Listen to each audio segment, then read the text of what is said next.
Yo, I'm her.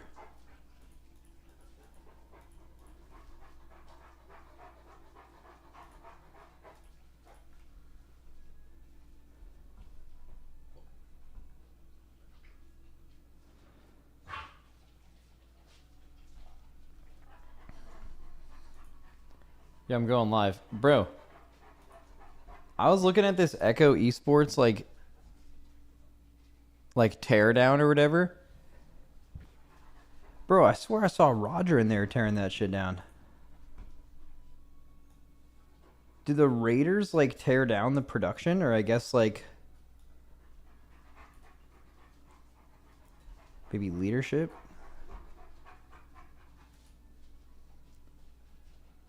Only if they lose.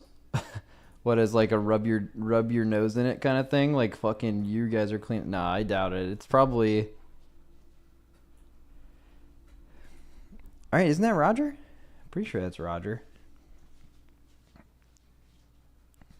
Dude, I actually feel so bad for Scripe and Roger specifically. I feel like them making a boss like Gallywix, where like no dungeon journal, end boss, full boss is like ready to be figured out. I had so much fun on that day. And I remember the last time I talked to Roger after a tier, it was after a tier where we were like kind of ahead the whole time, and he was like, dude, we had no fun because like the only thing we do this for is to figure this shit out, and we weren't able to do that. It's like this is a tier where I feel like all the top guilds, Gallywix is a disappointment anyway. But I promise you, we had like 10 times more fun on Gallywix than anyone else did, regardless of difficulty. Wait, I got pinged in the raid leader Discord on Mugsy. Why? Oh, fuck it. Let's ask Max. Question is, how is the boss charge baited on Mugsy in the intermission? Oh, okay. On Mythic, it's not baited on players at all.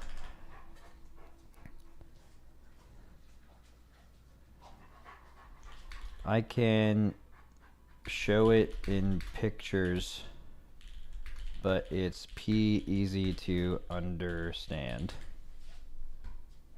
All right, let's make a raid plan real quick. I did not realize I was starting my raid. Did not realize I was starting my stream with a good old raid plan. Thought I was done with this shit. All right, so you have like the middle hot mess. You have like the little pylon. How can I draw a pylon?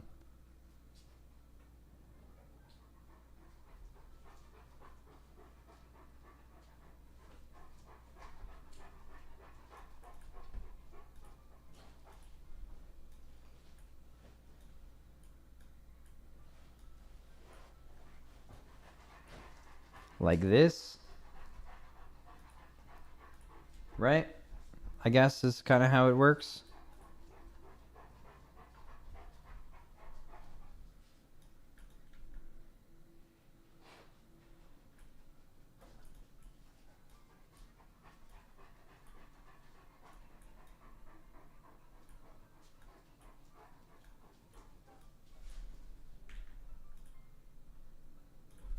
Let me see if it allows me to post pictures in this Discord.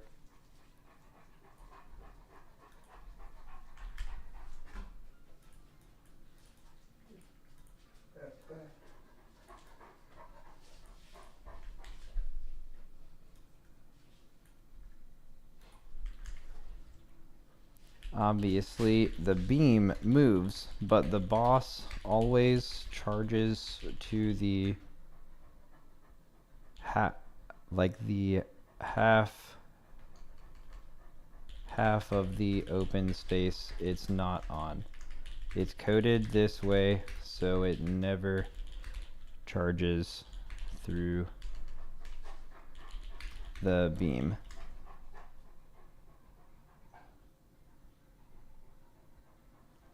Like picture half the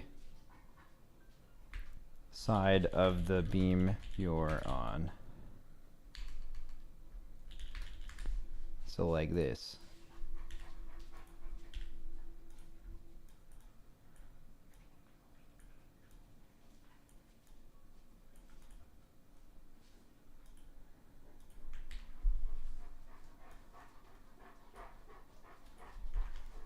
simply imagine this white line is half of the space of the side you're on. He just charges to the opposite one.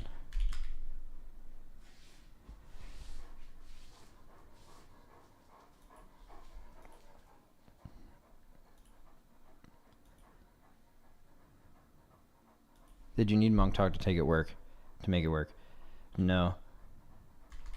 You just couldn't make it work because to make him charge the same direction 3 times involves kiting him back into the other side of the other half of the side. But sometimes he just, for fun, looks at the tank and doesn't move, in parentheses, great boss. So you have to learn how to deal with a bad charge. Also, 30% chance he melees and kills highest threat DPS. Same bug as Maiden in lower Kara, if you remember that. Alright, W. All done.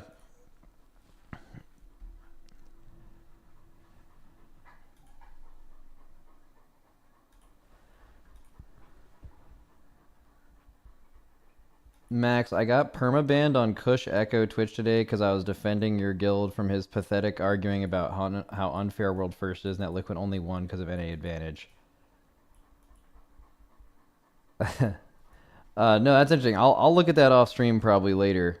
But yeah, I would probably, like, just for your all's own, also you're probably making that up. Your Twitch name's Burger Patriot 69, so there's certainly some drama baiting happening there, but yeah, so I got some great advice for you guys, just in general. And I wish I also followed this advice all the time, but I also get caught. Here's the idea.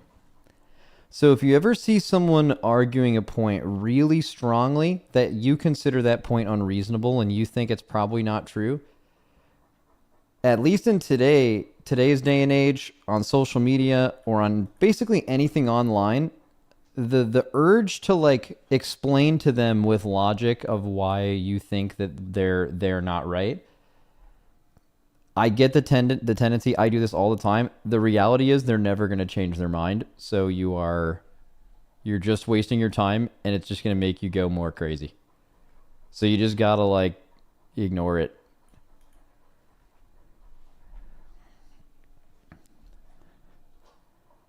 Max, do you think One Arm Bandit was too easy because Blizzard couldn't tune it for second week because Echo already pulled him first week? Maybe.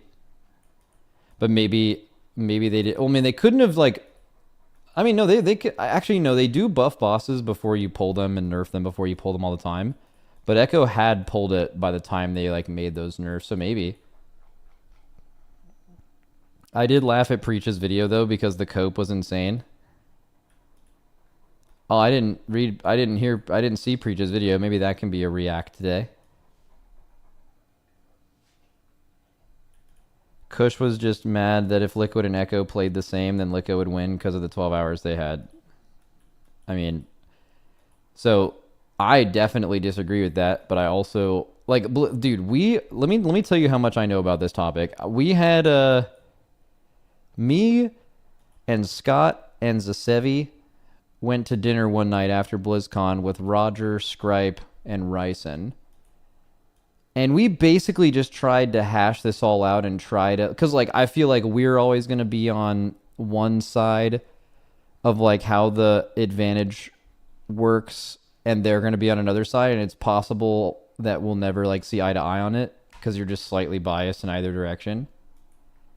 And basically we tried to, like, figure that out, and we still never really came to, like, a we both understand it. It's like, you know, both teams just feel like the general perception of it is like less favorable towards what they think it is. So it's really never going to be like fully agreed upon. You really can't, but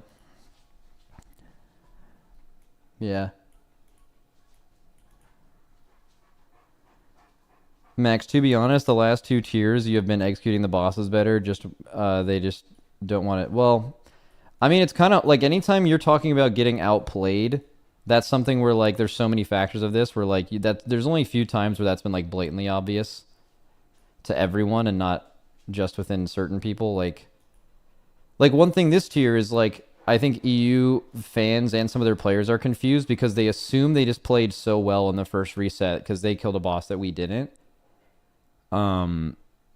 And then you're like, okay, well then the reset happened and everything changed. So you can like blame that on the reset. But I think part of that is like misunderstanding the situation. Like I think thinking that like you were able to kill a boss in the reset and we weren't was because you were playing better and we didn't, I feel like is definitely misunderstanding the circumstances surrounding what happened to us.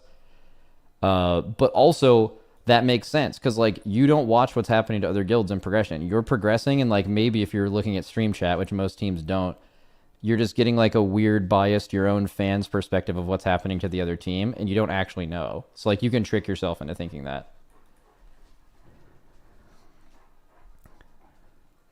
This tier it felt like Liquid was just on even more than last year. Yeah, like in a way I'm kind of sad that Gallywix, for multiple reasons I'm sad Gallywix wasn't like a huge challenge, but the other reason was like last year for us to truly dominate it needed a boss that was probably the hardest or second hardest ever. And that is when we absolutely gapped everyone, right? We felt just as confident going into Gallywix, and we were kind of robbed of the opportunity to do that.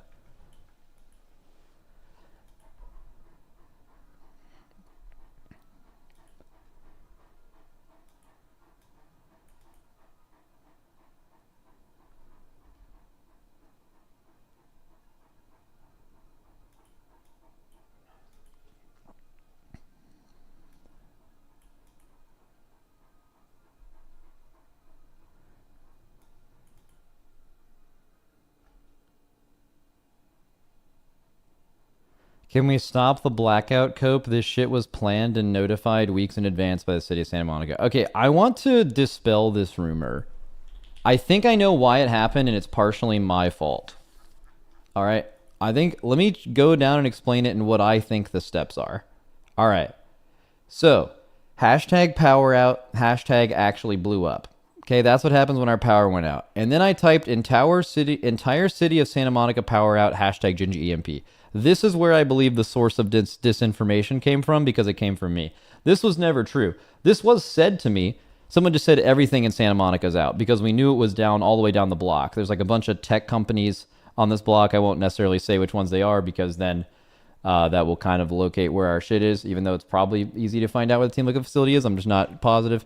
But this wasn't true. But there was a lot of power out on the block. Okay, so because I said this, there was some... was it in response to my tweet? Here we go. So this is it. So maintenance outage, Santa Monica, start time 8:30 a.m. PST today, estimated restoration. I saw this was posted a few other places. So because I said Santa Monica was out, which was wrong, then people saw that there was a planned outage from yesterday in Santa Monica. This outage that you're looking at right here was for 3 houses and one of many planned outages in Santa Monica, as there are every day on this website, because even literally one single family home losing its power and then it being redone after is put on this website, okay?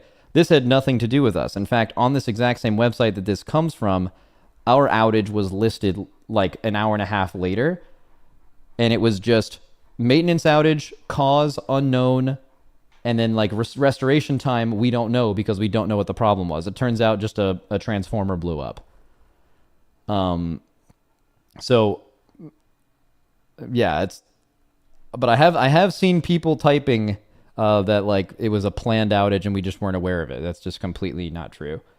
It was actually an EMP. We just got EMP, dude. What can you do? Max, did you guys cook up some other Mugsy strats? Also, why 2x lock on Mugsy for the Storm guys? Yeah, we had a lot of ideas on Mugsy. I think that might be good for like a separate stream. Like today I really want to do the tier list thing, but I also need to go over the bosses with Dratnos at one point. We'll see.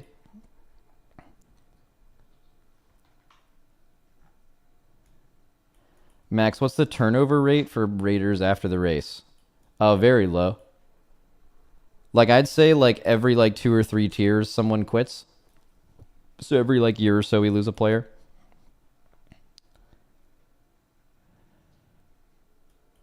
Max, do you think that the gap between Liquid and Echo is growing? Like, do you foresee them being less and less competitive over time? So you can't foresee things over a long period of time because you don't know what's happening in guild. But I mean, I feel like Echo isn't farther away from us than they were last year. Right? I don't also necessarily think they're closer, but like, I think it'd be hard to make the argument that they're farther away after this tier. So I think you know the answer to that question. Unless you like didn't watch the race. I feel like Echo's really good. They could definitely win. And I think that's probably the only thing that matters, right? You just need to feel like you can win.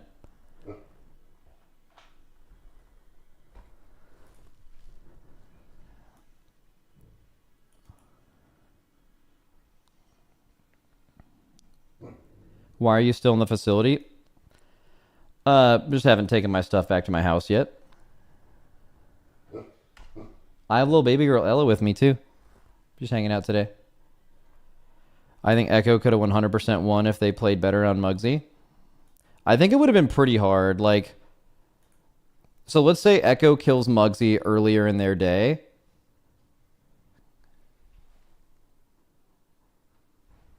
And then let's say they have like, they would have had like what, like 7 hours on Gallywix.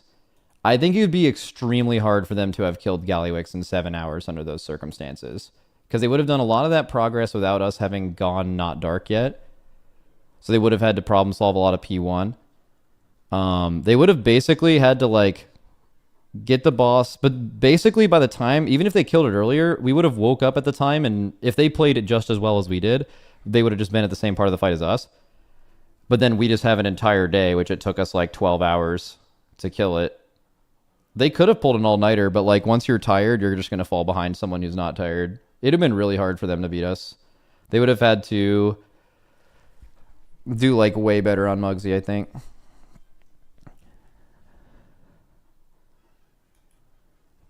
Max, do you think there were major differences in your comp and the Echo comp, or does it come down to gear? There are major differences, right? So let me look at, so how can I find this? So team, actually I can just go to my YouTube. We can just open up 2 duplicated YouTube tabs. On one, I'll go to my channel because I have a few of our boss kills on it. So let me just look at, I guess we'll just look at Galley. Is Galley like the boss you want to look at for comp? I guess Muggsy and Galley. Let's start with Muggsy. Okay. And then Echo Muggsy. Echo versus Mythic Muggsy.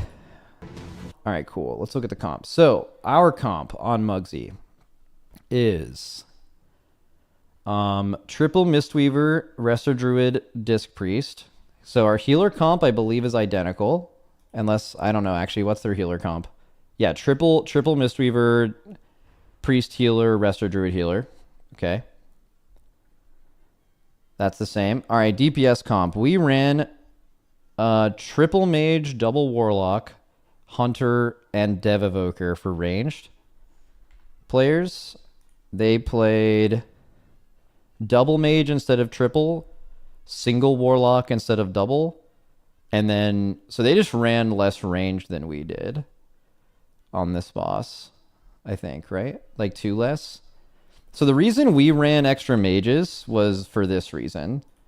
So like basically to get easier boss damage pushes in P1,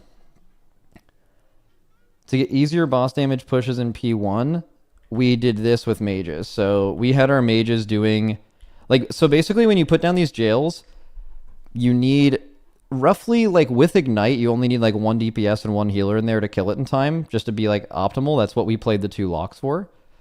And Windwalkers.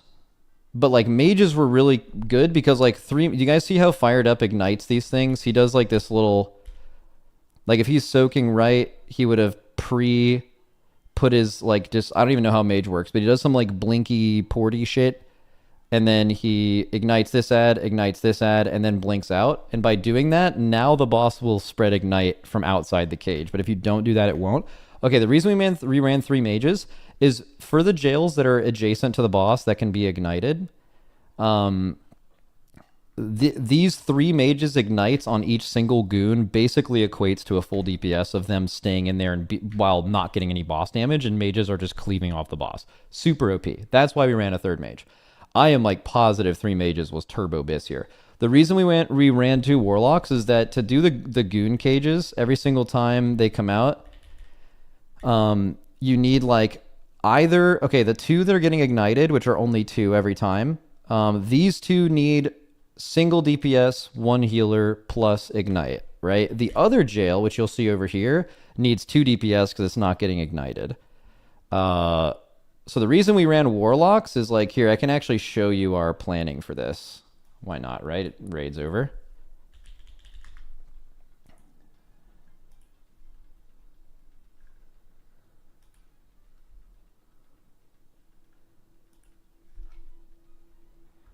Okay, so it's going to look a little confusing, but here.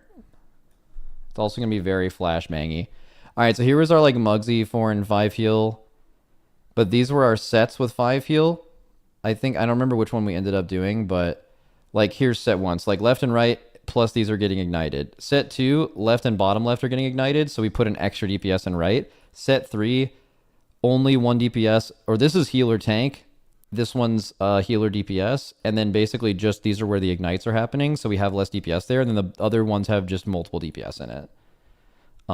That's the reason for mages. They must have had a slightly different strategy. I'm not actually quite sure. I can maybe tell you what they're doing by watching. I haven't seen their kill.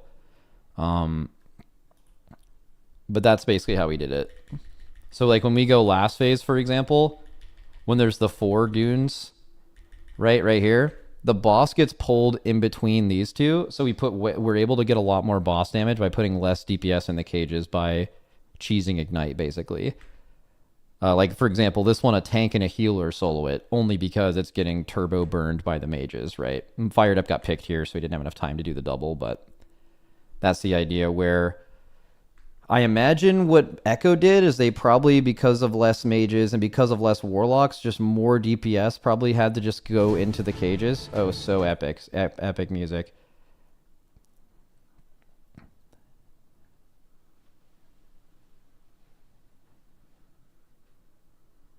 Yeah, so what they're doing here is it looks like they're just sending in an extra DPS. So even on the pull, this is the very first goons, right?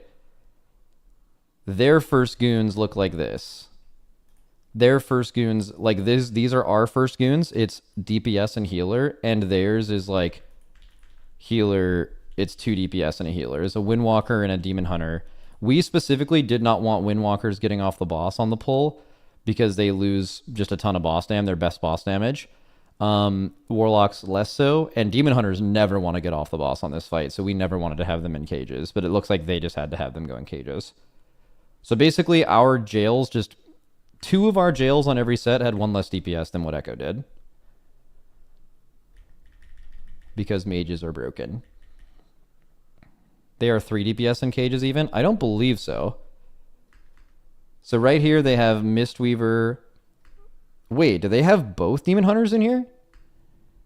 That's really interesting.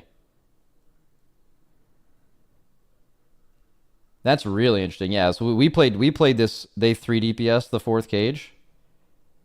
I mean, they're like extra DPSing this cage on the pull, I believe. Unless, oh no, I think what might be the case is I'm looking at people who are in range of him. Who is this? Nice Meme. So Nice Meme's in range of Clicks and Zotzi. So I'm assuming Clicks and Zotzi are in this cage, but I bet that like they're just in the other. No, they are in that cage. Yeah. Okay, and then they played 2 warriors. 2 warriors is good for this fight because arms is really good for the last DPS check in the last phase. 2 demon hunters is always good. 2 demon hunters is great. Then they ran 2 windwalkers. I'll get into this with a tier list later, but basically we knew DH and warrior were good. We just thought windwalker was just simply better than every melee.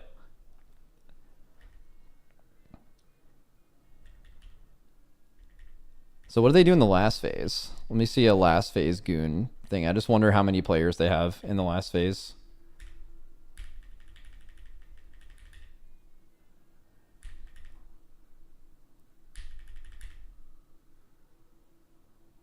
Okay, here we go. It's going to be hard to see. Okay, so they have, in this one jail, they have 1, 2... Okay, he's probably altering. He's not staying in there. Okay, that's hopeful PV. So Hunter... Oh, they put their Hunter... Oh, yeah, so they put... How many people are in jails here? DPS 1, 2, 3, 4, 5, 6, 7, 8, 9. They have 9 DPS in cages. And I believe, let me see, it might not be as easy to tell on the frames. We have, it might be the same, let me see. We have, oh no, we have 1, 2, 3, 4, 5 DPS in cages. So they sent double their DPS to deal with goon cages than we did, and we had the other 4 DPS that they didn't send in just sit on the boss the whole time. That's probably why we smoked Boss Dam.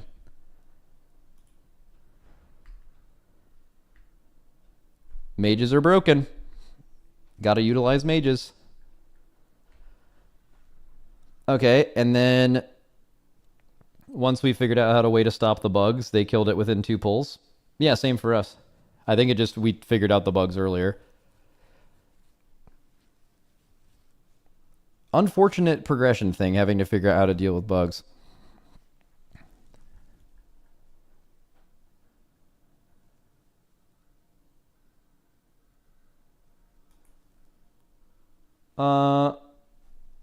Max, have you reacted to the new cooldown manager that you've been wanting Blizzard to add for years? No, I haven't even seen it, by the way. Max, why was there such a big difference in eye level between the 2 guilds? Normally it's a lot closer. Was our eye level majorly different on Gallywix? I know on Mugsy it was very different before the crafted things came out because we were using 636 eye level embellishments. We had 18 of them in our raid, and they had 0. So the eye level difference was purely that, but it was kind of a judgment call as to whether that was better or not. So whenever you saw our eye level being like 1 eye level apart, it was purely because of just the guild's opinion on the old embellishments. But as soon as we took those off, when they gave us the extra spark, our eye level was like 0.3 apart, 0.4, something like that, which is relatively small. That's not like outside the realm of just like RNG basically. And then also they got 4 extra pieces of mythic loot from us on week 1 because of Sprocketmonger, and they also got like 2 or 3 more 4 boxes in their vaults. So it kind of depends. But I don't think that was very strange.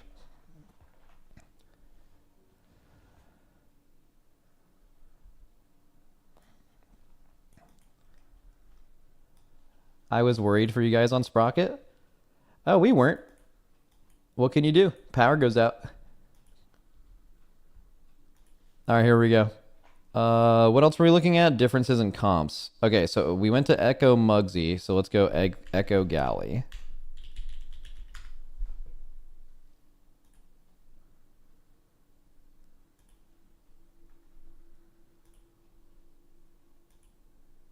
Okay, let's look at their Galley comp versus ours.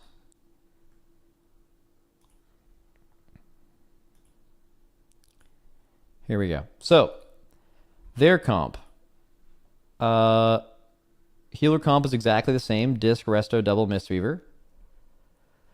They ran 1 Shadow Priest, we ran 1 Shadow Priest. They ran 1 Warlock, we ran 1 Warlock. They ran an Enhance, we ran an Enhance. They brought Rogue, we brought Rogue. They brought Hunter, we brought Hunter. They brought Dev, we brought Dev. So the only differences are we played 4 Mages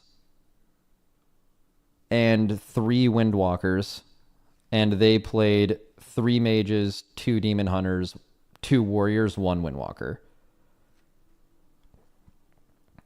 If that makes... So that's the comp differences.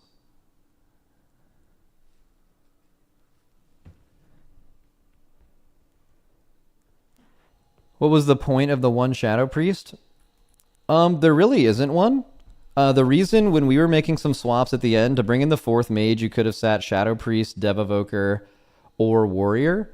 For us, that was our choice. And all 3 of them had a ton of merit. We ended up sitting Warrior just to have less melee at the very end of the fight in the last phase, because the blazes were just a little bit more condensed. But like all of their damage was pretty much identical, and I decided to keep in the Dev Evoker because, like, I don't know. I feel like The raid buff Blessing of the Bronze, while it is really hard to quantify if you actually need it for something, it is kind of nice all the time and probably removes deaths and wipes more than you think. And I don't know, that just kind of kept that in. But Priest wasn't really. Priest is just a worse mage, but like we didn't have 5 mages. But so is the rest of those things. Like, basically, a perfect comp on this fight is, like, every raid buff, and then just Windwalkers and Mages, as many as you got. But, Tobo also did good on the kill, though. Look.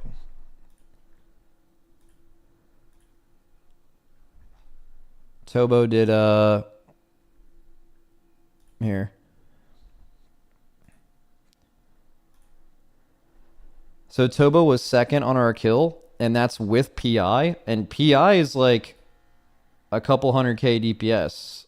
So on this fight, so if you add PI that he was giving to someone else to his damage, which is the correct way to look at it, Shadow Priest would have been our top dam. That's not to the boss though. That's kind of to everything. So like if you look at Gallywix, for example. Like, Priest is, like, a little bit lower on boss damage, but they probably did really well on, like, I guess, Technicians in P1. Oh, no, this is the AoE Technician. This is the Technicians in P1. Yeah, so he's, like, top on the Technicians in P1, which, like, kind of doesn't matter. Low-key. He's probably top on the Sentries. He, like, killed the Sentries in the intermission. That kind of does matter.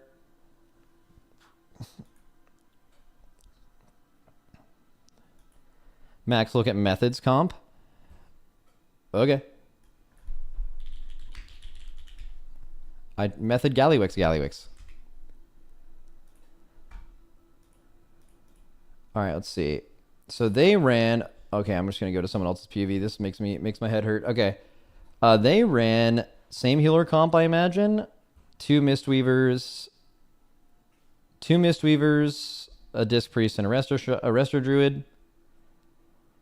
They ran 3 mages instead of 4. They ran 2 Demon Hunters, just like Echo. They ran single Warrior and only 1 Windwalker. So basically, we just replaced second Priest. We replaced second Demon Hunter and Warrior with just 2 more Windwalkers, and we replaced one of the Shadow Priests with Fire Mage, and the other Shadow Priest with something else. I don't actually know. Something. They have everything else. Wait, what did they? Oh no, we had 1 priest. Okay, I'm dumb. So basically for ranged, we just ran 4th mage instead of 2nd shadow. And we ran 2 windwalkers instead of 2nd demon hunter and the warrior.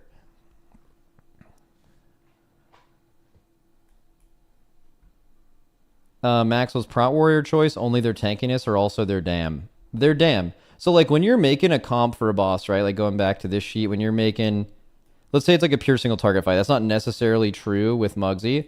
But let's look at like the Gallywix comp here. This isn't exactly what we ended up playing. We didn't run a Blood Decay because you didn't need grip. We also didn't run second priest, so Cine was just a mage. I think it ended up being something close to this. Yeah. Or this. But like when you're making a choice, like why do you play a Resto Druid? Like you could gain more raid DPS actually by playing Feral and then playing a second disc. But second disc wasn't really good on this fight, but you could have ran a third Mistweaver and that would have been fine. Resto Druid's healing profile does work with disc and Mistweaver really well. That was the reason we ended up doing that. As far as tanks, like one of which was just your Paladin buff. You could have ran Ret, but we just didn't like Ret on Muggsy, so we ended up playing it for Gallywix too. As far as Warrior, it allows you to sit DPS Warrior, but also it's just the tankiest tank, and it does the most damage. So, let's just say you were to bring a DPS Warrior here, sit, it would probably be a Windwalker, and then run a different tank. You would just be losing a lot of raid DPS. A lot of people just look at, like, your best DPS comp, and they just look at it as, like, what brings you the most damage. But, like, a lot of times, bringing raid buffs from tanks and healers, or actually bringing them as DPS instead of tanks, can be a raid DPS increase, because the raid DPS from healers and tanks is kind of significant. It's like a really big difference.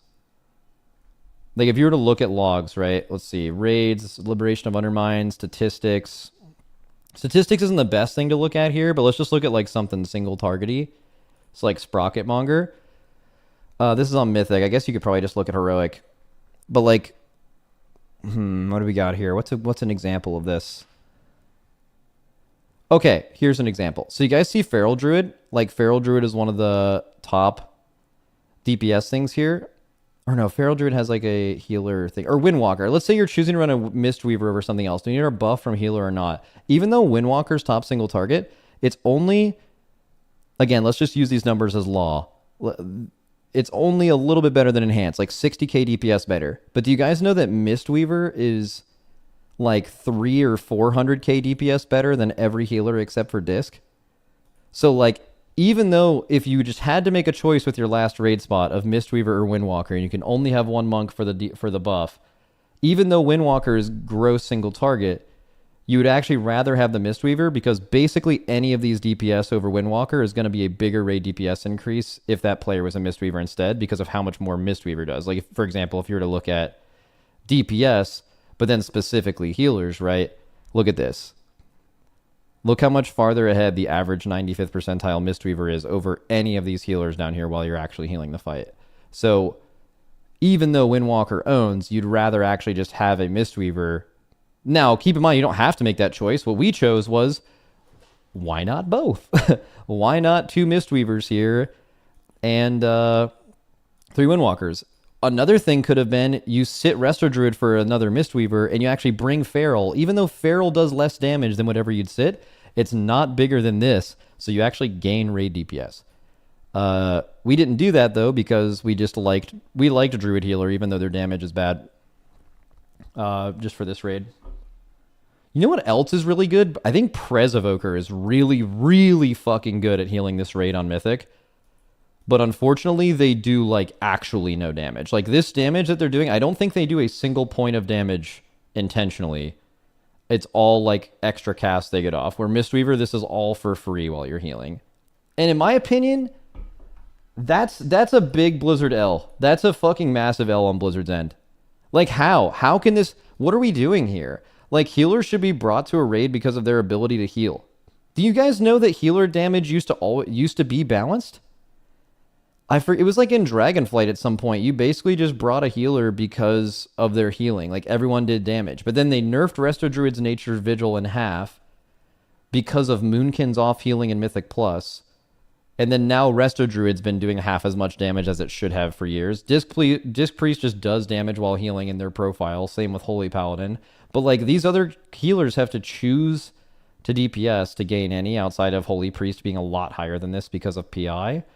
And I just think that's bad.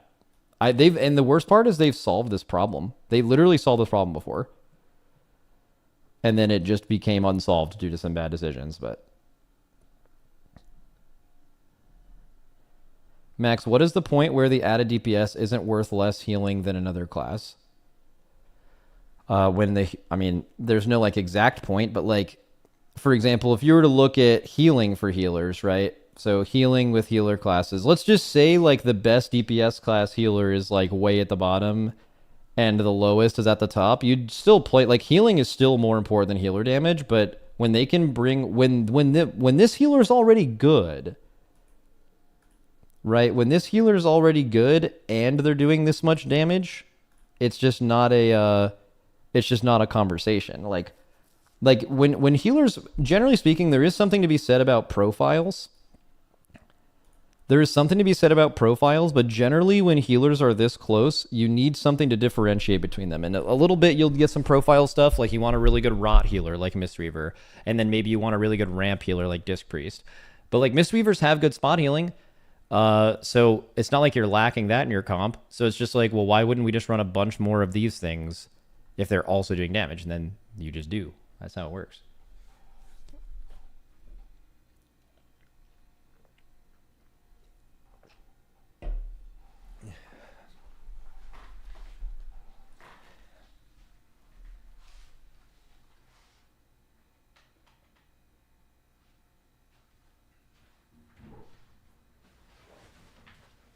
Oh, hi. Hi, Ella. We're not leaving, girl. Max, can you talk about how bad the gear tuning is this tier? What does that mean? What does gear tuning mean? Is that like the differences in the volatility of people's tier sets? Is it how good the best trinkets are versus average ones?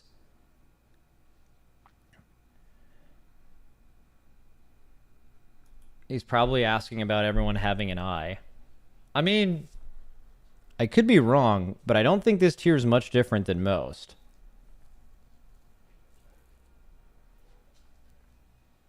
I don't think. Old tier being better in some cases. If any class is wearing old tier, it's due to pure negligence.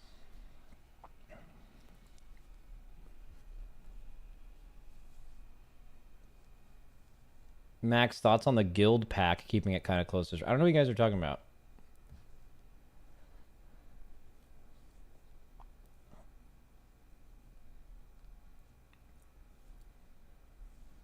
Transmitter? Yeah, transmitter's sick until you get the new and better transmitter where you don't have to think about it. Max, what do you mean pure negligence? What I mean by that is for the last, like, 3 or 4 years, we have never run into a situation where a class wants to wear their tier from the previous raid over old tier at Mythic Eye level.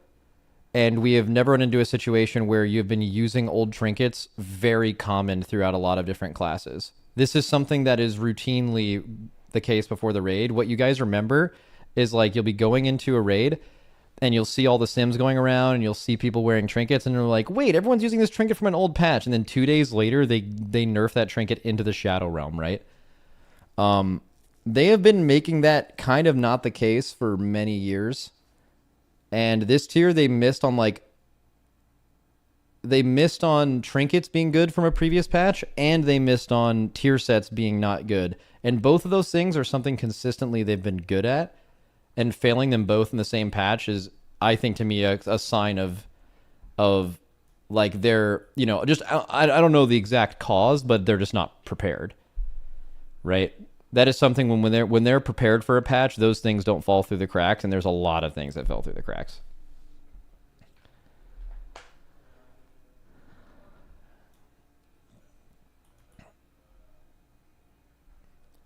Max, has there been a raid in recent memory where the raid comp was comprised of so many monks? No. Actually, to my knowledge, a World First team has never ran 3 monks in their comp ever in a raid. It's never happened. There's been double Mistweaver tiers. In both of those tiers, you did not play Brewmaster or Windwalker. There's been double Brewmaster tiers, and in all of those tiers in BFA, you never played a Windwalker or a Mistweaver. There's never been a tier where you've ran 3 of either of any of the monk specs, and in this tier you ran 5 for the majority of the hard bosses, monks total, and in some cases you ran 3 Mistweavers and 3 Windwalkers. So yeah, it's the most monks have ever been brought to a raid. It's still not the strongest that monks have ever been. So Windwalkers were stronger in Antorus than they were in this raid. Windwalkers were just like straight up 10% ahead of everyone else on single target in Antorus, and their AoE was probably just as good. They were just simply the best class in the game at everything. In this raid, and mages have been stronger than this as well. Like, mages aren't, like, for example, the last time you played 4 mages, it was in Nyalotha, but, like, mages in Nyalotha, BFA Season 4, are infinitely stronger than mages are right now. The only reason that there's 4 of them in both is, in this case, they just made a boss that's perfect for Fire Mage. Before, you ran 4 mages regardless of the boss being perfect for Fire Mage because they were just so broken. Max, is there any point you thought you might run Double Havoc? Yeah, Double Havoc's really, really good. Double Havoc is, like, very, very close. Like, a second Havoc DH is really, really close to a Windwalker. We just thought Windwalker was better.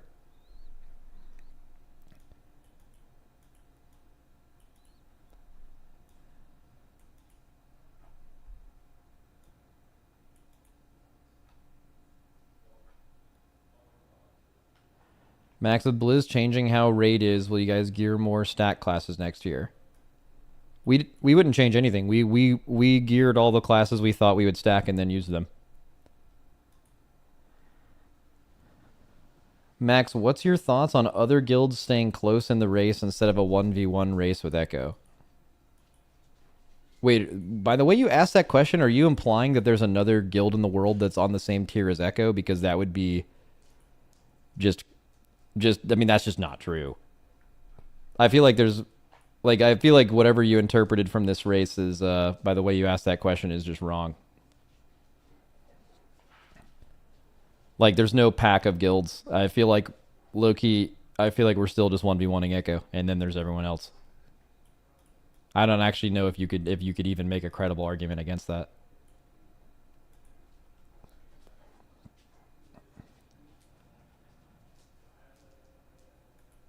Max, you should react to the potty C with evade. It's really good.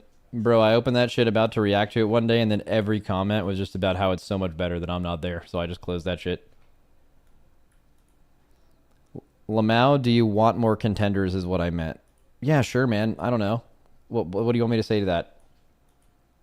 Like, I don't give a fuck about there being more competitors. I just want to beat everybody. I feel like caring and wanting about more competitors is just a viewer thing, right?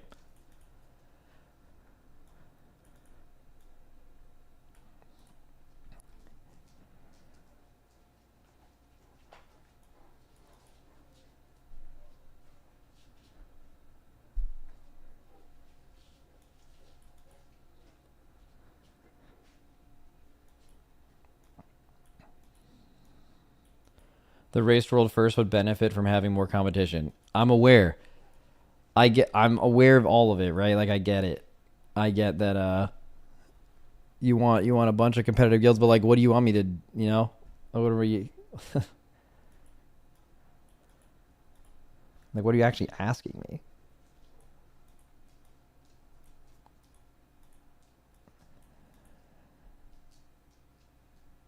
Max, what do you say is your guild's best strength? Players, prep, analysts, raid leading? Players. I think we have way better players than everybody.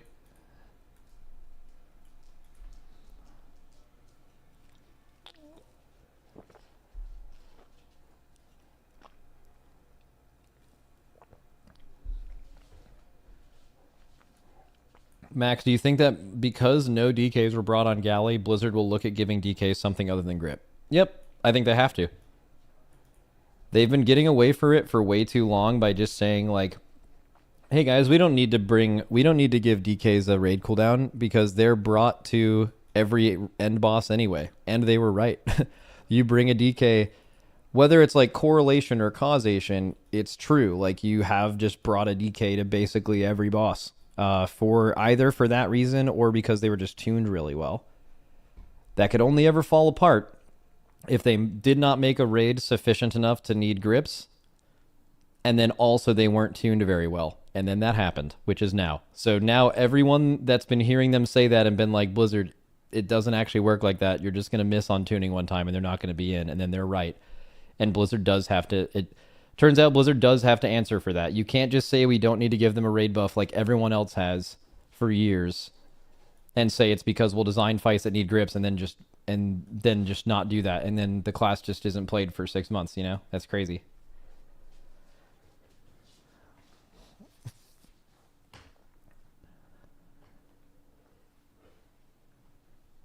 Max, when do you think the next race will be? I mean, I think we know when it is. Like, not exactly, but like Dragonflight's release cadence was very specific. It was like basically 5 months after the first raid, there was Aberrus, and like 5 months after that, there was Amir-Drasil. So far, we've been following those exact dates almost to the week in the War Within. So you could guess that Sepulcher, whatever, what will probably be the next Sepulcher, will be in about like 4.5 to 5 months from now. So August or so.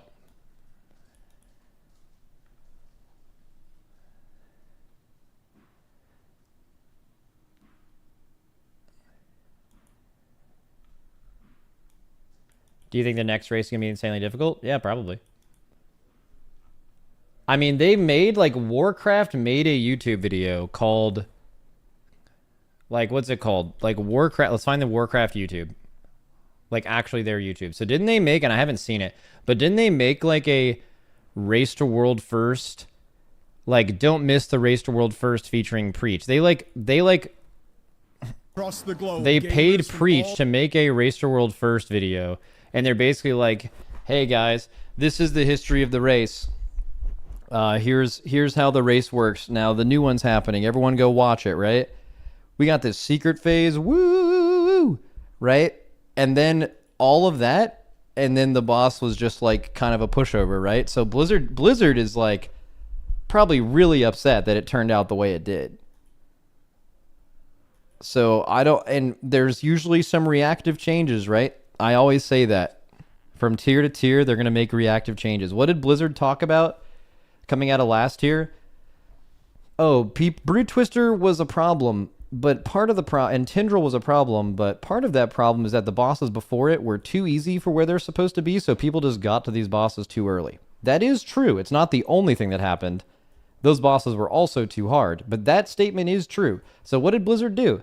They made Rick way harder than Sikran, and they made Styx, obviously unintentionally so, but way harder than Rashanan, right? That happened.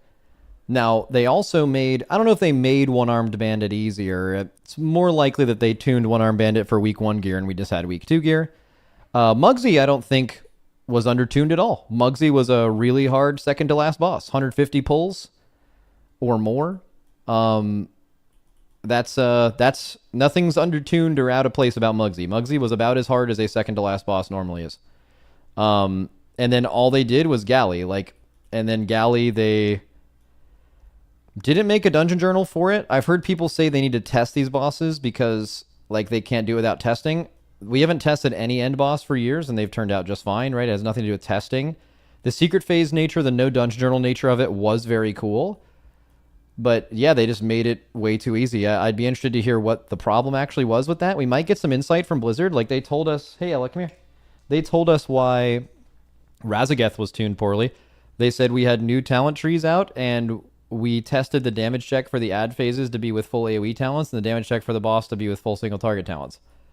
You could say, well, that's stupid, but at least you know why, right? They told you what happened. So I wonder what we'll hear from this exactly, because maybe they just, my only theory is that they thought no dungeon journal in general was going to be more of a difficulty increase than it was.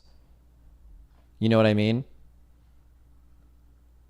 We don't need to make this boss nuclear difficult, guys, because it's going to be difficult enough just to figure out how the boss is working. And I think they just don't understand how good we are at doing that, probably. So then when it didn't have the normal end boss difficulty, I went over this the other day, but you could basically add so much difficulty to every single mechanic and it wouldn't even be an unfair end boss thing. It was just straight up not punishing. But who knows? There's just a lot of things about that were missing.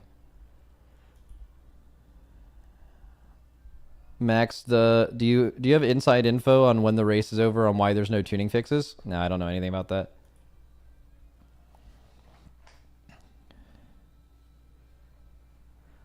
They thought no journal. I mean, I don't think they missed that hard on Gallywix, to be honest with you. I think Gallywix is closer to Sarkareth than it is to Xavius, for example. We killed Sarkareth in 116 pulls and we killed Galley in 116 or in 100 pulls, and that seemed pretty roughly the same. For example, if we had done Sarkareth fully on stream before Echo got to it, and they just got to copy all the stuff from the beginning, I bet they would have also killed Sarkareth in close to 50 to 70 pulls in the exact same scenario. But yeah, it was definitely too easy. I think people are just looking at your reaction. Well, the end of the boss, actually the end of the boss was really similar for Sarkareth too. I feel like we wiped at 10% and then killed it. Almost the exact same as this fight.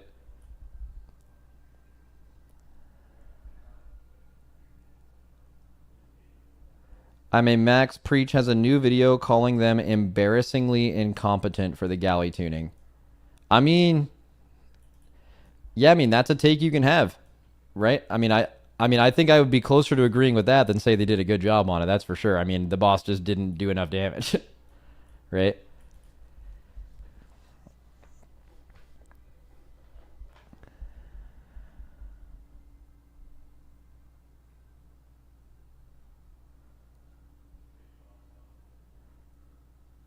Max, do you feel like if Muggsy wasn't riddled with bugs, it would still be 150 pulls? It'd be close to that. Like we were wiping to bugs for multiple hours, so maybe we killed a couple hours earlier. It would have still been like 120, 130.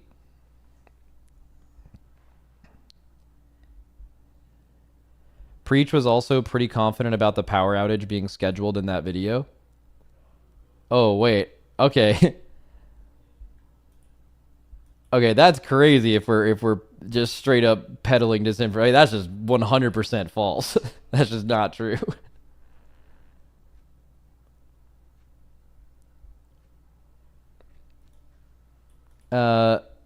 He specifically said that he didn't know for sure. Yeah, if you don't know for sure, definitely just say it. Fuck it. He said he was pretty confident. He said he thinks it was scheduled, but it wasn't sure. Yeah, I mean that's just false. That's not true. Max, do you happen to know if this is the biggest gap between the Race World First Guilds and the rest of Hall of Fame on bosses? Yes, I think it is. There was another tier like this where like the screenshot was us and Echo had killed Sire Denathrius and no other guild had even killed Stone Legion. So it's not quite like that. But like I'm pretty sure when we had Gallywix dead, there was one guild that killed Gallywix, 2 guilds that had killed Muggsy, 3 guilds that had killed One Arm Bandit, and 5 guilds that had killed Sprocketmonger. So basically 5 total guilds were past 4 out of 8 Mythic. And by the time the race was cleared, or something very close to that.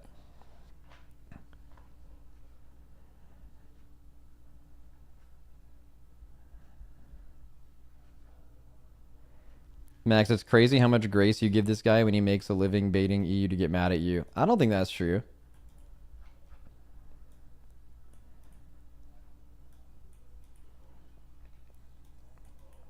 Denathrius World Third took 9.5 extra days. Yeah, that's pretty insane.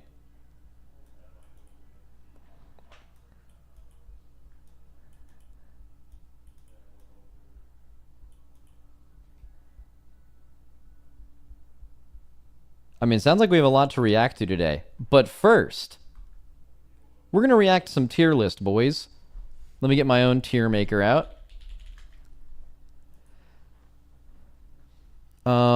I guess we might have to do a tier list on paint because it's going to be hard for me to make it because I'm going to tier list the actual tier list. So again, we're going to try to do this only for rating. So it's going to be really hard to rate a couple of them. Is it the War Within should show like specs maybe, or just WoW specs? The War Within TWW all specs tier list. Okay, this works. Sweet. Oh, these are like high def icons too. Holy shit, bro. So we'll look at this in a second. But before that, we need to actually find some tier lists, and let's try to find ones that are only referring to raid. Because I'm not going to include Mythic Plus in this at all. I don't know shit about Mythic Plus. So I need to try to find that. So where do we start? Icy Veins? Well, they may have been updated. We're probably looking for YouTube videos more than anything else.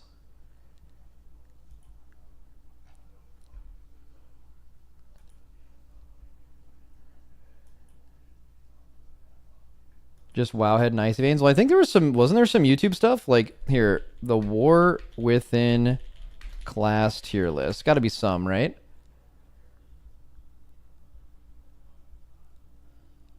Okay, this is this one, the tier list of the WoW community. This is including... I mean, we can look at this. We can critique this. But this is like including Mythic Plus, and it's also like a meme ranking because it's just a bunch of people ranking it instead of one person with like a centralized idea and the same level of like glass half full kind of thing. Dude, no one didn't like Jack make one?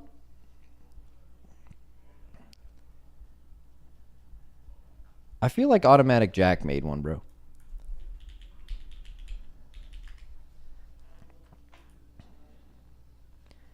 Do the Dratnos and Tettles comp predictions. I think that's good. Oh, we could do that. Wait, where's that? I know he made 2 different videos. I think Dratty made a Race to World First raid comp prediction, and then he also made a video like 3 days later with Tettles making the raid comp for the race, and it was like completely different. So we're going to give him the benefit of the doubt and use the one most recent. Yeah. I have a suspicion that it will be both, depending on the boss. Affliction is really good on some of the... This is what they end on here? Yeah, this is what they end on. So they ran with double Windwalker. That was like pretty close to true. Like no one was going to go out on a limb and say 3 Windwalker. So that's like fair you missed that. They said Guardian instead of Ret. Like honestly, this is pretty close. Like if the raid being Guardian Druid instead of Prop Paladin, running a Ret instead of a Feral basically, and then running a healer, an extra healer priest instead of Resto Druid, that wouldn't have changed the race at all. Like basically nothing would have changed. So I don't think that was a bad guess. Like Guardian and Paladin are pretty close. Prot Warrior's like one thing that was definitely getting played. And then Ret Paladin is like fine. Because the thing is, Prot Paladin's damage isn't very good. Neither is Guardian Druid's. But like Disc is way better than Resto Druid. So like the raid DPS difference between Guardian, Ret, Healer Priest versus Resto Druid, Prot Paladin X DPS is very close. Like I think there was a lot of useful tank immunities this raid though. So Prot Paladin has like some benefit there. But yeah, like Spellbop wasn't like super good this raid. What else they have? They have just, one of all this stuff, 1 arms, double shadow. Double shadow's pretty fair. You didn't end up running double shadow on the last boss, but you could. We didn't run a shadow priest on the previous boss, but there was multiple bosses where you ran 2 or 3 shadows. So I think that's a fair guess. They have 2 fire mages. That's correct. I don't know why he put 1 arcane, maybe for like the sake of argument, saying that they could play multiple specs. That was true. You ended up playing fire, but there was multiple hero talents and specs you could have played for Mage, honestly, in this raid that you didn't end up playing that are very strong. Just fire's better. I think the Dev Evoker thing's kind of interesting. So going into this raid, there was a big question of, is the Evoker raid buff worth it? We've never had to answer this question. Since Evokers were released, you've played 2 Evokers in every raid. Prez was super broken in Season 1 of Dragonflight. You ran 2. Season 2, you played 2 Dev Evokers. They were really strong. Season 3 and onward, you played 2 Augs at least in every raid. And then in Nerebar Palace, you played 2 Prez and 2 either Dev or Aug. So like you've had either 2 or 4 Evokers in every raid comp since they've released. So you've never actually had to ask the question of, if none of these classes are like super OP, would you ever even play one? Like, how valuable is Blessing of the Bronze, basically? And I think there's in my opinion, there's no concrete, like, you have to run this in that, but most of the time you do want it. Because not only are you getting Blessing of the Bronze, but it's also one rescue. It could also be a Time Spiral or a Spatial Paradox. They're kind of a unique DPS class. They're, like, good at a lot of things that matter in a raiding environment. So, like, I think going forward, it's probably safe to guess that you'll find one Evoker to have in the raid, unless they're like really getting gapped by something.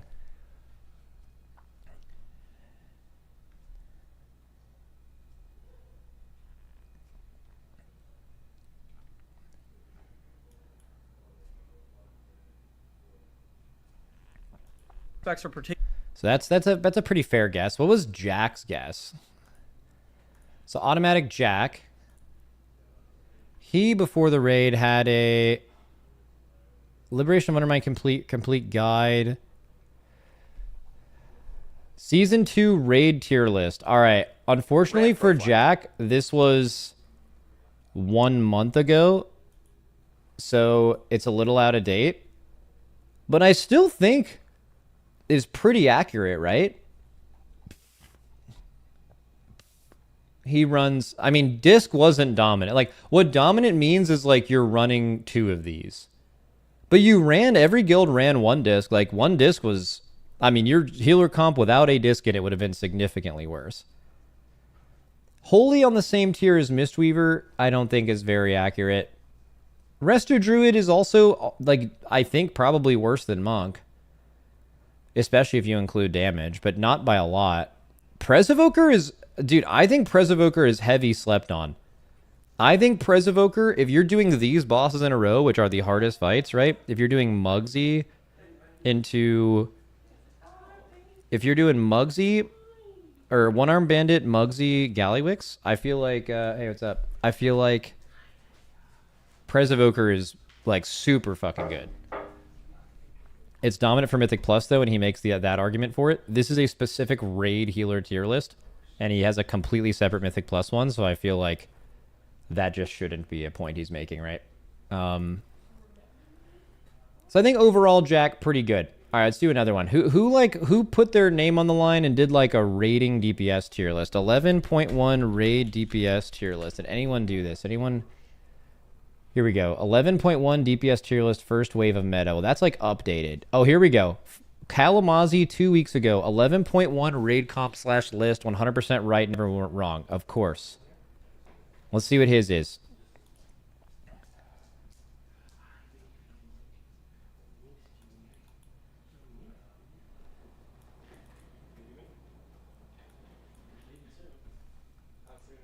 What is it? I mean, Disc was definitely the top healer, and if Mistweaver didn't have absolutely disgusting damage, I could see you guys bring in a second. I think Double Disc would have been bad on Mugsy, and I think Double Disc would have been bad on Gallywix. But it would have been good on One-Armed Bandit, and then bad on Sprocketmonger. So I actually think Double Disc is actually just... Basically, Double Disc is just... Disc is too strong in their cooldowns, which is very helpful at certain timings, but a second one of them, there's not enough timings to make that make sense. And they're just worse rot healers than Mistweavers and Resto Druids. So I feel like it's just not good. But also you said you would have brought an extra disc if Mistweaver didn't have absolutely disgusting damage, but they do. Like, what does that mean? And they do, and that was true when Jack made that list. And that is something that matters. So, like, that's like saying... You would have ran 2 disc if you didn't play 2 Mistweaver. It's like, okay. but 2 Mistweaver was better, so you didn't do that, right? Okay, let's see what he does here.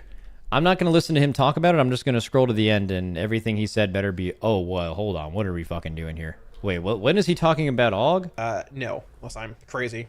Likely buff. When does he put 2 AUGs in the comp? Because that's in the long run. AUG is unbelievably bad. Like, you guys know AUG has been like super good for a while, like up to 2 of them, but they've been really good when you can buff on a fight that has like really powerful peaks and valleys. So like Brood Twister, by buffing the right people on the right ad sets, AUG's value like shoots through the roof. Bro, do you know how bad AUG has to be to not play it on a boss like Styx? Like, do you know how broken AUGing a Shadow Priest and a Moonkin would be on sets when they have their cooldowns up? It would be absurd. Like, it would be... Like, the fact that AUG isn't good in that scenario means that class is unbelievably bad. Because that's, like, the best case scenario. Here we go. So he did that. So he... Or how strong balance can be on certain fights. Or the buffs to BM recently. I don't think they're really... Wait, talk about AUG. Talk about AUG. Buddy.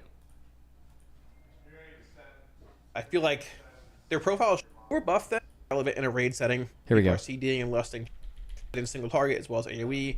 Yeah, if you get a mark, they can bring that too. Devastation's... Okay, Devastation and AUG are very odd.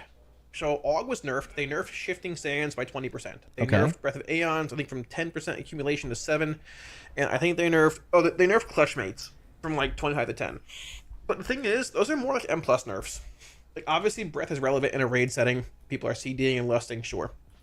And like, sure, Shifting Sands is relevant in a raid setting to it as well. Like, the Clutchmates nerf is what, you know, hit AUG a lot more M+ too.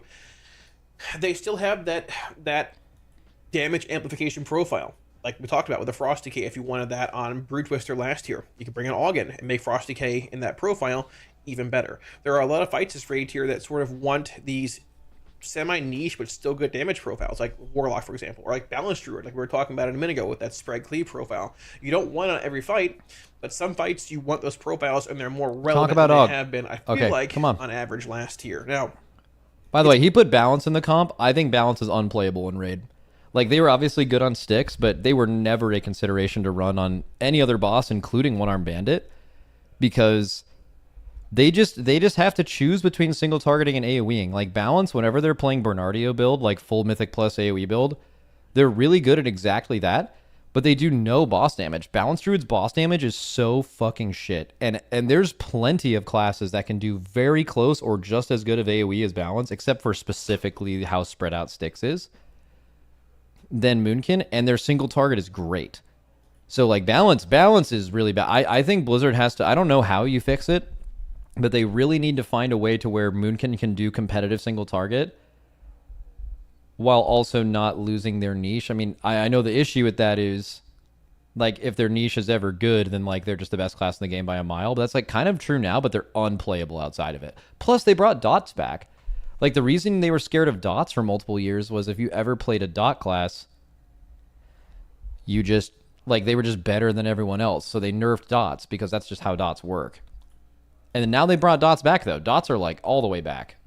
I don't know. Something has to happen for them to... They need to figure out a way. Like, basically every good class in the game can single target an AoE at the same time, and Balanced Druid cannot. And that is why they are bad. Put very simply. Interesting, because Dev has received a handful of buffs too, and their profile is not horrendous. They bring in a lot of utility as well. That, like, single target stack cleave profile, not incredibly strong in spread cleave when it comes to, like, you know, one-armed bandits, so on and so forth, and that, you know, range limitation, obviously a little frustrating. I'm gonna toss, like, 2 Augs here. I don't know if you're playing to. I mean, honestly, I could see a world where you just play a Dev if you don't need Augs damage amp profile. I don't know where they're sitting, like, Ooh.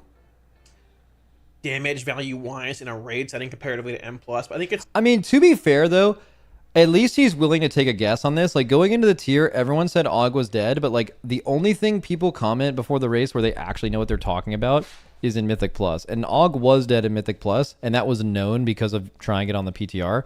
But, like, the public's awareness of what actual raid balance will be going into a tier is really low. Like, it is... It's basically every tier people are just, like, turbo making shit up. They're like the only kind of information you can look at that's public is Sims, and that's just unbelievably wrong. So that's him saying, like, I think going into the tier, if you're like, okay, Mythic Og is dead in Mythic Plus, but in raid, like, they've always been played, and the raid guilds have found a way to exploit them and make them way better. And thinking that we would find a way to do that, I think, is not like a... If you know nothing about it, which no one does, that's not a terrible guess. But it was pretty far. Like, Og was really far from being played after the final nerf.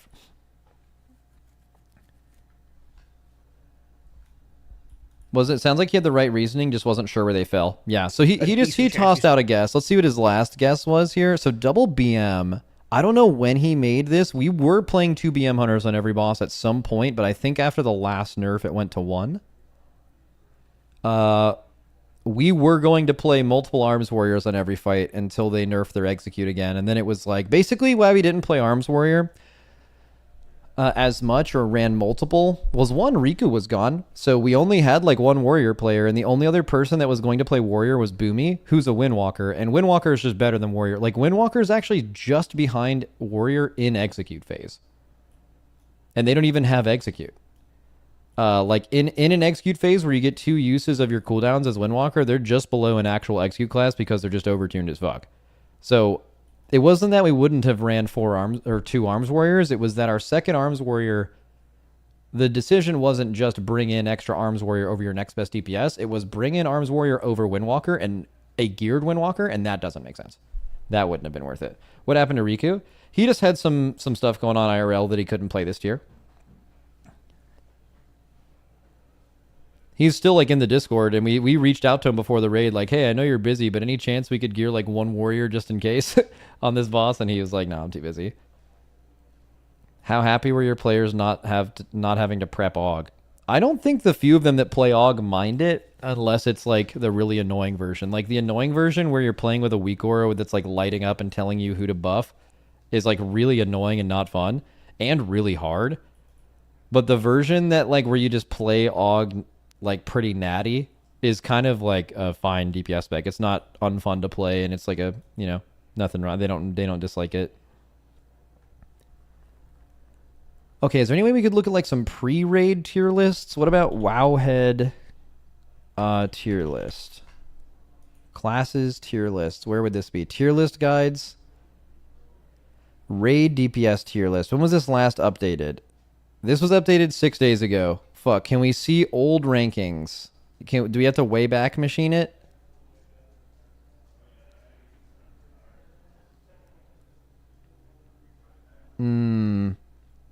Also, I don't agree with this. I think... So the raid tier list is how well classes are tuned in the raid. And it's also what is the raid asking of you. It has to be both of these questions, right? So you have to have knowledge of what this specific raid wants from you and what all the classes are good at. I just don't see how Fire Mage isn't an S tier, right? Like on all the classes where you need on all the bosses where you need multi-dotting, you can just drag the boss around and ignite everything that needs to get dots. And then they're just, anytime you can do that, they're the best class in the game. So Fire is an S tier, absolutely. Windwalker is absolutely an S tier, just because. Hey, Ella, come here. Ella, come here. She just heard a doorbell, so she's like, "What the fuck's going on? Come here, girl. Come here. Yeah, you're good. No one's here. Hi." Boomkin being A tier. Yeah, I mean, this is just wrong as fuck. This is so. Oh no, it's by Dratty too. I mean, I do agree that most classes are pretty close though. But I mean, yeah, there are some clear S tier. I also think Og is even lower than this. Like Og is really not good. And I wonder how Blizzard's going to deal with that. Like, I think it's okay this patch that Og is like a little underpowered because it's just been overpowered for too long. And I don't know, every class has to go through patches when they're underpowered unless you're a mage. So like, why not? Right. But like the whole augmentation is meant for like that support player. But now that support player is like turbo griefing you. I don't know. But yeah, anything else here? I'm not familiar on a couple other specs of like rogue and stuff, but the only thing I would change here, I mean, I'll probably just do my own tier list for raid specifically. Because we just know what the raid does.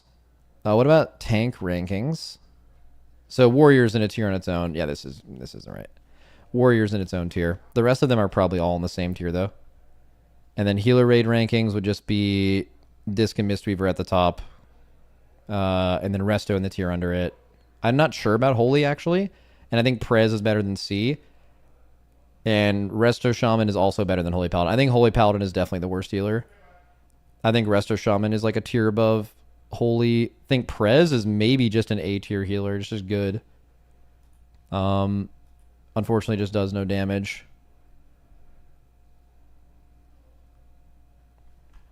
Poor Dryny. Sad Dryny sounds. It's fine. He can just play Monk, dude.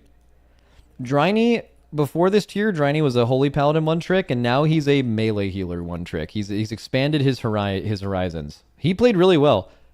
You can't be sure about how a player... If you've only ever played a character on a certain class, no matter what your opinion of them is as a player, you just don't know until you see it. And he played really well on Monk, so... It was really nice. Max, do you think Gallywix will be low on pull count for like World 400 guilds as well? Oh, yeah. Gallywix, I mean, not only are you going to have way more damage and healing, but Gallywix is just like a strat fight, and once you have the strat, you just kill it. There's been plenty of other fights like this, but some fights, even when you have the strat, there's a big execution check. This, like Ansarek is like that, right? Not the very late cutting edge version of it, but like, I don't know, Ansarek had... You could see a strat for Ansarek, and it still took you 400 pulls, you know? Nice. Are you heading out? Yeah. Okay, I'll say bye to you guys. Yeah. Hello. Say bye, Ella.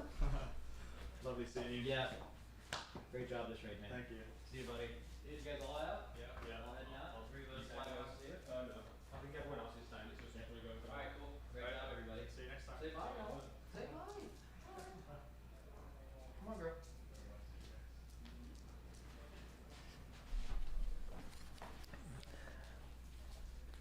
Why does Max just live in the facility for a week after every race? I just purely am too lazy to pack up my car and take the stuff home. Plus, I don't know. I like being in the facility.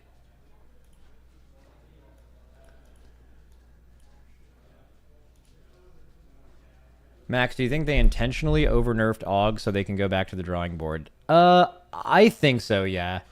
I think with that last set of nerfs, they were like, let's just not do AUG for a season. And I also think that was probably a good decision. All right, let's do my own little tier list here. I don't know what I'm going to name these, but I guess we can just use conventional tier list stuff. So we can delete this row. I could probably name them something more eloquent, but let's just do like an actual tier. Let's start with tanks and healers. So let me get these all together here. And this is just in raid. And also this is just my opinion. This isn't like the guild opinion. This is what I think right now. You definitely, for healers and I think I'm much more knowledgeable about DPS. But for healers and tanks, certainly less so. So healers and tanks might be made the fuck up a little bit. All right, let's start with it. So healers and tanks, I think Prot Warrior is just an S tier class. As far as the other ones going into the tier, Vengeance was pretty good. Blood Decay was very playable, and their damage was pretty good.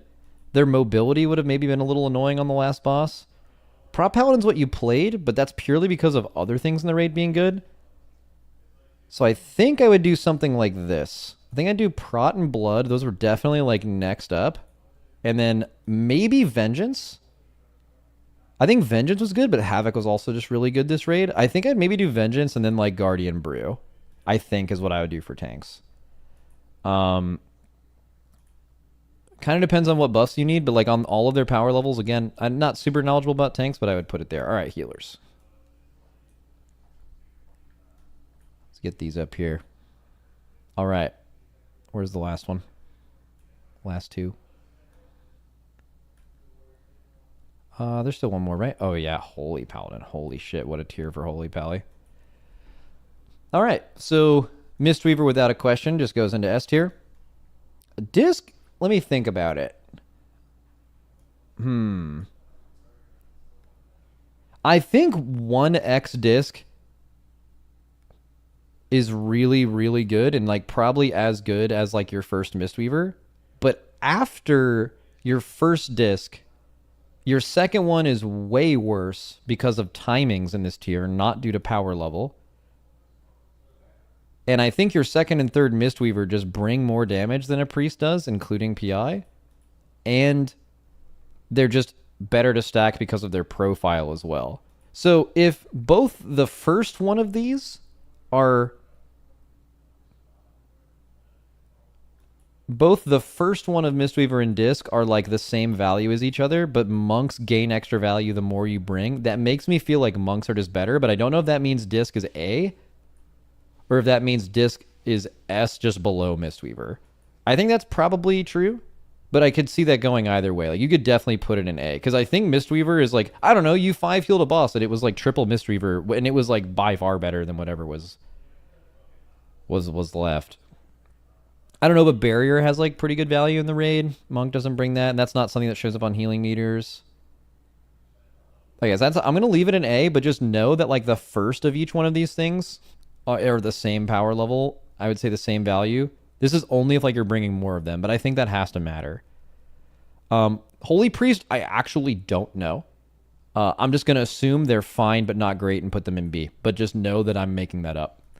Resto Druids are interesting. This was more of like just like the best way to bring your raid buff, but even then I think that's pretty arguable because their damage is so bad, but I think they're a pretty good healer and they fit really well. This like Resto Druid's power level isn't built on its own. It's built with how they fit with these two healers, which were obviously what you built your comp around and also how you got your raid buff.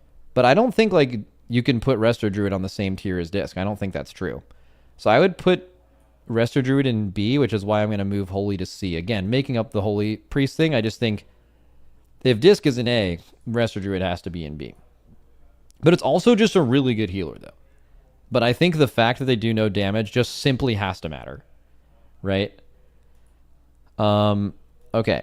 Resto Shaman, I'm just going to put in the probably the C tier. And Prez Evoker, I would actually put in B or low A. I think Prez is like heavy slept on, and they have crazy healing for everything you care about. Like, they have really good healing for bombs. They have good healing for jails. They have good healing on one-arm bandit for every healing absorb. Like, they're just really fucking good at healing this raid. Unfortunately, they do absolutely no damage. So that probably means they need to be in B. But I don't know. I would put them ahead of Resto Druid. The only reason that Resto Druid is in, instead, like, for example, if Prez Evoker had Mark of the Wild, it would have been played over Resto Druid, in my opinion. I think it's just better. So does that mean it's ahead of it on the tier list? Because it actually does have Mark of the Wild. So, not sure. This is just for raid as well. It's hard to have Disc and Prez at the same time because you only need one to heal big damage moments. That's not really how big. There's a lot more than just. There's a lot of big healing moments outside of the one. I would put Prez like way up here, certainly ahead of Resto and Holy. I also think I don't know anything about Holy, bro. I'm just making it up. All right, Holy Paladin. So it's probably in C, maybe one tier down. We never considered playing this. It's pretty fucked, and its damage is like kind of okay. Like, at least has better damage than these healers, but also they have an ability that lags the fuck out of you in 30 man, and that wasted us time in progression, and that has to be listed on this tier somehow. I don't really know about this one, healers. We're done with tanks and healers here, which is the thing I am like not very knowledgeable about as far as the ones we didn't play. I just know the ones we were in contention for playing and why. But yeah. Okay. So we'll put that there. Okay, let's go DPS. Let's start with some obvious ones. So Fire Mage, S tier, no question in raid. Super, super, super goated. I think this is an example of when you're talking about making a raid tier list, how good the classes are on their own versus what the raids actually want from you is a good example. There's a version of a raid that is released, in fact, maybe some recent ones, where Fire Mage just isn't an S and you don't run 3 or 4 of them, and it's purely because they're not doing what Fire Mage is good at. What Fire Mage is good at is blasting a boss and AoEing important things down on top of it, and basically the last 3 bosses for sure, but the like third hardest boss, Styx, or second hardest boss, however you want to put at it, was also Fire Mage was super goated at it. So of the last 5 bosses, they were extremely good at 4 of them. And that's just like a really rare thing that was true on all of those. So they're just like way up in S tier. Other S tier class is Windwalker. They just do more single target than everyone else by a pretty good bit. They're unkillable, they have infinite mobility, and also, if you're talking about ways that raids make them extra good, this raid had a ton of mobility requirement, which really made Monk shine. They also had a porting requirement. Like, killing Muggsy, if Windwalkers weren't like meta and really OP, would have been significantly more challenging because of how hard this class was specifically carrying that raid. So Windwalker, absolutely S tier in raid. And I find it very interesting that if you were to include Mythic Plus in this, Fire Mage would remain at the top and Windwalker would fall off entirely, and it's purely due to target capping, and that is just very strange that that's a thing in the game. Okay, now for the rest of the two. I think those are the only obvious S tier DPS. Let's just go down the list. Unholy and Frost. So DK, this tier is a bit behind.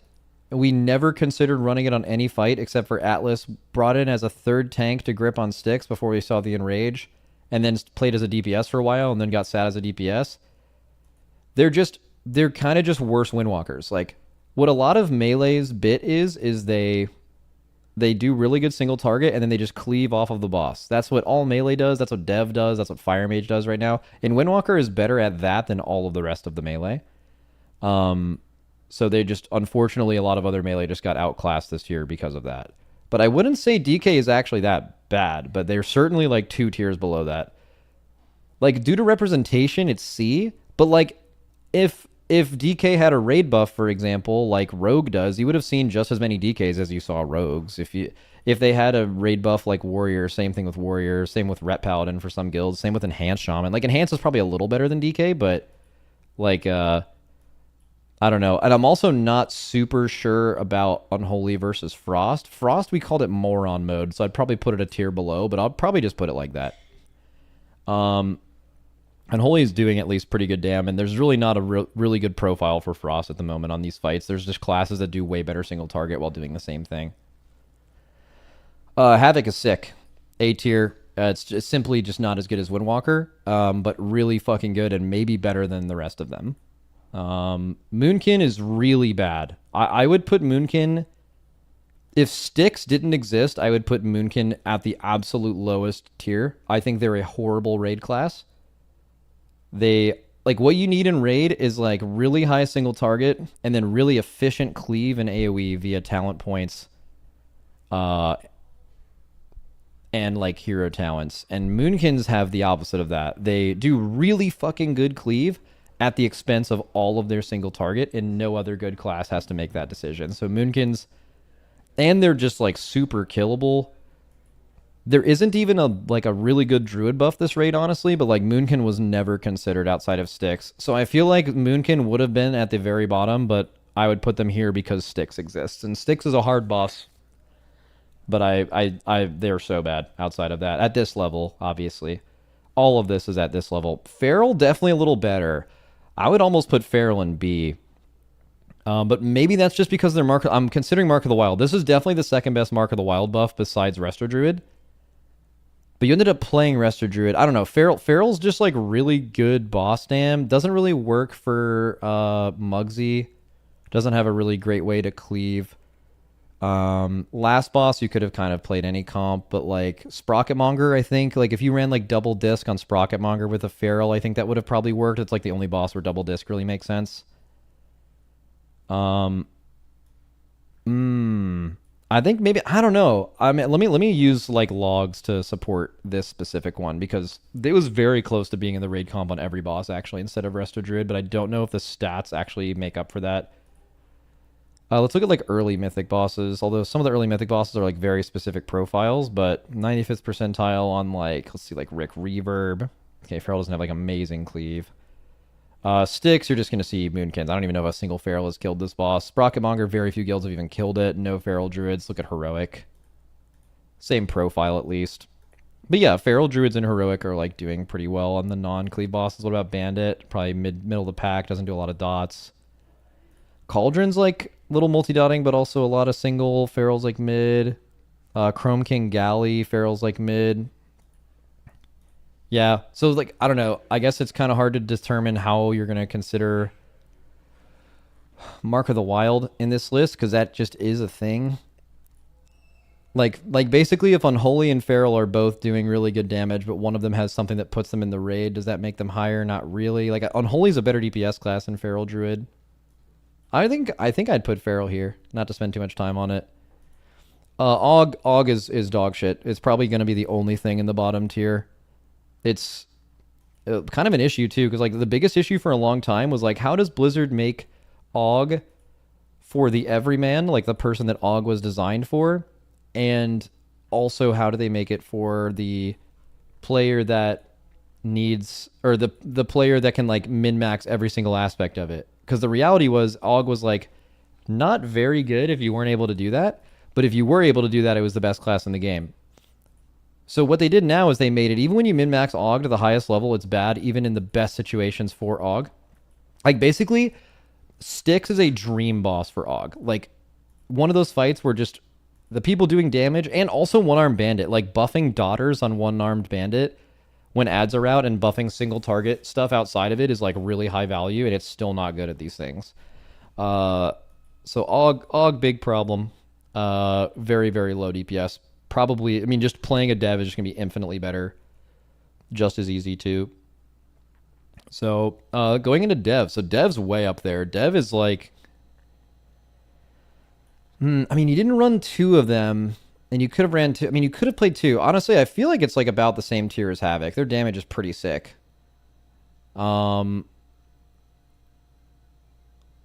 I don't know. They were among the things that could have been sat for. I don't know. You could have ran 2 dev on a lot of bosses. I think this is true. I think they're an A tier class, probably below Havoc, which is correct. A BM Hunter.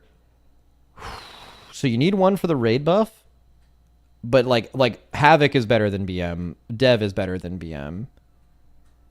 But BM's probably better than Unholy. I wonder how many hunters you play without the raid buff, for example, and that's probably none. And like, I don't think Dev Evoker's raid buff is real, and you ran one of them. You would have run Havoc without the raid buff as well, and I don't think you would have played BM. But BM was pretty nice for a lot of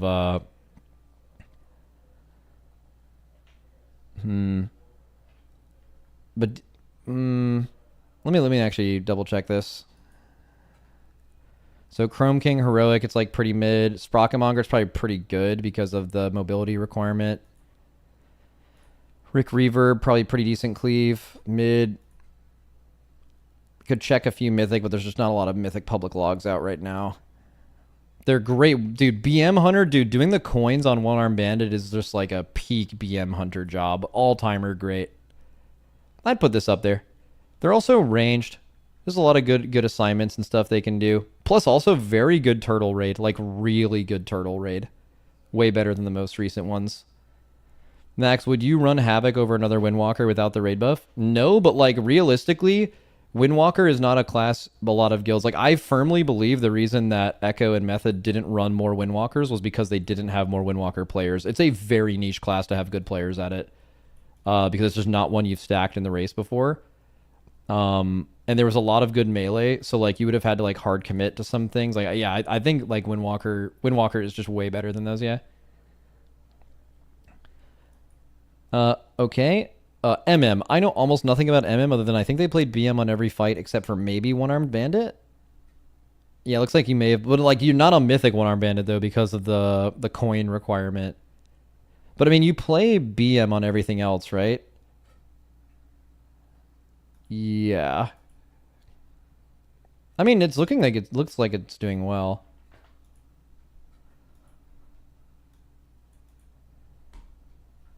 So let's just go through some logic. So is MM Hunter? I mean, it might just be same tier as BM, but it's way worse than Fire Mage. Can't be up here. It's definitely worse than Dev Evoker. Can't be up here. I don't know if it's too much worse than BM. At least looking at logs, it's around the same on all these bosses, but also BM's significantly easier and has permanent movement.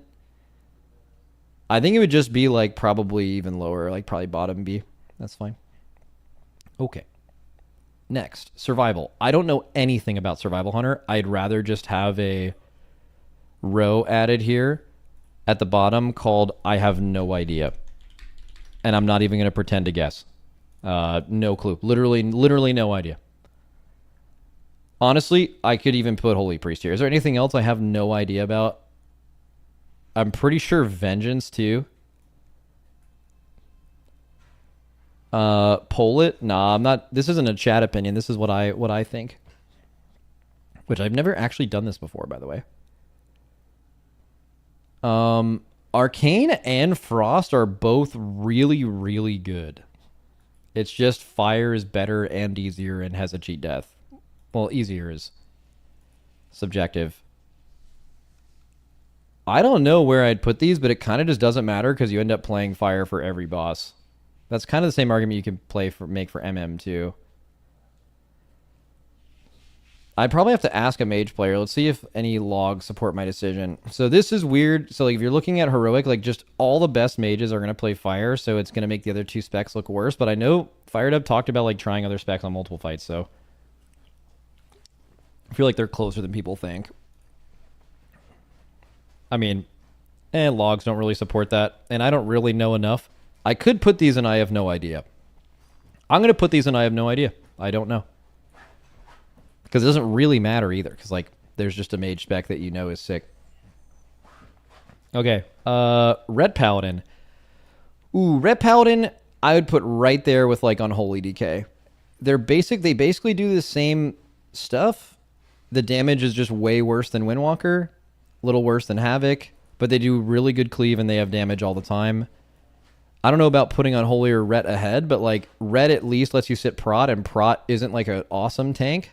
Like this tier could have very easily been a Ret Paladin and a Prot Paladin, or like a Ret Paladin instead of a Prot Paladin. That would have definitely been the case if the last boss needed grips, which it probably should have. And I would also just say, like, adding a Ret to your raid over an Unholy DK, if their damage was identical, Ret, you just gain Bop, you gain Freedom, you gain Hand of Sacrifice, you gain Lay on Hands, you gain an extra immunity. You just gain a lot of stuff that DK isn't getting you, and they're both unkillable. So I feel like a Ret just innately has way higher value. I think that seems like a good spot for it.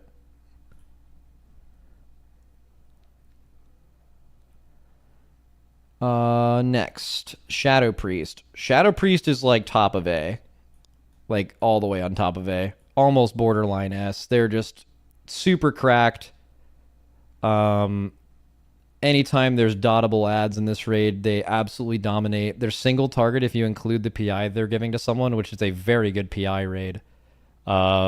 Is extremely good. They're a little immobile, but they're pretty tanky. Like, I mean, they're certainly not as good as Fire Mage, but they're directly behind that. They're extremely fucking good. Okay. Next, Ass Rogue. We actually played Ass on Muggsy, but I have no idea how good it is for the rest of the raid. Outlaw, I have no idea. But, like, we killed Mythic Muggsy with an Ass Rogue. They'd had more damage than Sub in the last phase because of Execute. I don't know. I mean, Sub is just a good DPS class. Just, like, probably better than Hunter. And, like, behind all the tanks and healers is fine. But I think Sub is pretty good. The thing is we never considered playing a second Rogue ever. And I feel like that has to matter. Like, you could have... Like, A is... So far, looks like, outside of the healers and tanks, are classes you could have played 2 of. And it would have been absolutely true. Like, I mean, basically the way I'm making this tier list for DPS is, like, things you would stack above 2 is S. Things you could run more than 1 of in A. And B is, like, good classes that you'd run 1 of. And then, like, after that, it's, like, things that are bad. That it's, like, in ramping badness. You would have never played 2 Sub. I don't think so. That can't be an A tier, you know.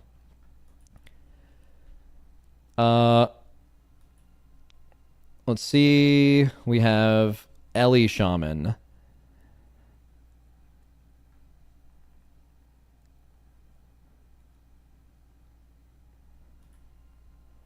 I don't know. We never considered running Ellie once, but people are saying they're doing good damage, so I might have to put it in I don't know, but if there's like a bunch of really good Ellie logs, maybe we put it above.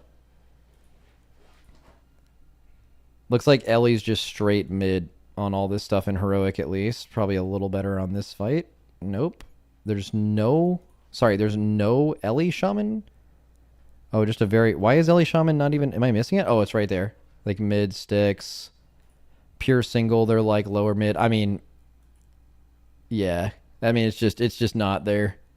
Dude, so sad for Ellie players, dude. I feel like Ellie recently has been getting like pumped up that they're going to be sick going into a patch, then they just never quite get there. Except for, I guess, last season Mythic Plus, they were really good.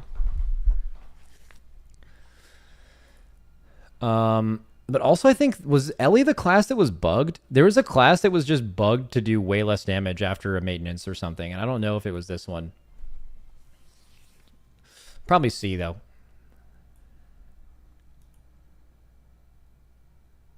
They completely pipe in keys? Yeah, this is not talking. This is purely raid. Okay, Enhance. So Enhance is really good. They're definitely less good than they've been in previous raids. Like, they were unbelievably broken in Nerebar Palace. They were extremely good in Amir Drasil. They're extremely good in Aberys. I think they're definitely not S tier. I don't think you... Like, comparing Enhance to Windwalker is insane. Really hard to compare it to Fire Mage in general. Just very different at what it does, but... Man, I kind of want to put it in A, even though we never considered running 2. Because that, like, kind of breaks the logic of what I've done with my list so far. But, like, Enhance is definitely better than Rogue, BM, Hunter, Ret, Unholy, Feral, Marks. No question it's better than those. Is it better than Havoc? No. But it's really close to Dev. So it's like very high B or low A, and I would just definitely trend low A. Also, running a second enhanced shaman would have been extremely good because you had really low speeds this race. You didn't have a million time spirals. In fact, you had 1 or 0. You had only 1 roar and only 1 shaman. So running a third or like a second shaman or a third like roar basically would have gained a ton of value and felt really good. So I'd put them there. Okay, so Warlock is interesting. I feel like Warlock as a whole is like A tier because really stackable on Destro and Affliction on dot fights. Destro hard carried Muggsy. And then anytime you're playing Demo, you're just like way worse than other ranged. But they played all 3 specs. So, like for me, it's hard to separate the individual Warlock specs because I think as a whole, Warlock is just was really strong. But I don't know if any of the individual specs you could say are really that strong. Like for example, like on Styx and on One Arm Bandit, I think Affliction was really, really good. But then it's just like not as good on the other fights, I think. I'm not actually super knowledgeable about this. Where's like Affliction's pure single? Okay, so like you wouldn't play it over Demo on a fight like Sprocket. One Arm Bandit though, like Affliction's just as good as Shadow Priest, but Shadow Priest is just better on the other fights than the other Warlock specs. Muggsy is just hard carried by Destro on Mythic.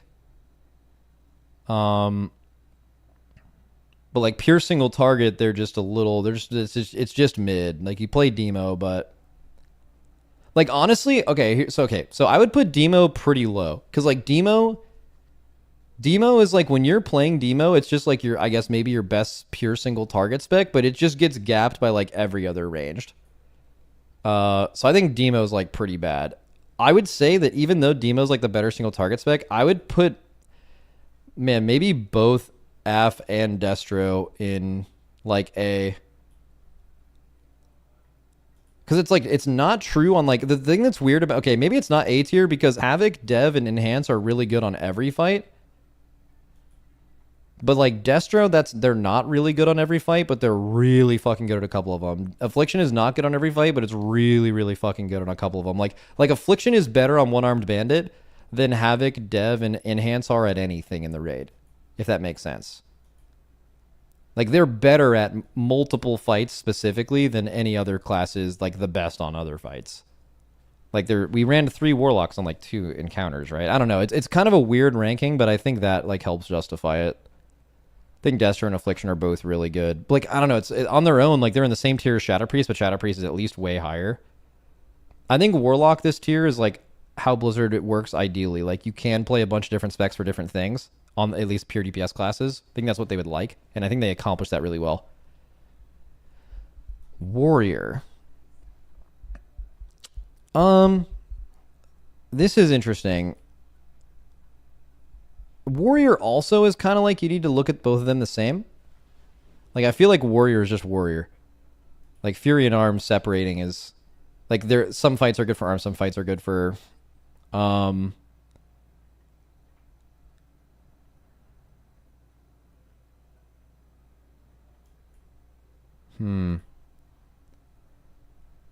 mean, you sat a Warrior and won the race 3 pulls later. Yeah, but Warrior was fine for that boss. But also, our Warrior player didn't have a Mythic 2-hander, which like kind of affected our perspective of it.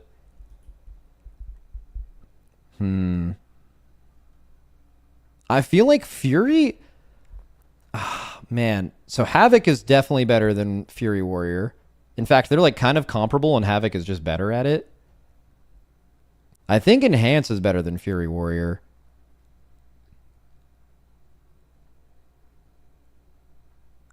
I think it's here and above the Warlocks, maybe. I mean, okay, Fury Warrior is definitely better than Rogue, BM, Ret, Unholy. It's just a tier above that.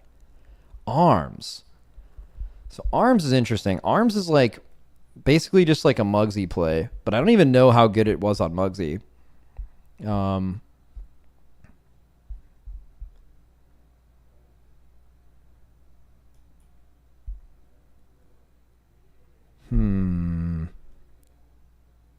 I don't know.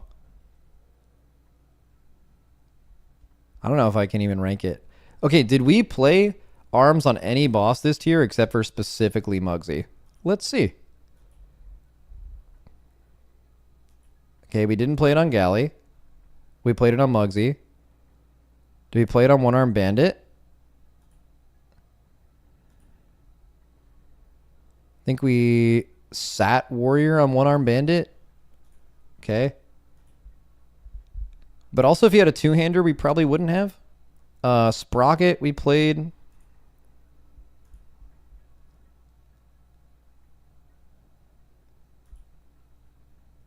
Okay, Sprocket.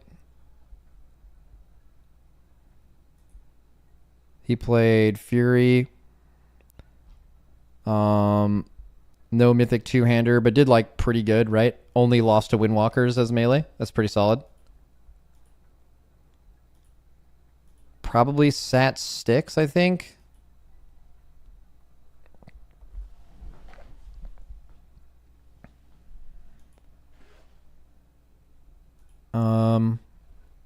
Yeah, I don't know, man. Just like put it. It feels the same. It feels the same to me as Fury, but you just like play Fury and everything. So maybe Arms in B, something like that. I don't know, I'm kind of guessing there. They just have like irrelevant AoE basically. All right, so that's where we're at. I feel like this looks right. It'd be different on different bosses, but for all bosses, I think this is correct. Less sure about the healers and tanks, and I explained the disc versus Mistweaver thing. Still a little conflicted on that. Like single disc is S tier, and so is single Mistweaver. But second Mistweaver is infinitely better than second disc. So they're more stackable. That has to mean Mistweaver is just better, right? That's just what it... But it's more of like a profile thing. I would actually argue that the first disc is actually more important than the first Mistweaver. That's definitely true, healing-wise. Like, bro, if you don't have a disc priest on Muggsy mines, you are just fucking cooked. Bottom of S, you really want one disc. Yeah, you're probably right, bro. You're probably right. It's just like that. You're right. You're so right. You're so right. Do you think if there had been real execute checks, Arms Warrior would have been a lot better? Yep. I mean, because that's true, right? Like this part of this is like, for example, if there wasn't crazy multi-dotting, Affliction Warlock wouldn't be an A, but there was, right? There was really no execute checks in this raid. Like Muggsy wasn't a strong execute check. We killed it the first time we got it there with everyone alive, and it like overkilled, got fucking owned.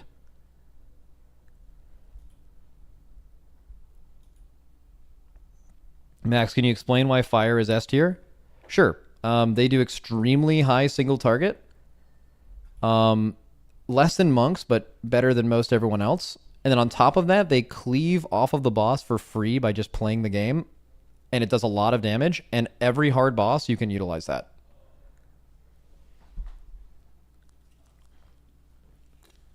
Max, can you explain why Prot was so good? Way higher damage than every tank and tankier than every tank. Unkillable and infinite damage. Especially Worgen.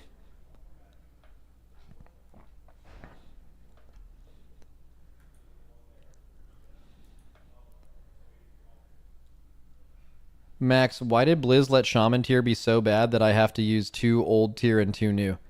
And only way that can be described is incompetence. Because in previous patches, they have intentionally nerfed any... They've intentionally nerfed any like old tier that you would use. And in this patch, they've just been less consistent with it. And they've said in interviews that they don't want it to happen. So when they say things, they don't want people to use old trinkets, they don't want people to use old tier sets, and then it happens, it just means that they were like behind. Max, please tell me why AUG is an E and not below. What would it take to make it useful again? I mean, it's in the lowest possible tier. So the reason it's not lower than that is there aren't lower tiers. It's really bad.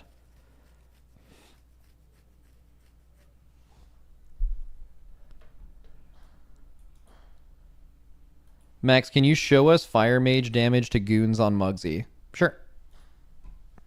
I think that would probably be a good way to show the power of Mage.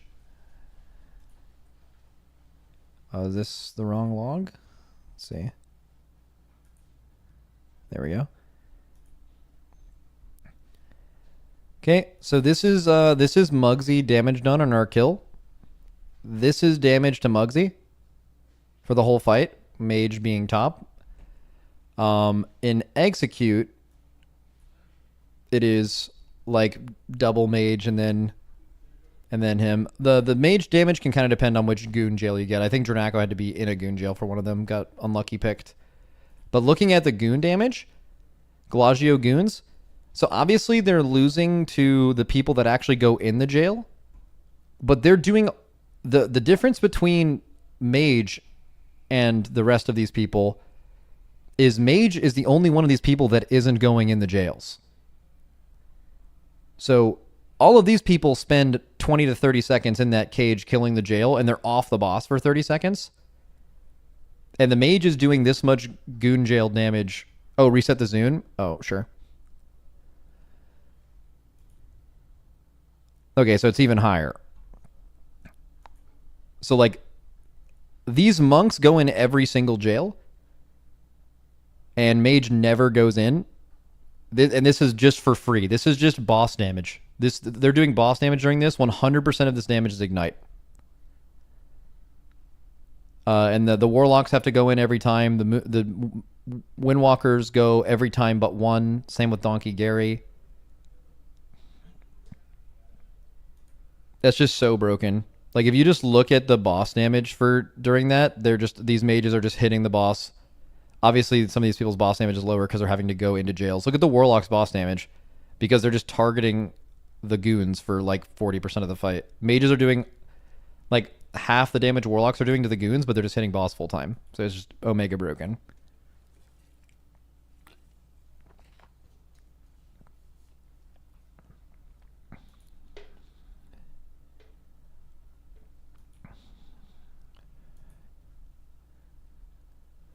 Max, how did you guys realize that Windwalker did so much single target damage? Weren't they really bad previous tiers? What happened? They just didn't nerf them as much. So, like, when we went into the tier, like, if you were to look at, like, our individual personal testing, we had, like Mage, BM Hunter for sure, DPS Warrior, Windwalker, Havoc DH. Right before the tier, Rep Paladin was actually 10% ahead of everyone else, and then they nerfed them due to that, like, haste scaling thing. And then they just simply nerfed every single one of those classes by, like, 5% except for Windwalker. So we were just sitting there like, did they not realize Windwalker is, like, doing as much as the rest of them? And then they didn't. And then basically they just nerfed everything that was overtuned except for Windwalker. And then they just kept their single target for some reason.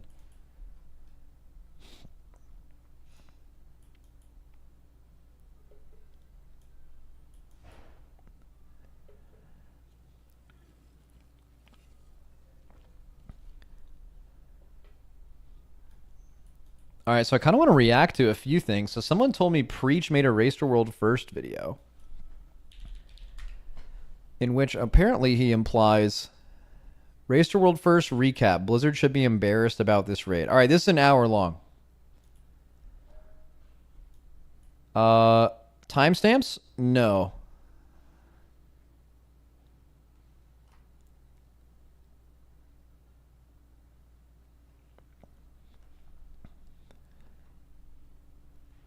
It's a stream highlight. It's not like edited down. Fuck, bro. All right, let's hear this shit.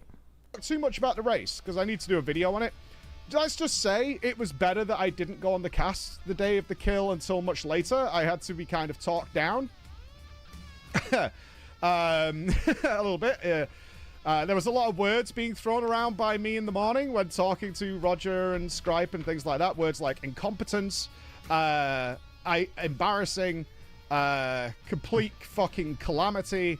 What is it? What a crybaby. All right, so let's give him the benefit of the doubt. Let's not just assume it's like purely like an echo thing. Like, for example, I think if the situation had been reversed and Echo had killed Gallywix and it was also like really easy, I think Preach would be like 70% as mad as he is here. Which is to say that I think this is mostly like not because of the EU losing thing. Like he's like a race. He is a race enjoyer, right? Like he loves races that are super close. He likes it being like this, like a lot of viewers. Like, I mean, I've talked to him about this before IRL, where he really wants it to be like he wants to see Liko and Equid just going at it. I'm sure he prefers Echo to win, especially because he's there. Like if you're casting at a certain venue, you're just going to be pulling for that team. You're obviously biased to that team. That's true of our casters too. Just for us. Did I say Liko and Equid? Oh, W. I didn't even realize that. Fuck yeah, Liko. Yeah, so I don't know. I think he feels like he missed. I mean, but in a way though, like, wouldn't he also be mad about last race? Because last race we also never had a like Liquid versus Echo like pulling the boss low at the same time thing. That never happened last raid either. So was Blizzard incompetent for that? I guess it's like, but the last boss was hard. I think he's only mad about the tuning. I mean, yeah, the tuning was bad. Like last boss being easier than the second to last boss is bad. And the fourth boss being harder than like the sixth boss, even though the reset made that kind of weird, is bad. Let's hear the let's see. Yeah, a lot of words like that were being thrown around. I was furious, I'm not going to lie. I'm literally furious with what they did during that raid. I don't think we'll ever get an answer as to what the hell happened there. I think we will. I think we will get an answer. Like the last time they like super goofed, they like super goofed was Razagath. Cuz like the boss was just like, even forgetting the like nerfing and killing when we were asleep thing, that boss was just like unprogressively overtuned like 5 different times, and they had to nerf the fuck out of it every time. Like they like fucked up that boss. Right? And they did answer like in interviews publicly. They were like, here's why we missed on this boss. They're going to be asked about it, and I don't think they're going to be able to be like not answer it. I'm pretty sure they will answer it. I don't think I mean, they'll have an interview probably with me before the next year, and that will be asked, you know? There is a million crackpot theories running around about what happened, but ultimately, embarrassing is the word I will go with. Absolutely embarrassing for Blizzard. I have never in my life, and I really racked my brain. Did they forget a phase? I don't know. Like, if I run the fucking gauntlet of crackpot theories. 1, they didn't turn on the triggers for whatever was supposed to happen. No. 2, they deliberately didn't turn on the triggers for what was supposed to happen so the race would end. 3, they... Oh, okay. Now, yeah, that's not true. Like I'm assuming he means the mythic triggers. Like they literally had it tuned for heroic, and they didn't turn the mythic ones on because they wanted it to end. That's legendary. Like we didn't see all these abilities get nerfed as we were walking up to the boss. Basically, the boss is as it was from the beginning of the raid, as far as we can tell, except for they nerfed its HP at the same time they nerfed Mugsy's. Ring does, and literally didn't come up with anything at all. 4, they somehow ran out of time to create whatever the mythic phase is going to be. No, I mean, they did. Okay, so one thing I disagree with that is I don't think the fight was lacking with the mythic phase. Like the whole mythic phase thing being basically everything after P1, I don't think that was like insufficient. Like it was too easy, but the mystery of it and how you actually problem solved it was actually really cool. It was just tuning. Like the previous mythic secret phases they like spawned at the end of the fight, and they were also very easy phases. They were just less of the fight. But I think the way they executed the secret phase was way cooler, in my opinion. I don't think they like forgot to add part of the secret phase. I do think it could have been cooked up way better. Like, so we thought this fight was going to be 2 different things with a mythic phase. We thought, going to a raid plan. My 2 ideas, because here's what we had data mined. We had it data mined that there was basically like an increased version of all of his spells. So the tank mechanic had the biggest, baddest bomb blast. That was one of the data mined mythic phase spells. And then another one was like the fused canisters was, there was another like data mined mythic spell with that being increased. And there was one where the suppression was increased. And the way that we thought this was going to work on mythic was you started in the intermission, but then basically all 4 things would be open. And we thought it was basically going to be Lei Shen or a Build-A-Boss. Because, and I saw Echo, Scripe and Roger talked about this in their post-race interview as well.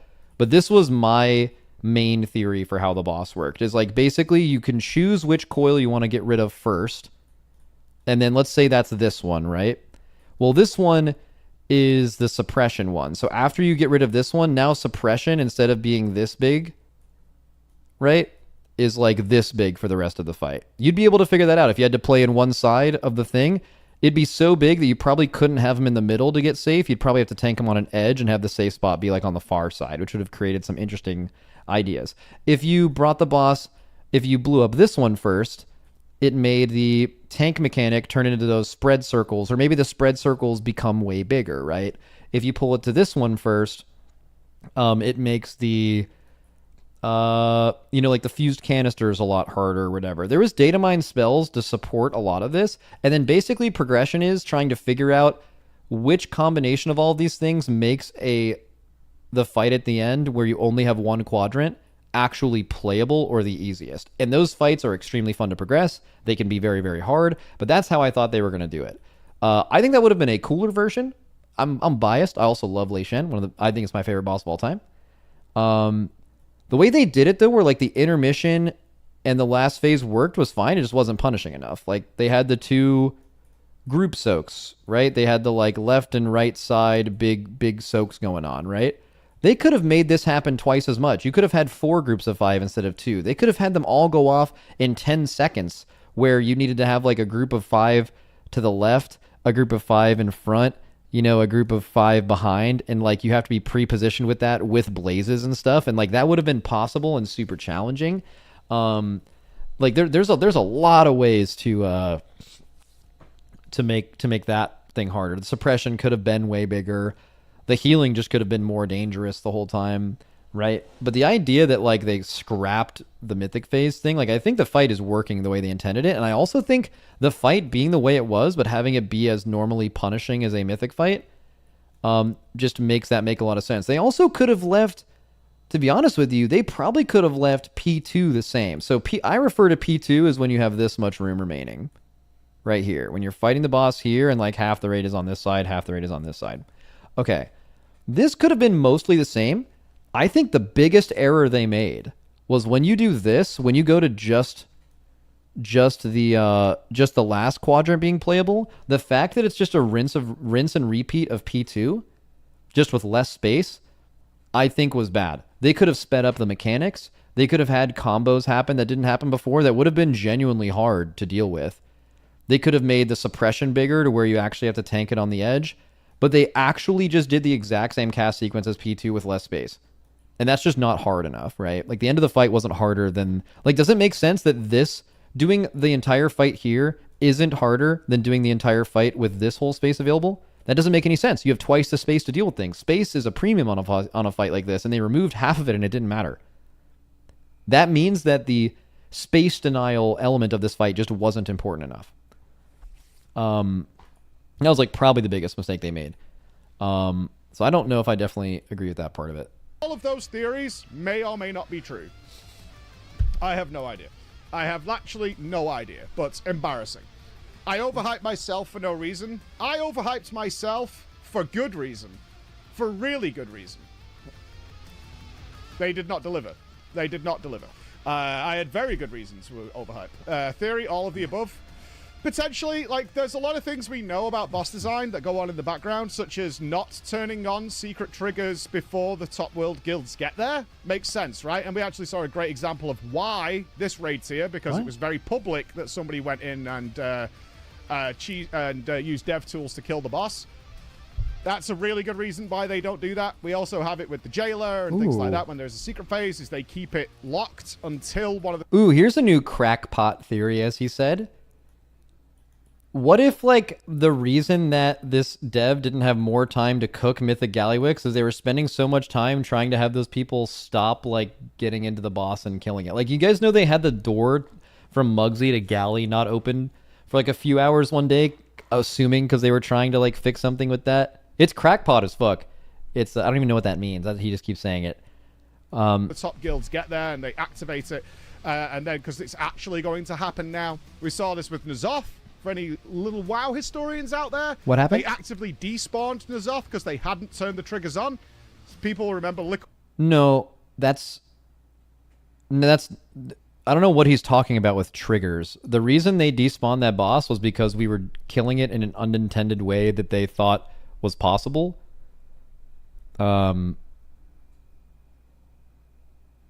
Bro, he keeps saying triggers. I actually don't know what he's talking. I don't know what that means. We don't do that. We also have it with the jailer and things like that. When there's a secret phase, is they keep it locked until one of the top guilds get there and they activate it. That's not how Mythic Jailer worked. They didn't activate any triggers when we got to the Because boss. it's actually going to happen now. We saw this with N'Zoth. He's saying part of the fight wasn't enabled. That's not true. That's not true on N'Zoth or any other secret phase. For any little WoW historians out there, they actively despawned N'Zoth because they hadn't turned the triggers on. I mean, I can see that being a misunderstanding of how that worked, but that's not what happened on N'Zoth. There wasn't, like, the Mythic phase. We had actually been in the Mythic phase already before we did the, like, stay out of the Mythic phase and then, like, burn the boss down. That had, that's not how that worked. People remember Liquid progressed N'Zoth and then suddenly the boss disappeared. Why? They had reached the secret phase and it wasn't active, so they... That's not true. We had been in the secret phase for like 30 pulls before that test. We had gone through and successfully completed the Mythic phase and come back out of it multiple times. What we did on one pull was someone said, hey, what happens if we don't go down in the secret phase and we just stay up and hit the boss for a while? And we were all like, I don't know, let's just test it. And then it just never did anything, and we had the boss like 20%. So they despawned the boss because they realized that if you never went down to the secret phase, the rest of the fight didn't start. That's not a Mythic trigger thing. That's just like a weird loophole thing they didn't think about. They despawn the boss and then fix it. That had nothing to do. I still don't know what he means by triggers. I don't know what that means. Despawned the boss and then respawned the boss with... I know what triggers can mean on a fight, but it has nothing to do with the context in which he's using it in. So I'm assuming he's referring to something else. Phase now fully active, right? So that's how they do stuff. Preach out here lying. I don't think he's lying. I just think he doesn't understand how it works. I don't think he's like... He thinks he knows how it works and he's saying that, but he's not like spreading disinformation on purpose. Really not the... Although it was more public this time, nearly every tier, somebody goes in and uses the dev tools to kill the boss. So they do that. We'll get to the next game in a minute. I'm keeping it a little secret. I think that might be true. I mean, wait, he said most tiers people go in dev tools and turn on the boss. I don't think the last boss has ever been killed on Mythic ever, like it has in this tier multiple times. I don't think that's ever happened. At least since I've been doing the race. So since Old Year, that would be like, we would know about that. That would be like a big meme. At least that hasn't happened since Old Year. People have gone in and done like weird soloing stuff with Torghast powers and Mythic Plus, but killing the Mythic end boss before anyone's gotten to it, or just in general before World First, has not happened. At least since I've been doing the race. Secret for you right now. But I did want to address a couple of things. Now, I want to be very clear on this. This is my opinion. It is definitely not shared. Someone said he's just doing this to farm drama for view counts. No, I don't. Okay. Can we all just try to take this at face value? I know a lot of people basically have like disliked Preach since the like I'm quitting WoW thing video. Like that rubbed a lot of people the wrong way, a lot of WoW players. But like I feel like we should just like the chat should just cool off a little bit. We haven't I feel like he's making this video because he's really passionate about the race and he's really upset about the way it ended. I don't think he's doing this in a disingenuous way. Fight everybody on the Echo team, and I haven't spoke to anyone at Liquid yet. I kind of want to see if we can get a chat with Dratnos going, something like that. Dratnos is not in Liquid. My personal feelings are... But W Dratnos, though. This is possibly one of the worst designed raids of all time. That's my starting point there. So purely design? I don't know if that's true. So Tuned... Oh yeah, I actually think the design of this tier is pretty goated. So I'm assuming he's not talking about theme. He's talking purely about boss design, because I think the theme is kind of objectively goated. But I think the design is pretty good. So first boss is the first boss.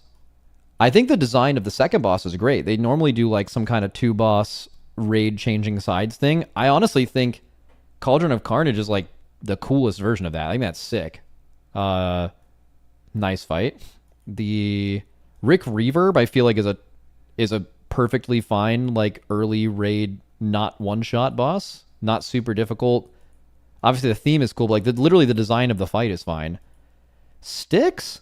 So Styx is hard to gauge because I haven't done it since we did it like the first time. I guess we did a re-clear of it. I think it was certainly way too hard, but that's a tuning thing, not a design thing. But the design of Styx being rotating around the room, trying to burn minimal trash, and the trash ball thing, I think the trash ball thing was designed really well. I think that's actually like pretty cool. Where you turn into a ball, you have to run over the Scrap Master, get medium run over the Scrap Master, and then 2 of you have to find a big bomb. I think that's fine. Like, it seemed fun on Heroic. But let's just say Styx is like really poorly designed. I don't know if I'd agree with that. But let's just say that's true. Okay, so Styx is bad. Are we arguing Sprocket is bad? I feel like Sprocket's a really well designed fight. 3 phases, they're all the same except a weapon gets better in every phase. I think the intermission maybe isn't awesome. But I feel like Mythic Sprocket was just like a pretty good Mythic fight. Pure single, not super long. One Arm Bandit. Again, we're not talking about tuning. We're talking about design. I feel like One Arm Bandit is one of the cooler, like, single target-esque sludge fisty type bosses they've made in a while. The different combos, the different routes you could have gone, how you position in the room. I feel like One Arm Bandit is just sick. Especially on Mythic. Really cool. I think Muggsy design, again, not tuning. I would actually argue that Muggsy was actually tuned pretty well. I think the design of the jails isn't good, because like requiring port classes is basically how that turned out. I'm not sure if that was their intention, but it's certainly how it ended up. I think the way that mines worked was pretty good design. I think the idea that you're switching 2 sides of the room and there's multiple ways to do it. We considered 3 healing, 4 healing, and 5 healing. 3 healing with Lust on the pole to skip an entire phase. Could have made the last phase DPS check super relevant, but also maybe easier to heal because the 1 less stack and less Moxie. There's like a lot of really cool things you could have done. I thought the design of Muggsy was actually pretty good. Obviously, it was really bugged, but the tuning was good, I think. So I wouldn't say Muggsy was like really poorly designed. Really, the worst part of Muggsy is just everything involving the jails, which is very fair. And then I don't think the design of Gallywix is bad. I actually think the design... Now, obviously, I'm going to feel more like this than everyone else, because what I do is figure out raid bosses, and figuring out an end boss without a dungeon journal was extremely fucking fun, and it was not mechanically challenging enough. But again, we're not talking about tuning. We're talking purely design.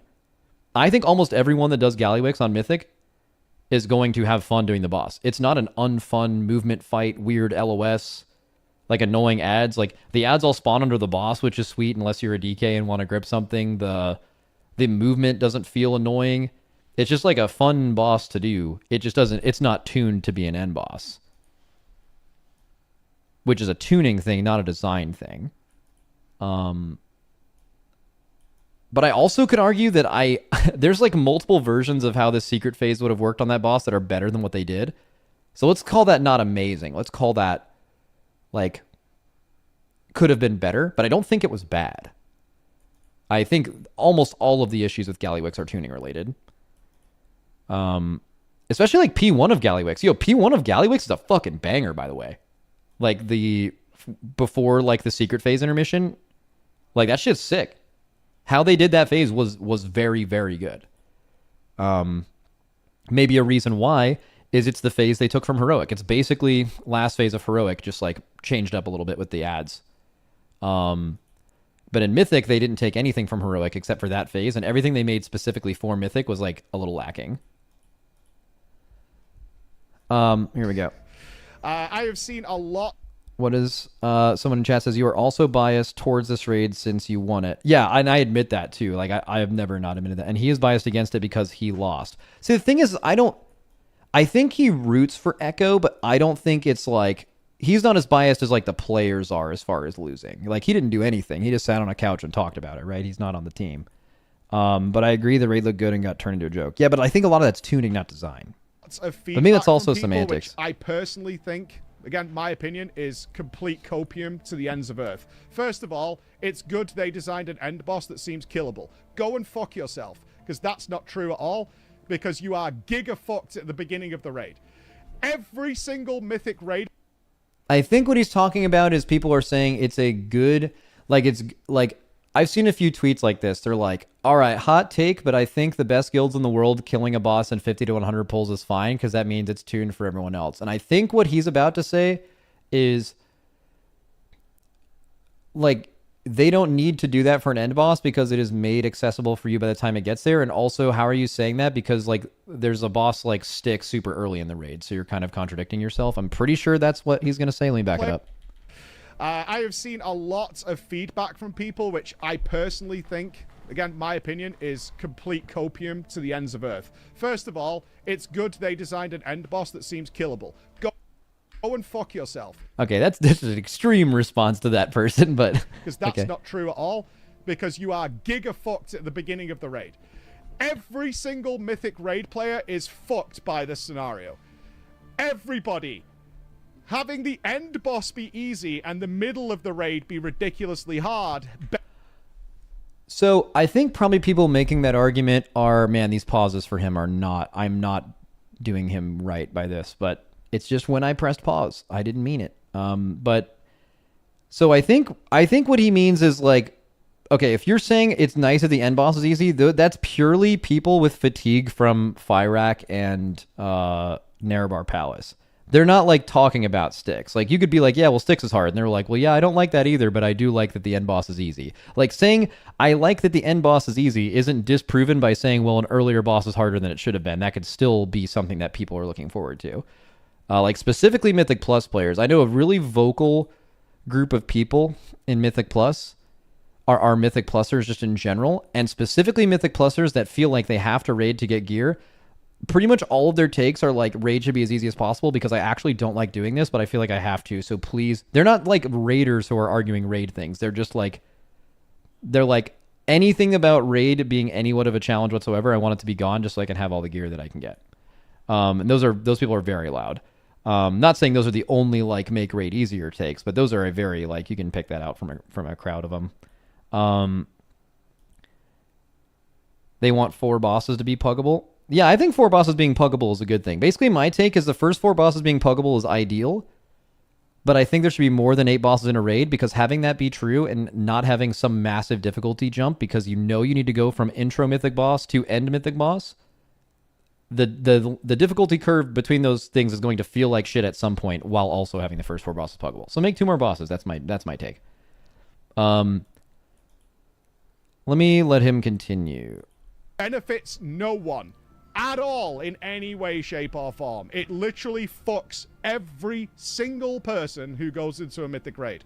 Does it make I think he means having bosses be too hard too early, which everyone would agree with. sense to have earlier hard bosses? No, not really, because that's for everybody else. I am totally fine with the end bosses being super hard, your Tindrils, your Fyraks, your other big end game bosses. That's fine because there's no way in hell earlier non-splitter maniac guilds are going to get there anyway, and they can be changed, and we get a good race, and that works. Last 2 raids have had some... What is it? He said, someone in chat said, I don't think it was intended for early bosses to be harder, though. That is correct. Styx was obviously not supposed to be as hard as it was. Like, that was... Then you could tell by the changes they made to it week 2. They are... That was purely... Like, it wasn't like Blizzard intentionally did this, but I also don't think Blizzard intentionally made the last boss super easy either. I think that was, I mean, which his whole point is like they were incompetent in tuning the bosses. And I feel like that's not a hot take. That seems accurate. It's kind of like sounds like you're being really mean by calling someone incompetent at a job that you have no idea how to do yourself. I always feel weird about doing that. Like I would have no idea how to create and tune raid bosses, right? But I mean, saying saying that like Blizzard was incompetent with tuning bosses this year is kind of like, that's kind of what happened. Really weird tuning for some fucking reason. Amirdrasil was kind of perfect. They got it close with that. And Sepulchre, besides Halondrus, which was an anomaly, was also pretty perfect. It was close to it. But whatever. Amirdrasil should be the model for everything. Not true. Benefit boosted people who want the mount. I mean, Amirdrasil was also a widely complained about raid because people felt like they were at Tindral, which was completely unfair for way too long because earlier bosses being easy. But who won those races? Yeah, I mean, yeah, that's a decent criticism. There was a discussion. I don't know. I feel like if we would have won Amirdrasil, just giving Preach some credit here, I think if we win Amirdrasil, I think he would, this video, it has the exact same, he would have said the same thing. Like he would have said Amirdrasil was good. I think what Preach really wants is he wants the race to be really close at the end. I think. He definitely also wants Echo to win, but I think he cares more about that. Not joking. To boost the world second. I am not joking. There was a potential complete Giga Chad move that they were going to sell the world second kill to somebody. This came up because Perfecto was starting to get a very sore eye, and Perfecto was scheduled to go to the doctor later in the day, and they didn't have another rogue to step in. They were going to let somebody buy the rogue spot because they could have sold it for like 200 million gold and boosted it, because why the fuck not? There was we were hoping Method were going to do it. We were genuinely hoping Method were going to boost the It would have been hard for Method to do that without Vantis on it. You could have done that. You could have also done that on Sarkareth, though. For what it's worth, you could have absolutely 19-man Sarkareth for world second after we won. That would have been the most Giga Chad move of all time, but they just it was so easy they killed it before Perfecto went to the doctors. But that was the discussion that was happening. It's like we could kind of sell this and sell the mounts. It would have been hilarious. Yeah, there were some weird facts, like they wiped Moron's one-arm bandit heroic. Now it's not a great fact by any means, but they wiped more on one-arm bandit heroic than they did on Gallywix. Max, wait, someone claimed that Boomy said you guys secretly Vantised on Muggsy. Is that true? No, we Vantised no one on Muggsy. We talked about Vantising Muggsy when we were on Gallywix after we woke up and saw that Echo hasn't killed it yet. Purely just for the chance that that information like circulated around Twitch chats and then maybe they read it and then maybe they tricked themselves into thinking we did and then they did it, which would have like hurt them on Gallywix potentially. But interesting. That would have been pretty ironic because them Vantising Muggsy would have actually been way better for them. So we would have been trying to trick them into something that would have helped them. But yeah, that was the idea. Not a single player was Vantised for Muggsy. Which is also really funny. Things like that. We didn't even Vantis people we sat on Gallywix just in case we wanted to play them. That's like literally 0 Vantis runes. Do you think Echo had any chance? Personally, no. Why is that, Preach? That is no shade at Liquid. I do not think... I ran the numbers in my head. For Echo to have had a good chance at winning this race, you would have to have, one, had foresight as to what was coming. They would have had to have killed Gallywix in like 50 pulls, realistically. They would either have to have killed it the night before or killed it within an hour of starting their next day. To have seen Gallywix worked on the strat before Liquid woke up because Liquid correctly went dark. Yeah. And killed it that night, probably. I mean, you could have just killed Muggsy faster, though, right? Couldn't you have just killed Muggsy? Like they were literally ahead at an early point in the raid. Late into the night, right? In order to have won. That is unrealistic. Not to say Echo didn't make mistakes. They did. I think a blunder was one-arm bandit. They got the full advantage week 1. From what I understand, again, Scripe and stuff might change this a little bit. It's the information I've been getting from the players, is they did science pulls on one-arm bandit instead of pushing for the kill. That may have given them a bit more Muggsy information, whatever. Wait, what? Okay, this is like secondhand information, but what does that mean? Do they mean like week 1? Like they did science polls week 1 and they should have been trying to kill it week 1? They said they tried some different bomb orders. Like after we had the VOD of how to kill it?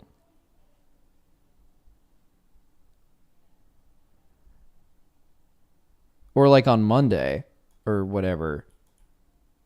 No, on week 1 when they went dark.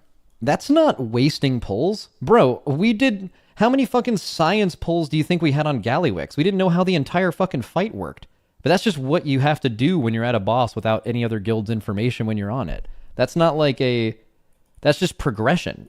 That's just progression when you don't have a strat when you get to a boss. You have to do stuff like that. It's not something you did specifically bad, right? Don't know if Echo's going to release how many wipes were caused by bugs on Mugsy. We had the exact same bugs. They didn't play well. No one's arguing that at all, but a lot. A lot. I've had varying reports of how many wipes were, or potential kills is probably a better way of saying it.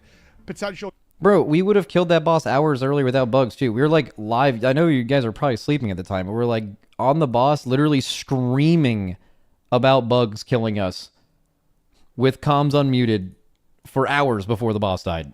Almost 4 perfect pulls in a row. Every single person alive after jails, within, like, 6 or 7 pulls, we had 4 with everyone alive after the jails in the last phase, and we wiped the bug on the mines. Like, it happened to everyone, man. Kills were down to bugs. Let's put it this way. After they figured out how to fix the main bug, they killed it in 2 pulls. I'll just put that... You'll just put that out there. Okay, we also figured out how to fix the main bug. It was a desync on those ads, and it was... I guess we just figured that out faster? Like, I don't know how many times they wiped to specifically the bugs in the last phase, but we wiped to it like 4 or 5 times screaming, looked at a bunch of odds, figured out they were desynced, and had people run into the back of the mine instead of the front, assuming it was behind it, and that made it a lot more consistent, and then we killed the boss.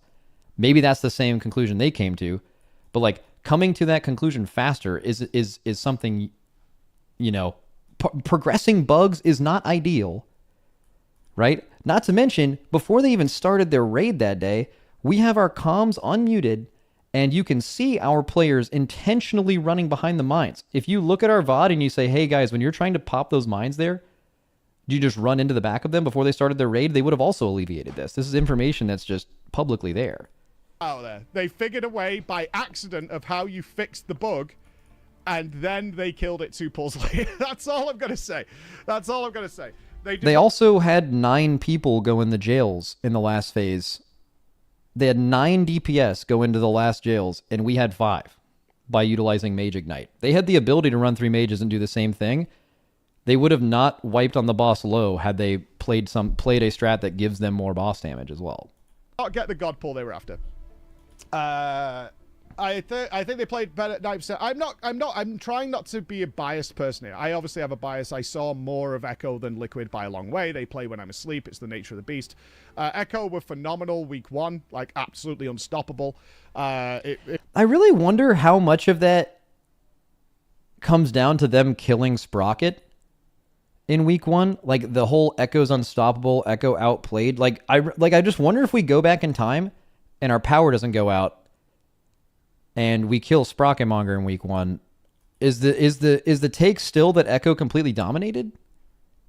Because Echo would have played exactly the same in this scenario, but the only thing that changes is we also kill the boss week 1. I feel like a lot of it is Echo dominated because they killed a boss we didn't, and I feel like there's just a very obvious reason for that. Like in our first reset with maintenance and the power outage, we had 8 hours less time of raiding than EU guilds have in their reset because there's no maintenance at the start of their day. They start at 6, 7 a.m. whenever they come up. And you know what I'm saying? Like that's all I'm saying. I mean, I'm down for saying Echo played well in week 1. I don't pay too much attention to what they're doing, but I feel like the whole they dominated in week 1, I don't even like what boss are you looking at where they dominated us? Right? They killed Styx. I think they killed Styx faster than us, but I don't know because we progressed more of that boss coming up with our own shit. Like, look at a boss like Gallywix. They killed the boss in half the amount of pulls as us. I think they kill that boss fully on their own with no information from us. I think they take 100 pulls too. Definitely. So, Styx isn't quite a boss like that, but like I'm just wondering what exactly you're pointing to saying they fucking owned us in week 1, right? I'm not sure. If they carried on that performance into week 2, maybe, but even then, I'm like, how would this have worked? Like, in order for them to have won the race, they really would have had to have killed One-Armed Bandit in the last 3 hours they had after killing Sprocken. Then they would have had to pull Muggsy probably a few times. They would not have to. Okay, killing One-Armed Bandit in week 1 has absolutely. That is like completely out of the realm of them being able to do that. That's not like an option, right? I also don't even think there's any difference. Then you would just kill it in your reclear as well. Then they would have to have killed Muggsy the next day far quicker than anybody even came close to. Then they would have had to have killed Gallywix within the same day. That's the only way they could have won. Realistically, it's the only way they could have won. But that's my feelings on it. The Echo players might have a different mindset on that situation. Is Blizzard dumb as rocks for talking up how they wanted to really watch the race? I don't know. Yeah, heroic splits are grim. In fact, I mean, I'm proud, and I think all our caster team is. So true. Heroic splits fucking suck. And they absolutely obliterate viewership. That sucks. But I think you can make an even bigger argument that Blizzard could just do a heroic week. Like, dude, the first week of patches now are so, like, there's nothing happening. Bro, you can just do a heroic week then. Fucking slam it. Regardless of what people say about splits and stuff, the Echo broadcast was the #1 watch thing on Twitch. Over everything else. We had that award in week 1 of splits. Like, I am ultimately proud that we put on the best show on Twitch.tv during splits and the race. In addition to this, Echo had higher viewership during the second part of the Muggsy than Liquid did during the secret phases of Gallywix. Yes, we had higher. Yeah, it's interesting. We had higher viewership during Muggsy fails than Liquid pulling Gallywix. Dude. Oh my god. Like, all those are from our side. I said this to Roger. We got our world first. Like, we put everything into those casts. Like, the amount of work that was going on behind the scenes to, like, get things going. What can we do? Ideas, strategies. All the amount of times I could tell you, you won't really see it on the cameras, the casters running to the casting room because we've got an idea. Like, we can make this better. And do all sorts of things. So, yeah, from our side... yeah, like Cruella especially. Rook has got a lot more experience than Cruella. Cruella was phenomenal. A wonderful addition to the team. Somebody who came in so nervous and then found her feet very quickly by talking to us. It was the same thing I say about Jordan. When Jordan was very nervous her first cast, she asked questions. She had no fear about, okay, what shall I do here? How does this work? And then when we got to Mythic, Cruella started to fly. I want to give a special love to Cruella, who was really, really anxious and nervous because her accent is very strong and her English isn't perfect. She genuinely thought that would be an off-putting part of the cast, and she was super nervous about it. Where I think every single one of us individually, it wasn't a collaborative effort. When she spoke to us about it, I was like, that is your strength, because what you're saying is very important and it's good information. And the fact that you have the accent on top gives it a little spice and a little... Max, TL is Panda. That's literally just a blatant lie. We have to compile all those stats. I can't believe his friend just walked in and lied. Yeah, fucking link that shit. I mean, I don't really care. I mean, I know it's not true. It's just like... Dude, that guy coming in and hitting the actually like that went fucking crazy, by the way. Stop looking at it as like not like a disability, but as a weakness. It's actually a strength. And if you think about it that way, you'll have more fun. She went straight into it. When she found her feet, and she's got raid bans. She's got raid bans. Because she actually asked me afterwards, like, is it okay? She actually stopped mid-broadcast at our first shift. She went, is it okay if I'm like a little mean to you? They're only jokes. Bro. Is there a part? There's no timestamps, guys. I would skip this. I don't. If you don't, I will be pissed. I will legitimately be pissed. I'm like, I need that. I need something to fire up, right? I need something to get going with. If you just sit there and just like, power word barrier nullifies this amount. Shut the fuck up. Like, you're a raider. We're all raiders here. We're all raiders here. So get it going. We're meaner than she was. Yeah, but she didn't know where she could talk like that on a broadcast, like very, in a professional environment. She's like, can we do this? Because I was firing at her, and she's like, can I do this? I don't know. Do you get away with more? I'm like, no, you can do it. Yeah, it's unfortunate the ending was bad. It's crazy to hear she's been playing since she was 9 years old. Yeah, I always think it's important to, when we have a new caster, we need to get that history. Because a lot of people might, because there's a lot of dickheads on the internet, they might think, oh, pretty girl, that's why she's on the couch. No, this girl's a fucking world-first raider. She's been gaming since she was 9. She's fucking brilliant. She knows everything that's going on. She was spotting shit going on with the plays that was... Echo plus Gingy peak is at 69k. Liquid plus max peak is 98k. Oh, that's weird. Way better than some of the other things we spotted. She brought wonderful elements to That's it. Like weird, this, bro. This whole, oh, she's a girl is no good. Cruella grew very fast. I hope she comes back. I know she got told that we'd more than have her back on the cast, so I really hope next time she does come back. Yeah, just so go yeah, to that was really start good. talking about the race again. I just want to hear the part where he said that our power outage was scheduled. It was good. She was excellent. She was absolutely excellent. But I don't know if anybody's got any questions about anything that happened at the race. Check out this link to G2A. Oh, the WoW Gold thing. Yeah. So I'm more than fine to talk about this. So the G2A. I know some of you were pissed because G2A has gold selling on there.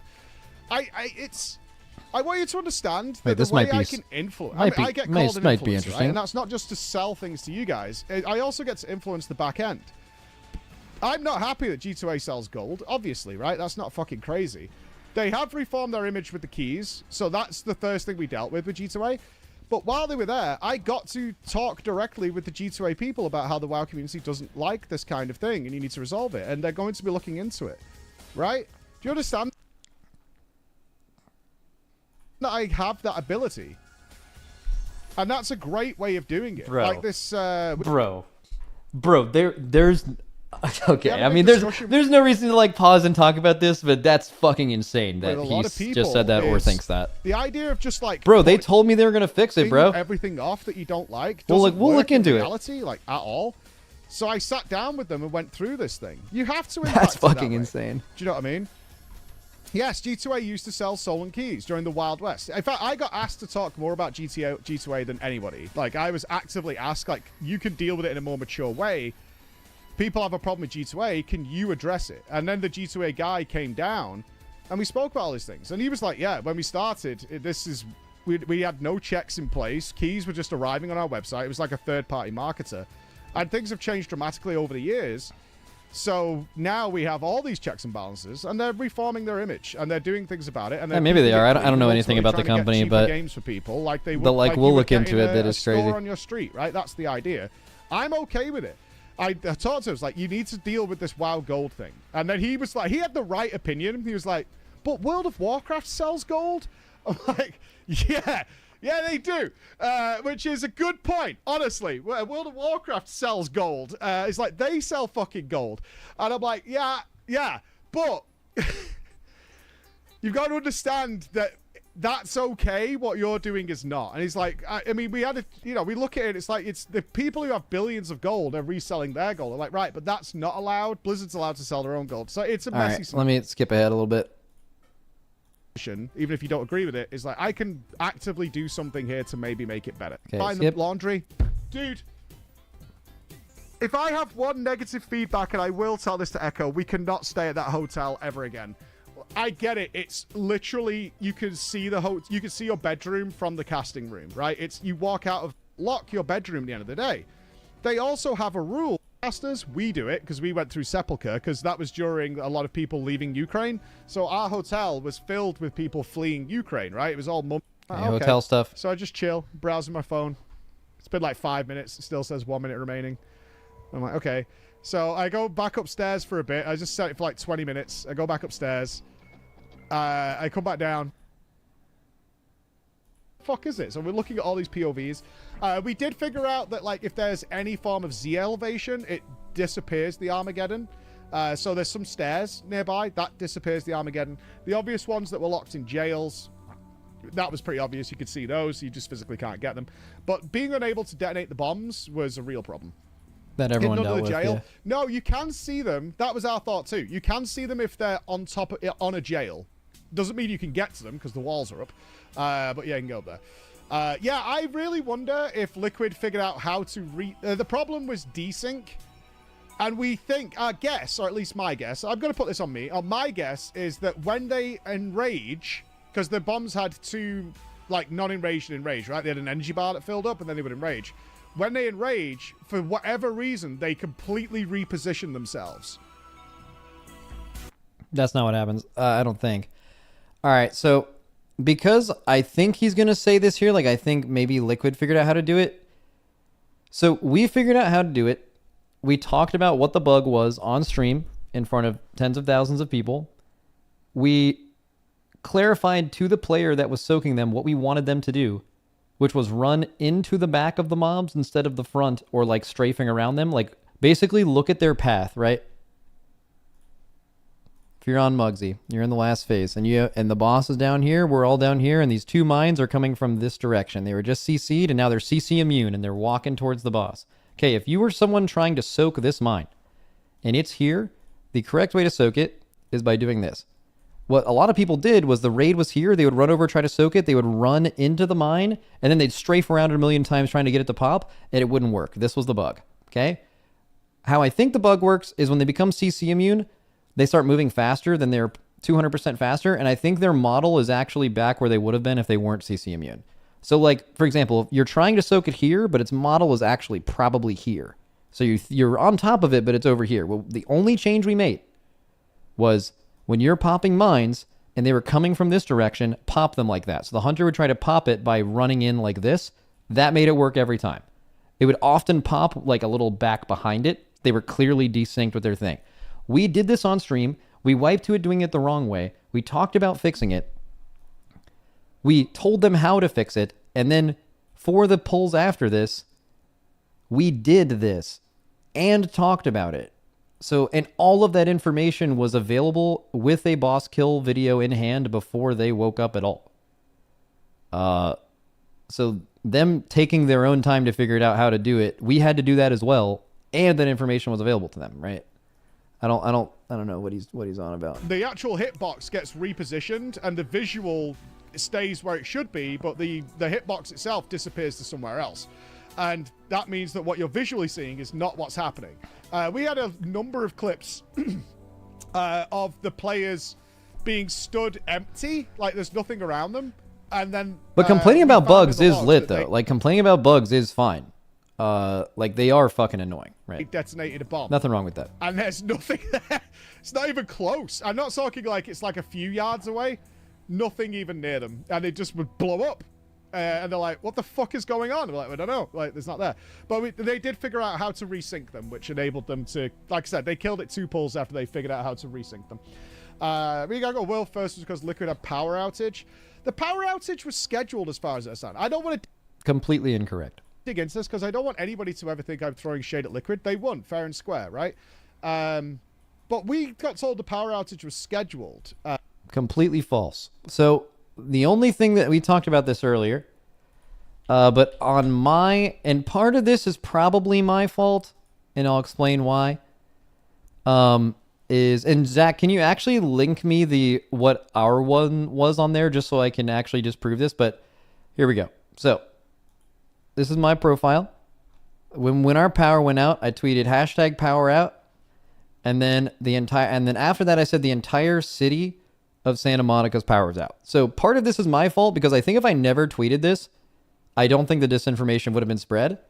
Because what someone did was they went onto some power website and they screenshotted this picture.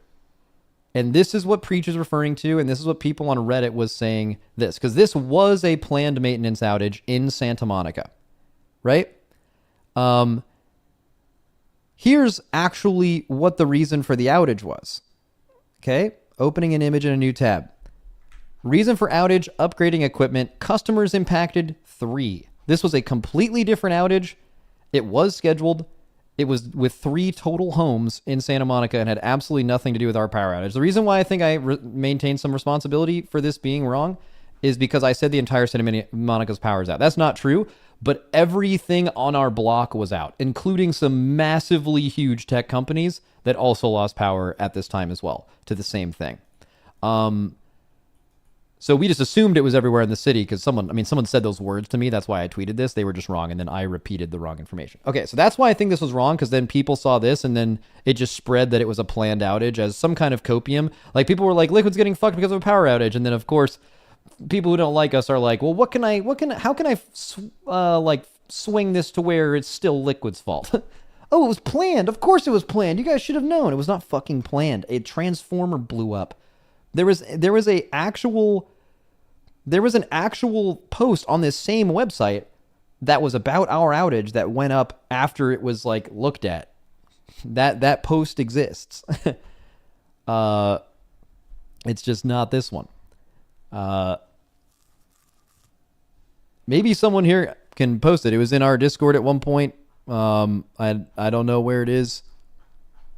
But we never felt like we needed to defend it not being planned because it wasn't. But just for your all's information, it wasn't. It was not a planned outage. We would know about that. That's not what happened. It doesn't really matter if it was planned or not. Yeah, I mean, I guess that's true. Planned or not planned, you still lose power. I guess planned means like you could have found a way around it. And if it was planned, I'm sure we would have found a way around it. But it wasn't, I guess. But either way, someone messaged me the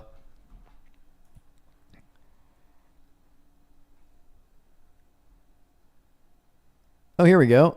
So, well, I don't really want to show the address. Yeah, can you recrop that, Zach, without the address? And probably without the apartment thing. This is an adjacent apartment complex.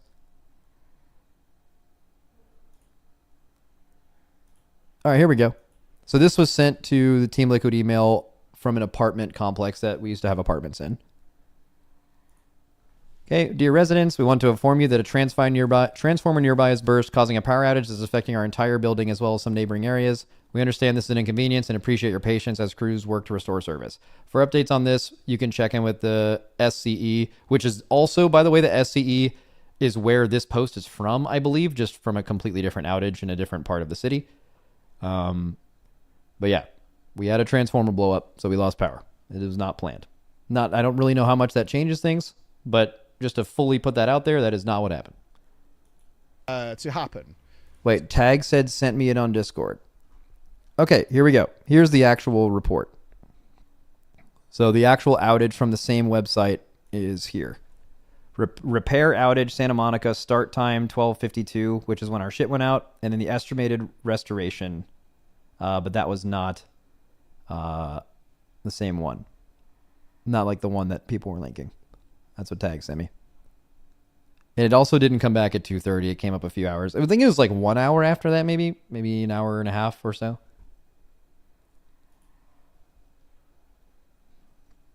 All right, here we go. So, let's rewatch this. Because Liquid had power outage. The power outage was scheduled as far as I understand. I Not don't want to dig into this because I don't want anybody to ever think I'm throwing shade at Liquid. They won fair and square, right?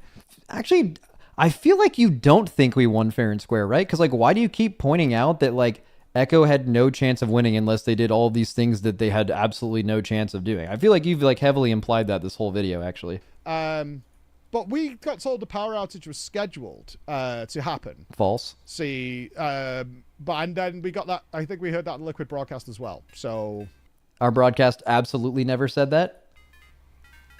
I don't know. Also, even if it was, like, I don't even understand, like, what is it wasn't, lol. I would double check that. Because that's what we got told. It's like it was scheduled. If it's not, it's not, and it sucks. But yeah, power outages happen. It happens like during every race, something like that. We've had internet Yeah, for sure. die. It is what it is. It sucks. Yeah, 3 hour times we're not playing the game. That has never happened to us one time ever, at any rate. It certainly didn't matter. Max said it was scheduled in a different place. The 7 p.m. patch time. I'm surprised Scripe didn't clock this. Because we all knew. I am really surprised that Scripe didn't clock this. Because, I mean, we were after the first two, it was very apparent that internally at Blizzard, they had decided a very specific time to nerf bosses. So, they still won't give us a heads up, which I think is a mistake. I think Blizzard should give a heads up saying we're going to, if not... They give both guilds are aware of it at the same time. All right, I need to put this shit to bed. All right, so hold up. Regardless of who's raiding and when they nerf a part of a boss, I believe the people who are affected most by the nerf are people who have been on the fight longer and have been dealing with whatever Blizzard had deemed overtuned by them nerfing it longer. Like, for example, if they nerf the last phase of any boss to do 30% less damage to you, and one guild has been in the last phase for 20 pulls, and the other guild has been in the last phase for 3 pulls. At the time of that nerf, which guild do you think is more affected negatively by them choosing to nerf the overtuned last phase by 30%? It's clearly the team that has been there and been dealing with has more wasted time by them in that phase for longer. Right? That is how nerfs work. So when they nerfed Muggsy the first time, when they nerfed Styx, we were on the boss for longer than them, regardless of it happening at the beginning of our day versus the middle of their day.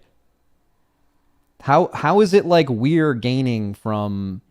Like, if they would have nerfed it at the beginning of Echo's day, for example, before they were on the boss, or before they saw the part of the boss they nerfed, wouldn't that have been unfair to us?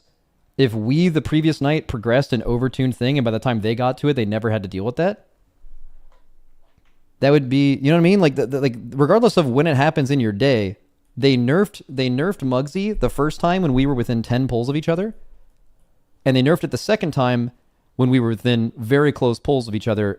But both times we had been on the boss for longer, and we had been on the parts of the fight where those nerfs were relevant for longer.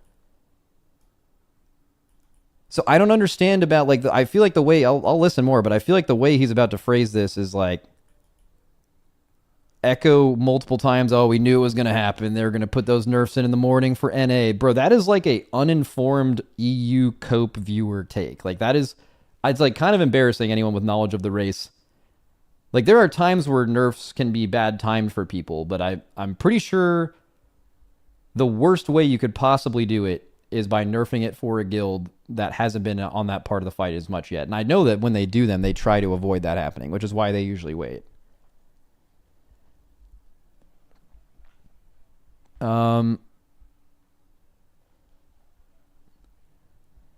He was talking about how everyone seemed to know when it was going to happen except Scripe. Oh, okay. Well, maybe I'll keep listening. Because I've heard a lot of EU cope about this that is, like, I think totally wrong, but maybe I just assumed he was going down that road. Let's see if that's true. Specific time to nerf bosses. So they still won't give us a heads up, which I think is a mistake. I think they don't give any guild a heads up. It's the same for both people. Blizzard should give a heads up saying we're going to, if none of you kill it, we're going to nerf the boss at this point.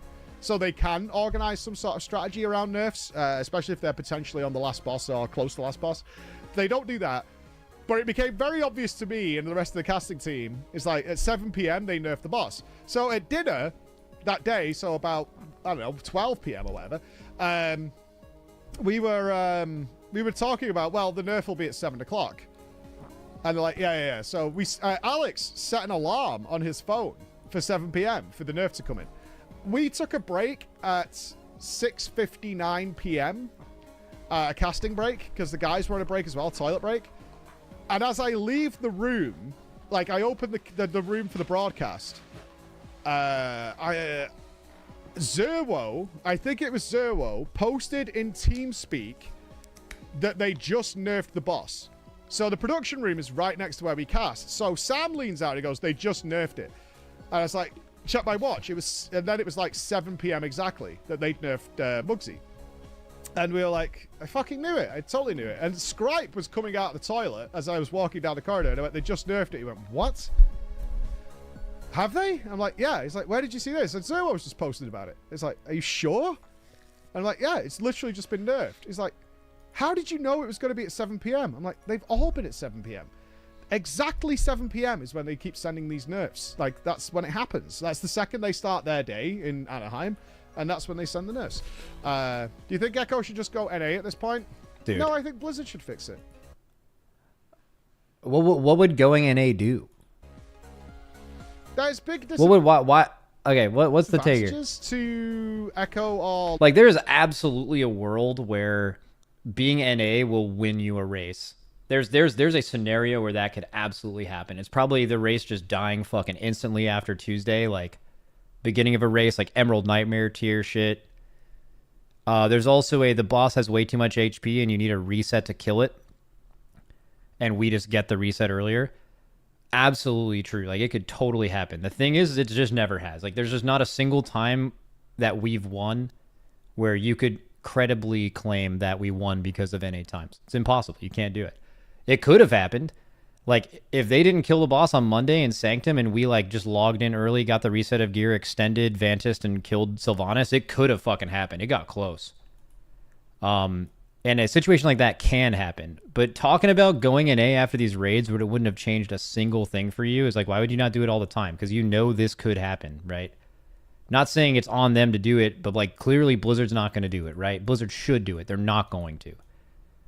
They've like made that really clear. And it sucks that that is something that could happen, but also mentioning that just implies that it would have been any different, and all of them know it would not. Liquid going to NA or EU respectively is the support with helpers. I think Echo used 2,000 plus helpers. 2,000 players were needed. And if you go to a side that clearly has a bias of NA or EU, that's going to literally be a massive handicap. It's on Blizzard to fix. It's not the players' job. It is on to Blizzard fix to fix. this. That's it's true. It's the Blizzard's job to sort this out. And they could do some simple things like heads up on nerfs or things like that, but no one could have predicted the end of the race would be like this. Yeah, it's a Blizz problem to fix. It's not a player's problem to fix. Yeah. So I wonder... So he keeps mentioning that, like, Blizzard's really incompetent. He hates the way this raid ended. And I'm kind of guessing the reason he is saying that is because... Like, he wants... Just like a lot of you, he wants to see us and Echo pulling a boss low at the same time. So, like, Fyrakk, right? Or on a lot of other bosses, it's been like that, too. Denathrius is kind of like that, but also Painsmith was kind of like that. Halandris was kind of like that.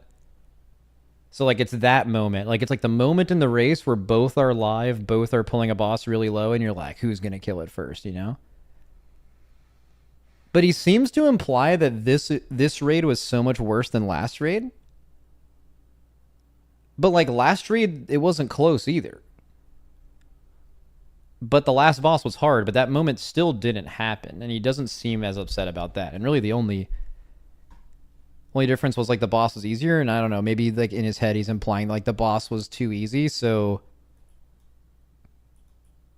I don't know, like we've been playing, I don't know when the last time we got outplayed by them on a hard boss was, like on a really hard last boss, not last tier.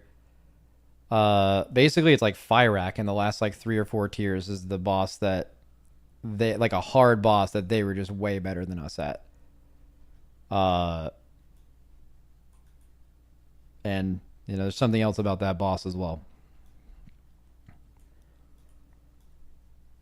Like, Jailer, like, it probably Sepulchre's the last tier where, like, they got to a boss and just... Actually, I think they played better than us on Razageth, too, so he'd give them Razageth. Like, Razageth did not turn out and end well, but I also think they played better on that boss than us up to that point. But, like, Jailer, for sure. Jailer and Raz, but like since Aberrus, so the last 4 tiers, like I don't know if like the whole like, oh, Echo's like a machine right now, they're killing this boss, like that hasn't happened except for Fyrakk, and you know, you can have your own opinion about Fyrakk, but I don't know if I guess what he's trying to imply is like, oh, if the last boss was hard, Echo would have had a better chance. I think we would have won by more. The hardest or second the hardest boss ever was last raid, and we fucking astro-gapped everybody, right? Hardest boss this tier is Muggsy. I think we played way better on Muggsy than everyone else too. What makes you think the last boss is any different? Like the whole like it's gonna be it's super fast. They never had a chance. I don't know. It's just it stinks. It stinks to me for sure. That whole bit. That'll be great. It's good. I know ask questions because I want to play again. Those splits were so smooth. Yeah, that will be the strategy going forward. Yeah, for sure. The Echo split strategy was crisp. As far as I know, I didn't watch, so any of the Liquid viewers could let me know. Is like as soon as Echo were doing that, Liquid also swapped to doing that. It's definitely the way it's going to go forward. It'll be the natural way of doing it. I don't. I think he's talking about the split strategy that Method did last year, which is doing like a bunch of normals at the same time, combining the keeping the good helpers from it and doing heroic. I don't know. We talked about doing that, but like Echo didn't come up with that. I also don't think they did splits like a lot faster than us. Like at least in the first week, it took the same amount of time to do splits. We did our like second week splits faster, but like faster versus doing more runs is kind of weird. Like if someone does more runs than you and takes longer and you did it faster, it doesn't mean you're doing the same thing and faster. And this stuff is so spreadsheety that I'm not sure quite how many did. They had more eye level than us, but I don't know how much of that was doing more runs, which is maybe why we were faster than them because they did more runs. I think we did the same amount of galleys and Mugsies though. I know Method did more runs than both of our guilds. Our eye level difference was there. Our eye level difference on Mugsy was really big because we were using a bunch of old embellishments and they were using none. I think we had 12 636 embellishments equipped in the raid, which is like massive eye level loss. And they had none before we crafted. I think on the last boss they had like 0.7 more. They definitely got more eye level than us by from killing Sprocket week 1, but I don't know how much outside of RNG they like did more runs or more efficient. I don't know if that's true. Like on the second week we did our re-clear of Mythic at the end of the day, and their first day they didn't even step into Mythic at all. Right. I mean, maybe they pushed some of that stuff there and we pushed it till later. I don't think so. But I just don't. I'm not sure about that. We're all dismayed with the last boss, but the broadcast was amazing. Yeah, our show was fantastic. Really happy with it. Can't complain. I mean, we were the top watch thing on Twitch. That it says it all. We were number one. It's great. If Blizz don't fix it, would it be possible for NA EU Asia race? Asia isn't close yet, despite like appearing on the leaderboard. They need more. They need time to develop a strategy on their own. They're very, very good at copying and implementing strategies, but they have a. That's not really true. They have strategies for everything, and they wipe hundreds of times more with the full strategy. They need to develop in every area. Zero experience in actually developing a strategy. Heroic Week needs to stay. He wouldn't get rid of splits. The guys will still do splits at reset, but he could reduce it. One of the interesting it would things significantly reduce it. Yeah. Found. Medic is amazing. Yeah, Medic's great. The whole casting team is fantastic. There's no combo of casters at Echo that's weak, I don't think, from what I can see. Did you see Max's reaction to when they killed the boss? Yeah. And rightfully so. Rightfully so. An embarrassing last boss. Literally embarrassing. Like, there's no other word I have for it. There is no... I have never in my life seen a final boss of the hardest difficulty get fucking tickled by over 10% of its HP with half the raid dead. When I saw Echo do that, embarrassing. It's absolutely embarrassing.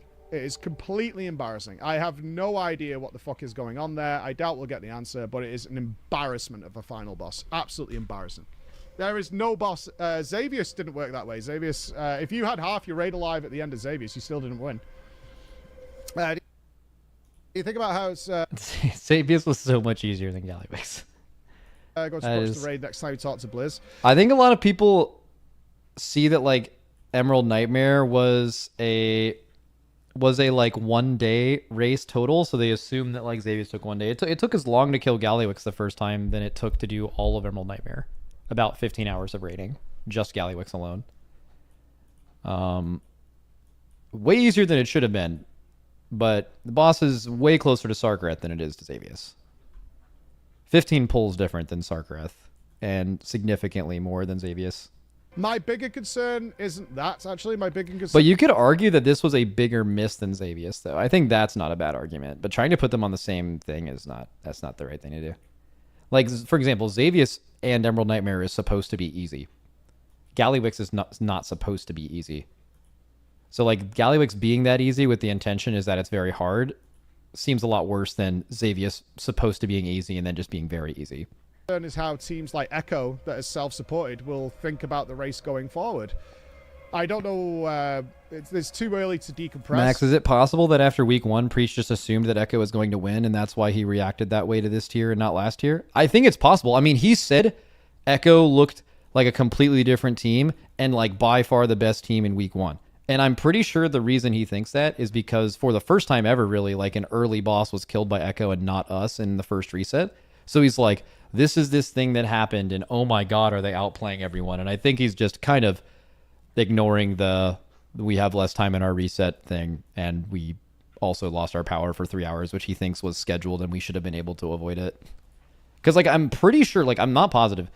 He said Echo dominated week 1. I just wonder if we killed Sprocket in our first reset and they still killed Sprocket when they did and absolutely nothing changed, if that word would still be dominated. Because I don't think it would be.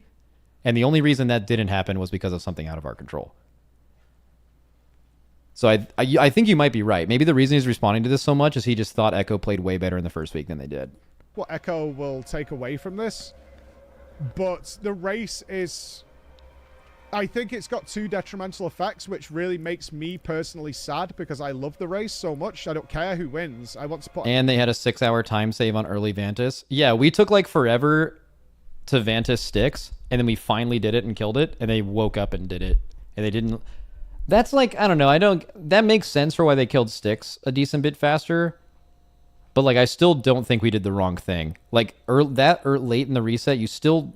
don't want to Vantis unless you absolutely have to, and we knew we could kill it without it. And at a certain point after dinner, it's like, I mean, we might as well Vantis, right? Like, what's the point not to? And a good show. Like, because like once it's really hard to be the first guild to Vantis, because after you do, every other guild knows what to do. But until you make that decision, like, you could be totally fucked if you do it at the wrong time, and you didn't need it. I love it. I've loved it for 10 years now. I've done the race. My concern is the race is now becoming unpredictable. Not just in terms of length, but also Wait, did he say I don't care who wins? That's crazy. That you can't plan for, you can't strategize for in any way, and it might not be worth putting on a race in the way we do going forward. That genuinely chokes me up a little bit to think of it like that, but I also, from a business standpoint, that's got to be a consideration. It's like, we put in so much effort and so much time to this. How can anybody... Like, how is this different than like Aberrus, though? You know, like, the race is always unpredictable. It could be like 3 weeks where those casters make hella money, like Sepulcher, or it could be like Aberrus. Like, Aberrus for sure is true. Like, you put in all that effort, you put on these huge events, and then you have 3 days of splits and 3 days of progression. Like, that super sucks, bro. This is a 12-day raid. You know what I mean? Like, this wasn't like. I mean, isn't he like sucking himself off constantly about how crazy good he thinks the Echo channel did, and how long of a race he would do that? We're the #1 thing on Twitch. Well, what about that is unpredictable? Shouldn't you be happy with that? Like, what argument are you making? We predict that for whatever reason the final boss will die in 100 pulls. Yeah, but like, clearly that wasn't the intention, though. Also, this has happened before. Sarkar died in 100 pulls. In a race where we had over 100 pulls on mid-tier bosses. You can't. Like, you can't plan ahead. I mean, what's the plan here? Everybody just plays until their eyes bleed because you don't know if the next boss is going to fall over or not? I don't know. I just wonder if Echo wins and then has 100 pulls on Gallywix, figuring the boss out just like we did. I just think his tone is totally different. I bet he's still upset that the last boss was easy, but just completely fucking different. That doesn't work. You can't do that. Like, we can all sit here in hindsight and say, oh, well, Echo should have, like, killed Mugsy and then gone straight and played all night into Gallywix. But that's a nonsense thing to take away from this. It's utterly nonsense. Like, we went to bed after Mugsy died. I think Liquid were at 30%. And looking back now, you would go... well, shit, you need to get in there and start pulling, right? But there's no fucking way in hell that yeah, because you killed Mugsy too slow. 30% should be done by the What do you mean? On the final boss of the raid. Like, it's bro, y'all took forever on that boss. Nonsense. Nobody on the Echo team went to bed that night expecting to wake up to that scenario. And we were all in shock. We were like, what the fuck happened? As were Liquid, right? You can clearly see when that thing dies... It was interesting to watch the reactions, as a lot of the production team and stuff were cheering and screaming. The players were just in befuddlement, it looked like to me. Like, the players who understood what had just happened.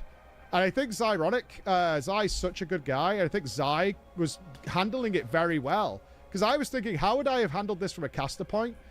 I would have just been furious.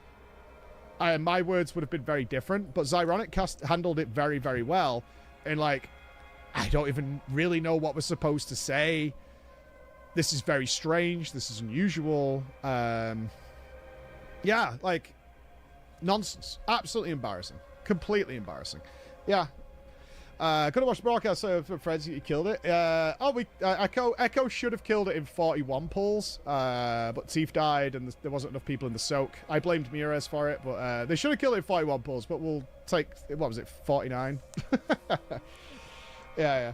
Whoever goes harder wins. Nonsense. You can't do that for a race that lasts multiple weeks. Like, this isn't a 100-meter race. Like, it's just not the case. That's not how this race works. If the race was to last 3 days, sure, whoever goes harder wins, but that's not what happened here. Yeah, we'll see about Heroic Week. Exile legit said that was the boss. Of course, when that achievement popped, I don't know how much I can talk about, right? But because I want to be careful here, because Blizzard, there's a lot of things in the files that don't get used. That's normal, right? Every single clearly data mined mythic mechanic for this fight was seen on the boss. Not a single mechanic that was like tinfoil that could be there, like wasn't there. Every patch, regardless of raid tiers or whatever, there's tons of things in the files that don't get used. Yeah. There's a lot of... Just from clarification, what usually those are old mechanics on the fight that they no longer use. So if you're ever looking at like a data mine dungeon journal, right, you see all the mechanics that are supposed to be there, and then there's what Siori does for us, is these like tinfoil like spells that could exist maybe, and he has them down at the bottom. Those exist on every boss. They're usually old mechanics that they threw out and stopped working on anymore. But for every secret phase, they don't like put them in the dungeon journal, but they keep updating them, and there's mythic flags on them, and it's so obvious that they are going to be used on mythic. That was true this time. There's nothing. I don't know what he's about to say, but let's see. Things with Gallywix that never appeared. There's voice lines get used. There's a lot of things with Gallywix that never appeared. Nothing. Absolutely nothing on Gallywix that was like in that people that have been doing this for a long time, like us, we can only speak for us, we've been trained to like see what these mythic phase mechanics are going to look like and where they are and like how they're updated and stuff like that versus ones that don't show up. Every single one was seen. There wasn't even like a tinfoil one that we were still waiting on seeing. There's voice lines. There's stuff that just does not appear in that fight. It's not true. That exists. And we're like, this is 100% not true. It's side-eyeing, like, what the fuck is going on here? Yeah, it was weird. Worst final boss I've ever played. Oh, I felt so bad for the mages. I bet Fired Up feels the same way. Being told that your role on the final boss of Mythic is to shoot a training dummy for 5 minutes and not take part in any part of the fight whatsoever is a fucking disaster. A disaster. I couldn't believe it. When I went out, Hopeful was like, bro, that is the worst thing I've ever done in my life. Like, I actively just don't take part in any aspect of this fight for 5 minutes. I just stand still and do my rotation for 5 minutes on the final boss of the raid. What in the actual titty fucking Christ is this boss? Like, unbelievable. What do the mages have to do? Nothing. The mages don't do anything. In the first phase, which is way harder, the mages use a bomb that debuffs you. If you die at any point in the fight, you wipe the raid. That's the clever mechanic. And so the final phase is like phase 2 is like 5 minutes. So their job is to just stand at the very back of the room and not take part in any of the mechanics that go forward. They just stand still.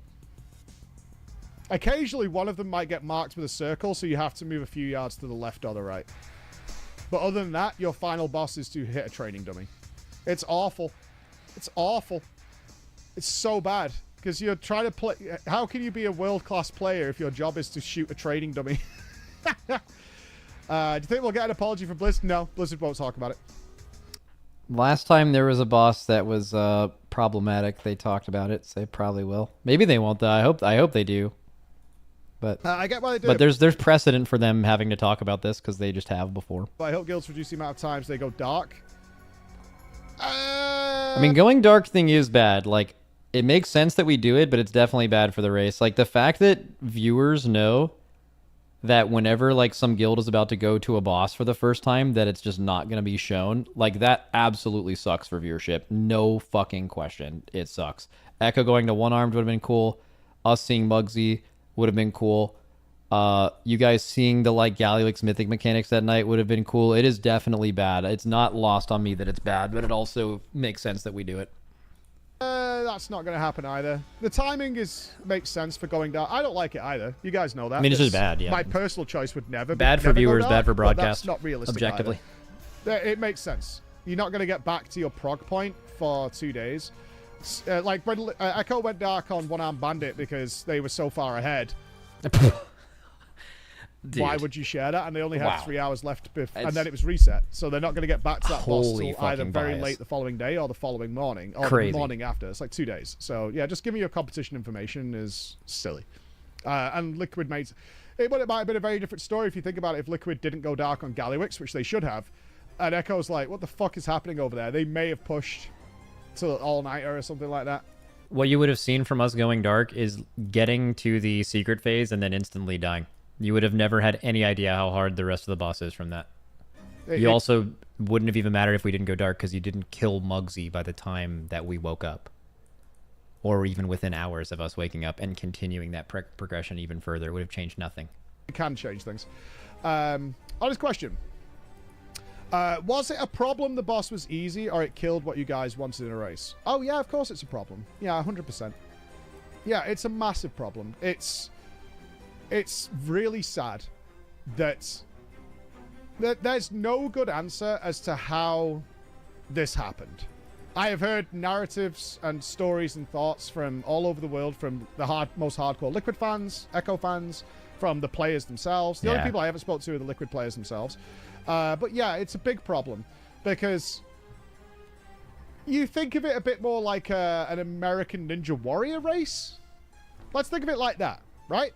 You guys know what I'm talking about. Them stupid fucking, where there's all sorts of ridiculous obstacles on some race course. Wait, let him cook. Let him cook. Design something like that where you have this monumental challenge near the start that instantly annihilates. Yeah, bro. Okay, what argument are you making? Like, of course, Blizzard did not intend Styx to be that hard and intend Gallywix to be that easy. 99%. This isn't a hot take, which is what happened here, right? You have something that's like 30 seconds in that eradicates 99% of the trained competition. I'm not talking about your average Joes. Practice trained competition. And then after that, it's a downhill soapbox race. That's not how those things are designed. Like, you would never do that. From a common sense standpoint, that makes no sense. That's so stupid. Like, somebody would look at that at the design phase and be like, what the fuck? But they got the tuning wrong. No, they didn't. That is a lie. And I keep seeing this fucking narrative everywhere. No, they didn't. They hotfixed Sprocketmonger on week 1 perfectly. They had all the data. They had all the information. They knew exactly how to tune those bosses by boss fucking 5. They had... Bro, what are you talking about? They had everything they needed to make perfect little gentle adjustments. No, they didn't. By boss 5, bro, we hadn't even spent... We didn't send a single upgrade crest until week 2. A lot of people didn't craft until week 2. And they knew these bosses were going to be with an extra reset of gear. What do you mean? Bro, we don't even know how strong we're going to be until we're in that second reset. And I think we have a better idea of that than Blizzard. There is no way Galley was intentionally that easy. Zero chance. Absolutely none. That was a massive blunder. I bet they had they've already had multiple meetings about it. There's that. I mean, that's crazy. Just like they did with Muggsy. If Muggsy wasn't nerfed, bugged a lot for both guilds, all guilds, Muggsy would have been nice, tight, reach the enrage. Perfect. Right? Perfectly tuned. You would have gotten very close to the enrage with pretty much everybody alive. Mwah. Gorgeous. We didn't even see the enrage on the first time we got down to when it should have happened with the Echo team. They killed it. You did see the enrage on your kill and the other one, the other low pull, but I mean, I actually think if there's anything on that boss that wasn't super far, like it didn't need to have its health nerfed again, but the main thing that's undertuned about Gallywix is every mechanic just not being punishing enough. Just none of them are trying to kill you at all. That is what makes that fighter. Like, you could have the damage check not be super something you need to optimize on Gallywix, and it still could have been impossible to get to the end. Just none of the mechanics were hard enough. And that's not something it's like about tuning. I think that the take that they made it easy on purpose is I don't know about that. 50.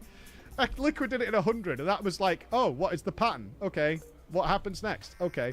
You tell me any boss in the history of WoW on the mythic final boss where you get to 12% like Liquid did, and they go, guys, we don't know what happens from here on out, and it just dies. It should never happen. Never. That's true. But also, Blizzard did not intentionally do it's that, though, right? completely absurd. I guess you'll never know, completely but I absurd. think it's Again, extremely no shade at unlikely. Liquid. They played the hands they were dealt. It was fine. It was just embarrassing. You're more mad than the player team. Actually, I am. That's true. Echo didn't care. I could tell you after Nerebar, Echo was very sad and pissed off. Echo was fine with what happened. They're not mad about it. They just chilled and they killed it. Yeah, there was no salty feelings amongst the Echo team whatsoever about not winning this race. I was more... What? I mean, I guess he can't speak for them, but like, bro, anytime I lose a race, I want to like not be alive, man. Like, it's the saddest thing of all time. more angry than they were. I mean, maybe they're just fucking built. Maybe EU's built mentally different, bro. But I feel like losing races is so much worse than like winning is good. It's like the worst feeling of all time. I was like, no. Unless he's like, they already mentally went to bed on Muggsy taking so long, knowing that they lost. Because like, we knew we won when we woke up and Muggsy wasn't dead. So maybe they knew they lost when they woke up. We turned on competition mode again, and then people saw like how far we were on the boss, I guess. And maybe that's why I don't know. I won't chill the fuck out. You had me making videos for the WoW channel to get more people into the race. We just put on the biggest like show we could possibly do. I'm not even saying like them being mad is a bad thing, by the way. Like, we've lost a bunch, guys. I know what losing feels like, and it's fucking terrible. We've lost by getting straight up outplayed. We've lost when we've beat ourselves. We've lost when I felt like we got fucked.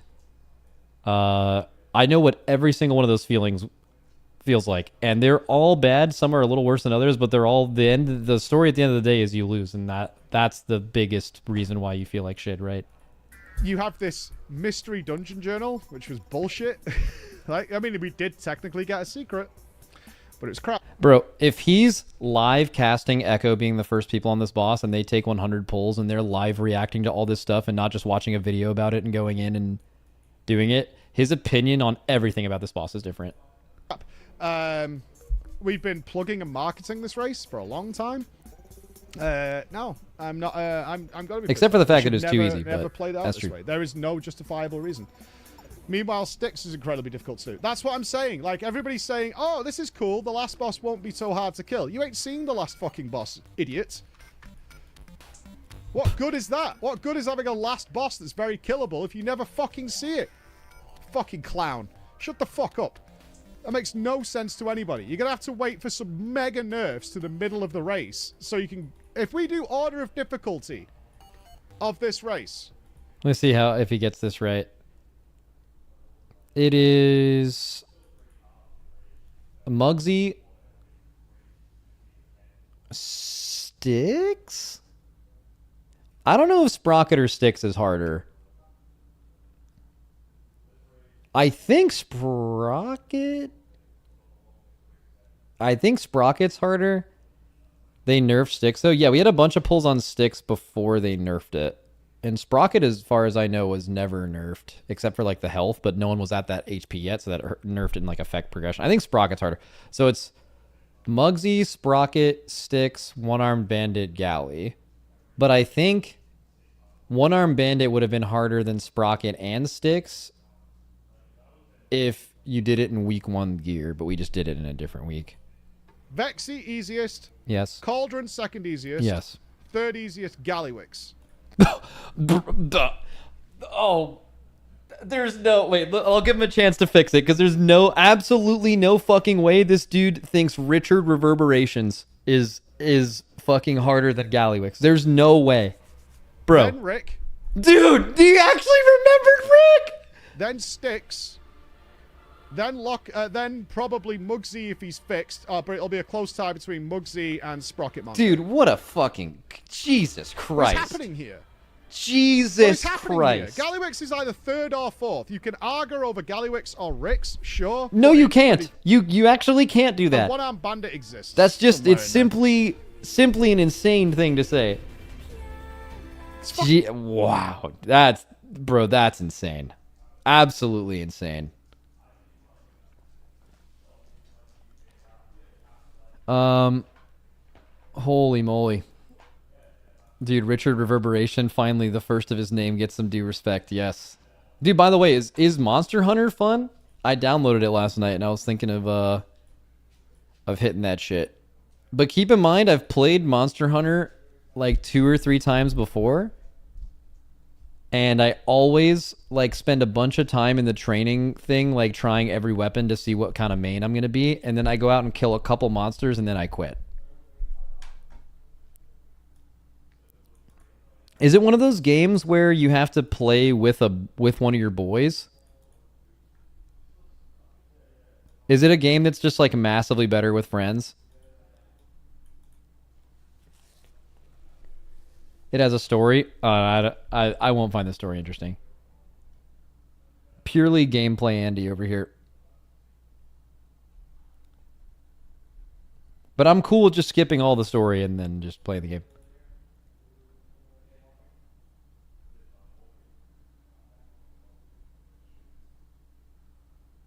Max, it's a great game for people who can't kill the first boss of Elden Ring.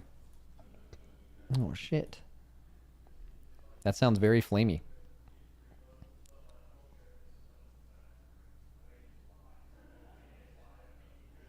Max, sidebar. Do you know what brand that blue knit looking sweater that you wore 2 days ago on stream? Shit looked incredible. I think I know which one you're talking about. Okay, my stream a few days ago. Okay, my stream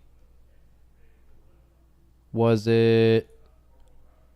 Oh, it was probably this stream. It was on the beginning of this stream.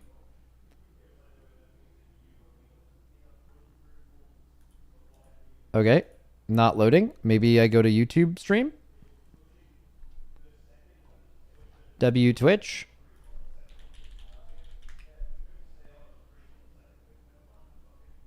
Nope, W all internet. Nothing's working. Okay.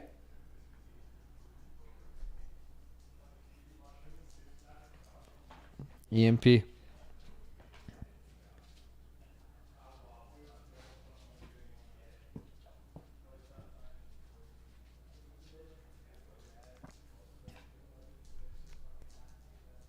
Okay.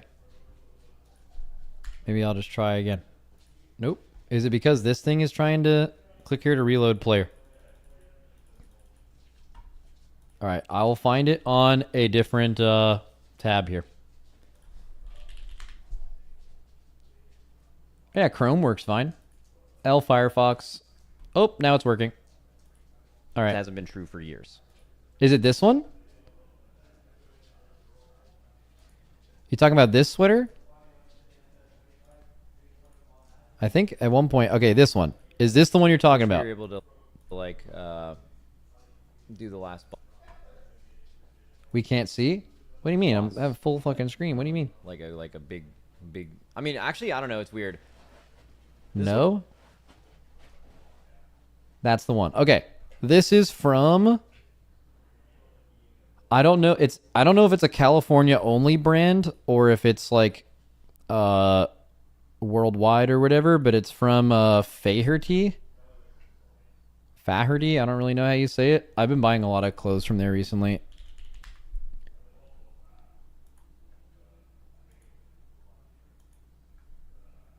It's from this place. Faherty. Wait, let me make sure it's not doxing me. From this place. This is where it's from. Hashtag ad. It's not. I'm not getting paid, but it is from here, from Walmart. Yeah. It's like I can maybe even find it, bro. I bet I can find it. Men's shop men's filter by turtleneck. Hold up.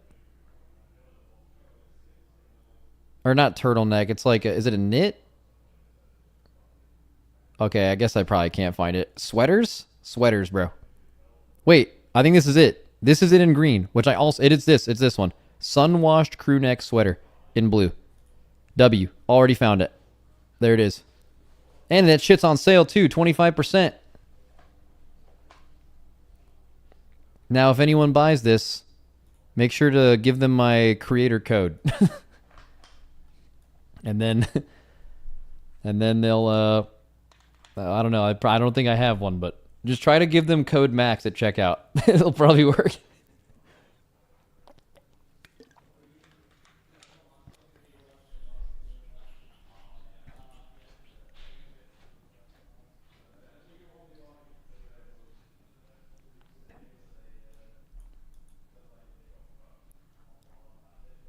Use code Richard Reverberation at checkout.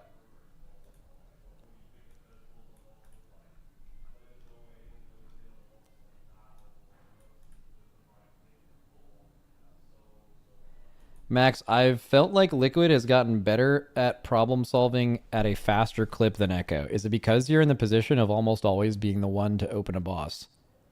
Maybe. I mean, if you're going to ask me, Max, are you going to be better in 3 years of progression of 100% problem solving every boss or like 90% on your own? Are you going to be better than if you're doing it like 30% of the time?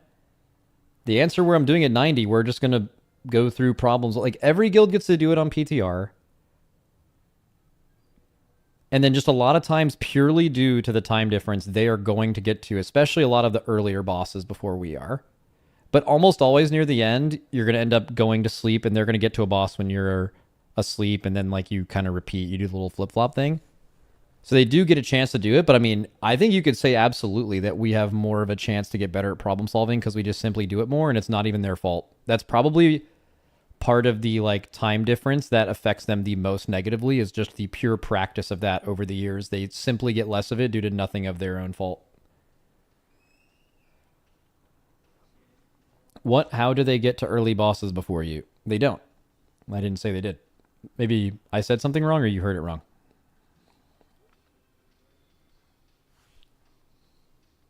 Did I say it backwards? Oh, my bad. My bad. I said that shit bad.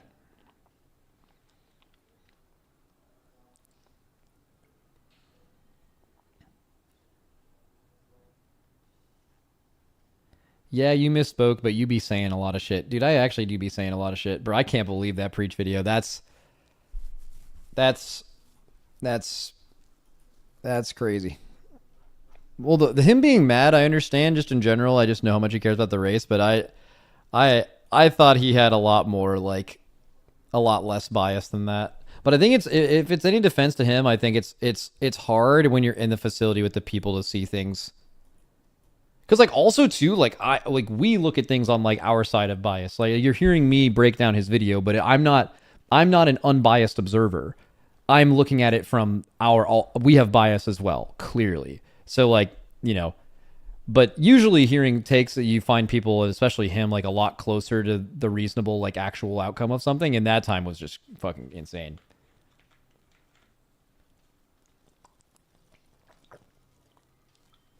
Like basically that YouTube video seemed like, you guys know how when you get mad about stuff before you like want to talk to someone about it, you want to take some time to cool down and like collect your thoughts.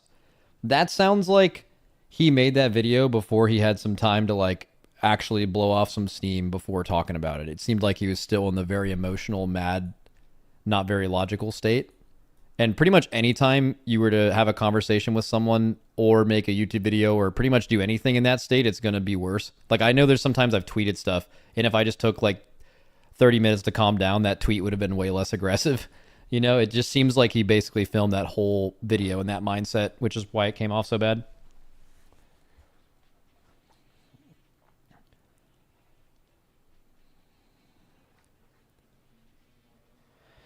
Max, with Palace and Undermine out of the way, what does Blizzard need to do more and less of for the third raid, in your opinion? All right. I think they need to... None of these are going to be hot takes. I think they need to add bosses. I think there needs to be more than 8 bosses, but I also don't think there should be more than 10. So they should add bosses. I think they should try to make sure that the first 4 bosses are puggable like they were in Nerebar Palace. They kind of stumbled into that on accident, but I think that's actually something that's really good for the game and something that doesn't affect the later half of the raid if you add more bosses to bridge the two things together. I think they should add Heroic Week, and maybe one thing to mix between the two is maybe you Heroic Week the first week of the patch when nothing's happening. The reason they don't do this is because they want people to be able to log in and do the story at their own pace and not feel like they're already having FOMO of not just spamming things for gear all the time.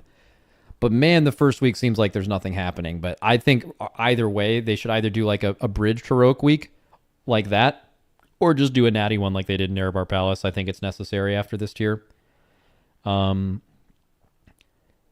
And then outside of that, I would just say like do better tuning, but I think a Heroic Week would go a long way to making sure that's done well. But yeah, I think that's about it.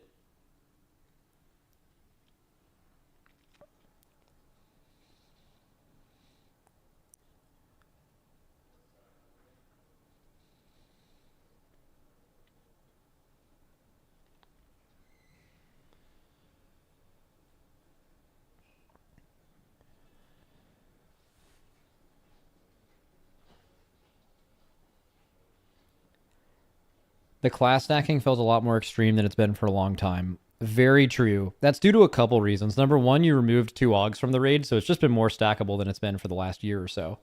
And then they also just had 2 specs be so insane and bosses be so insane at what they're good at. Like, basically, nothing has been as strong as current Fire Mages, and the bosses haven't been perfectly built for that in a very long time. Like, Fire Mage and Nyalotha was way stronger without any, like, really good Fire Mage bosses. Then, like, Fire Mage is way stronger than Nyalotha relatively than it is right now. But, like, the bosses are just perfect for Fire Mage, and it's good at the same time.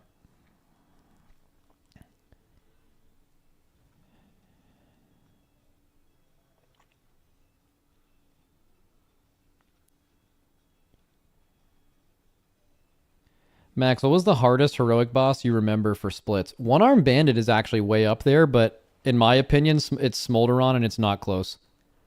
So, number one, the hardest heroic splits have definitely been in the last couple raids, because in Emirdrasil and in this raid, the 2 raids most recently without a heroic week, they did a bigger eye level jump. So instead of there being a 26 eye level increase in between the patch, there was a 39. What that means is you're way less geared going into the first week of raids coming out, so your splits are way harder.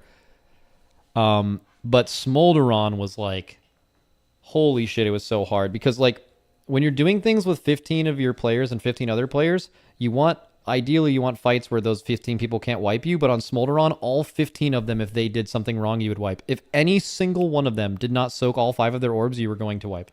And you had to just pull it until you just ran that into their head, and it was so hard. It was infuriating. Anduin? I mean, you just didn't split Anduin, it was too hard.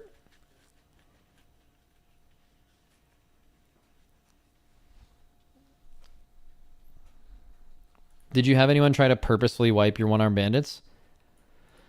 I don't think we've had anyone in years that has tried to intentionally wipe us.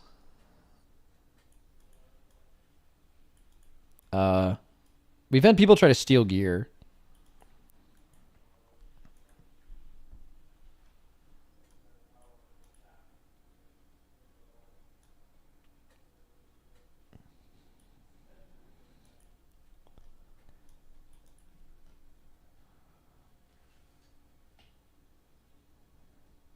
Max, on your stream the other day, you cringed when you saw the video of you changing the game and you commented that you didn't choose this and you were forced. Curious as to what you meant by that. Bro, it's because, here, YouTube maximum changing the game. Like, why does this exist, bro? It's like a mini documentary about me. Like, I understand why Team Liquid did it, but yeah, they forced me to do this. I didn't tell them to, like, yo, You know what I think we need, boys? I think we need a documentary about how fucking cool I am. Bro, it's just so like, who the fuck does this? You know? Like, I've never watched this. I could never watch this. I remember filming it. And they had me go to a thing and like, they were trying to tie together conducting and being a raid leader, which is a good analogy or like a good thing to compare, but like, it's just so pretentious. Like, imagine how pretentious it is to have a documentary made about you. Like, fucking in Jesus. I could never watch this, and I am ashamed that it exists. That is 100% true. That's what I meant by that.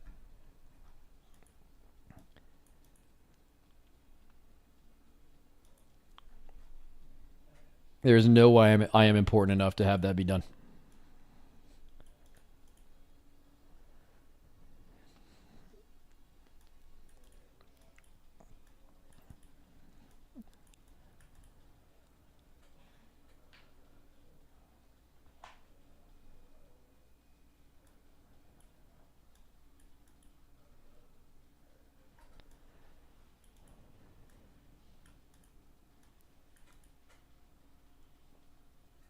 We're watch partying it? No, we're not watching it. You guys are all banned from watching it. Do not watch it.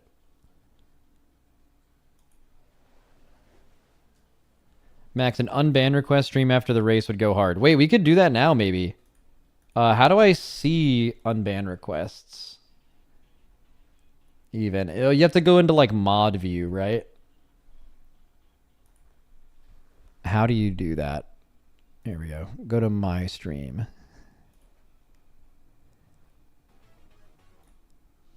Okay, so how do I do this? But why is the quality so bad? Oh my god, Inception. Sorry. Mod view? Okay, mod view engaged. How many unbans do we have? 9 plus. Oh, there's 140 requests. So I can only really do this if people go in. I need some mods to go in and maybe this has already happened, but I need some mods to go in and like skim them for like racism and stuff. Like sometimes basically unban requests are one of two things. They are either someone genuinely being sorry or actually being wrongfully banned. This happens all the time. Mods during the race world first are shooting with shotguns, not snipers, typically when people need to be timed out. So sometimes you can just get caught in the crossfire, and that's someone who is like, obviously that's why you do unban requests. Then there's someone who actually said some dumb shit, but they're like, yo, my bad. Everyone deserves a second chance, or most people. And then the third is people who got banned for a very good reason, just using this system as another chance for them to say a slur to you. Right, and then you show that on stream, and they get what they want, and I don't want to deal with that. So, just as some of the mods, if you could just like go through and just skim, and you can go ahead and deny any of them that fall under that third thing. And then other than that, I'll go through it. All right, let's fucking do it.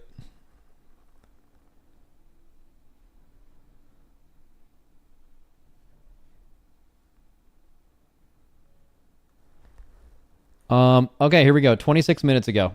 Was banned by Villavine.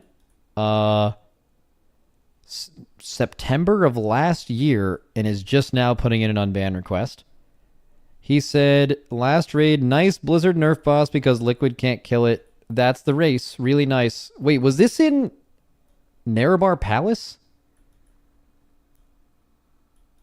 Where we like Omega smoked everybody?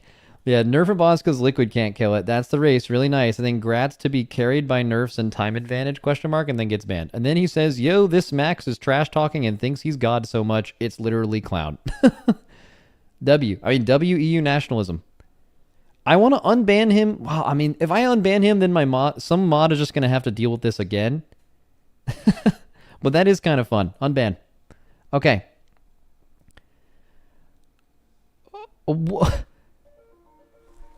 Okay, 1 second. My mom's calling me. I'm gonna have to let them know. I'll end my stream soon and then give them a call. Almost done with stream. I'll call. All right. Dude, that was my mom calling me at the same time as this guy said some crazy shit. So this is a multiple year long sub. Wait, I posted my theory for the reason Max and his old officer don't get along. It was dumb. Do not scroll up the chat history. It's all bird cocks.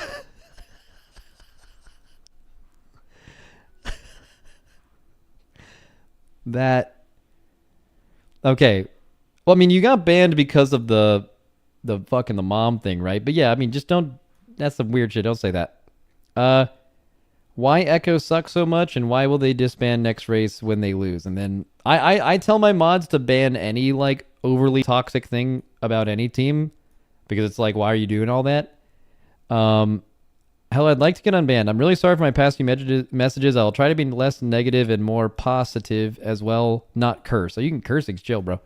Thank you for reviewing my message, and I hope you have the nice rest of your day. Oh, he's so sweet. He just wants a second chance. Echo is better than Liquid, just a typical EU fan. Are we not allowed to express our opinion? No, when it's wrong. Maybe a little too far. I apologize. I'll tone it down in the future. All good, buddy. All right, here we go. Fired up exploits, though. My comment was clearly a joke. I love Fired Up and always banter with them in your chat. All right, W. All right, this is going pretty fast. Always the same people dying, man, and then permaban. I feel like I was wrongfully permabanned. A timeout would have been enough. Passionate about the teams I cheer for, but what I said came across as toxic, then I apologize. But if it's decided, I stay permabanned, then it is what it is. I'll unban you. I just don't like... Here's what I don't like.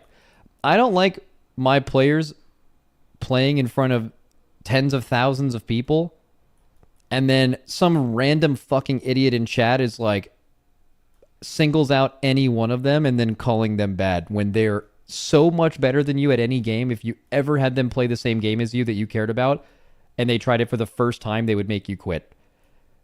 And I can't get that through my head as to how like it's even possible that people do that. The whole like Brian Scalabrine, I'm closer to LeBron than you are to me type shit. I just hate that anyone does that. But yeah, just you didn't like single anyone out. You just kind of mentioned something that might have been true too. So I'll unban you. But yeah.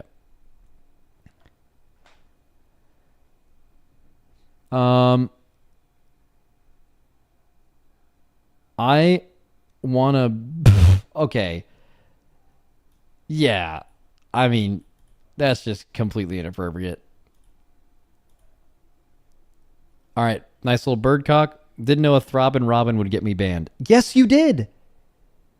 Yes, you did. It's just so obvious that that would happen. Just don't post it again. Again, I was being a sheep while others were posting bird foreheads. But then you post the whole cock, though. All right, just don't stop posting bird cocks. Wait. I don't remember what the context for that was, but it was election season back then. I'm sorry for saying Kamala Harris Pog. I don't know if it's taboo to mention candidates. I'm from EU. Is that all that happened? He just mentioned the name and then got banned? That doesn't seem like a good reason to like permaban someone. I miss the good old days. What does that mean? There was never good old days where you could rip bird cocks and not get banned. All right. Let's see. I'm sorry for saying the R word. I just got really excited after reacting to the tweet that Max was looking at. I promise I will never talk in chat ever again. I just want to be able to see chat. I'm extremely loyal viewer. Both of my last Twitch recaps, Max was at the top. Okay, cool. Just like, don't do that.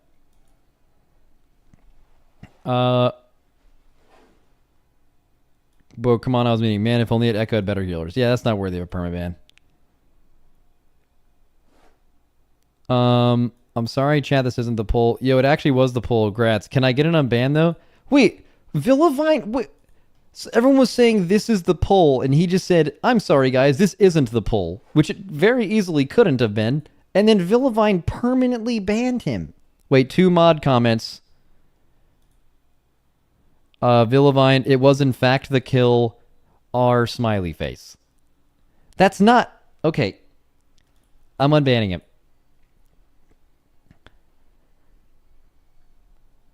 56 time failing the same mechanics. Raid leader, that was really good. Okay, this is actually interesting, though. I can see some people that aren't familiar with WoW raids and the concept of pulling a boss, like basically this message is implying that like you should have done it the first time. But if you know it takes like hundreds of times to do some of these bosses, playing really, really well and getting better at something on a pull, you cannot kill the boss and still be very happy about your progression. Right? But let's see what he said. I'm unfamiliar with the difficulty of the race and was being a jerk in retrospect. I've had months to reflect and I apologize. Let's go, America. WNA, yay. Unban. Kick the Euro peon guy out. American only yee. I thought it was a harmless joke. Yeah, you're chill, bro.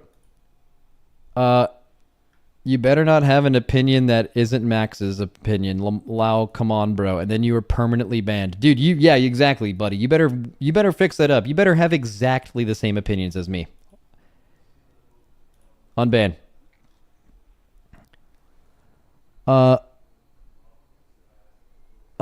Let's see. First try Echo, Galley to 32%. GG, well play. It's lose for you. Okay, and then he said, unban me quickly. You need me to explain the strategy for you for Galley. P.S. It's an Echo viewer, thanks. Okay, well, I need to know. I sincerely apologize for God damn it. Okay, I forgot to add for good luck. I hope it helped Prage. It did help. I'm unbanning you now. Or maybe I need to keep you banned forever. Clown hey you. Oh, what does that even say? Is it some bad shit? Probably. I don't know, deny.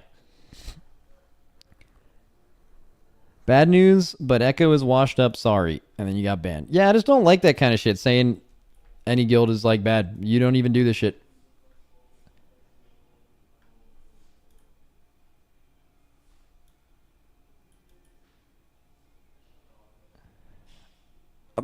Okay. Alright, let's keep that guy out. Don't know why I said it twice. Besides the point, I know you shouldn't type that in people's chat on Twitch. Shouldn't have, won't happen again. If you want to believe me and unban, cool. Bro, the issue isn't that you said it twice. Okay, whatever. Just like don't do that. Why was I banned for this? Regardless, I'm sorry. I was just correcting an EU guy talking about why Echo was behind. Well, LOL was an American company, you twat. Bro, I haven't heard anyone that I play with use this as a insult in a long time. All right, man. I'm unbanning everybody. Please unban me. I won't do that again. Bro, stop fucking... Guys, stop shitting on other streamers and guilds. I don't like that shit. Why is the overreaction such a logical observation? Let's see. Scripe banned me for saying they weren't the same without Now and Zalia. How so? It's true.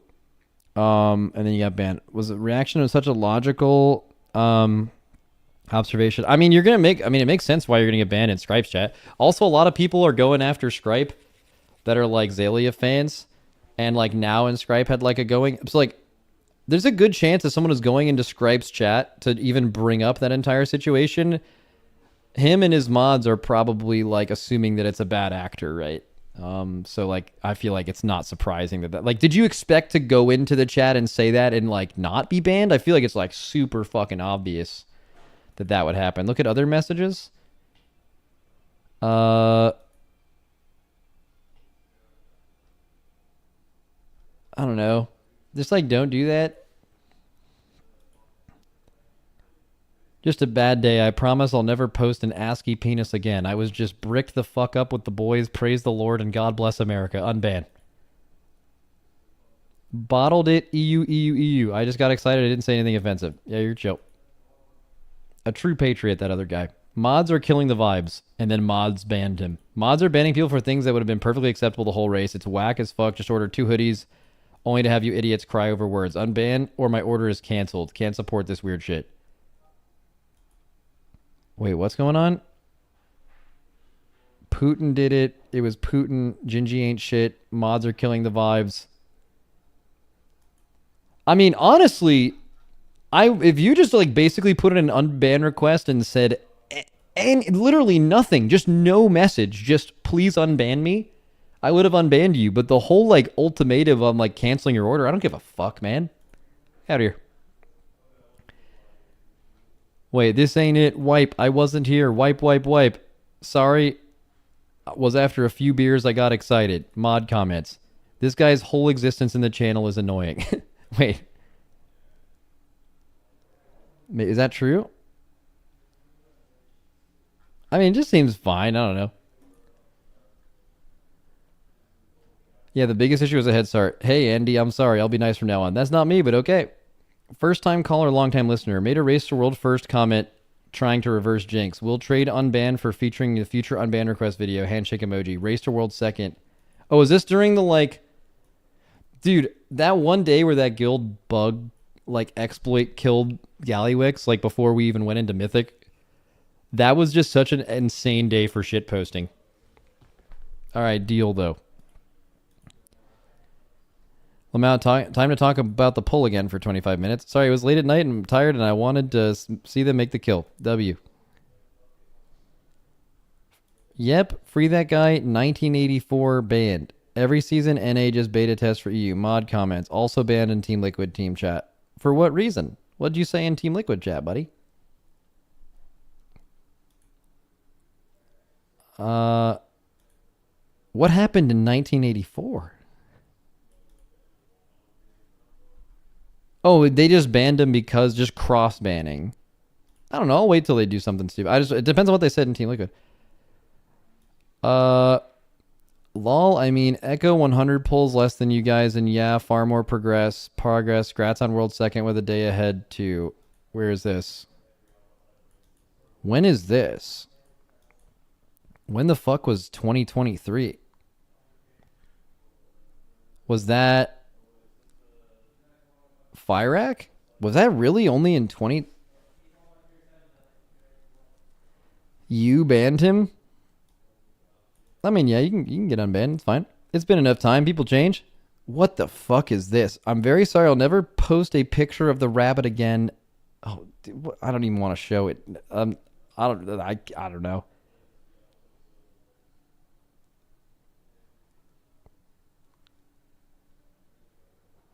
I'm not gonna. No, I don't. It's just so weird. Yeah, I don't know. Is it just me or Smack dying a lot? Hey guys, been a big supporter of Max in a while. Will never purposely talk shit to anyone whenever I can see my message come across that way. All right, cool. Liquid is bad. Banned. Sorry. Okay. See, I'm like more okay with that, I guess. Just like Liquid bad. Because like you're not singling out any player.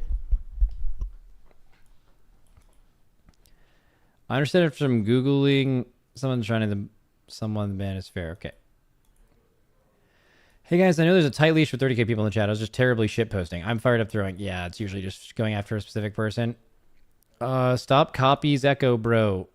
Sorry, bro. This is the race. Yeah, so this is what I should be doing in the race. What do you mean, bro? This is what you do.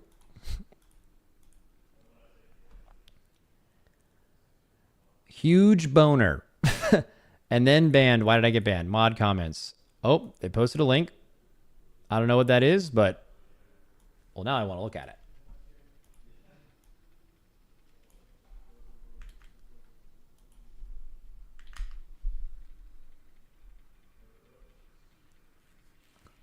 Huh? I don't even know what the fuck that's about, but... Alright. Dorky boner? No, it had nothing to do with a boner. Huh. I don't even know what that's referring to. Some Twitter shit. Alright.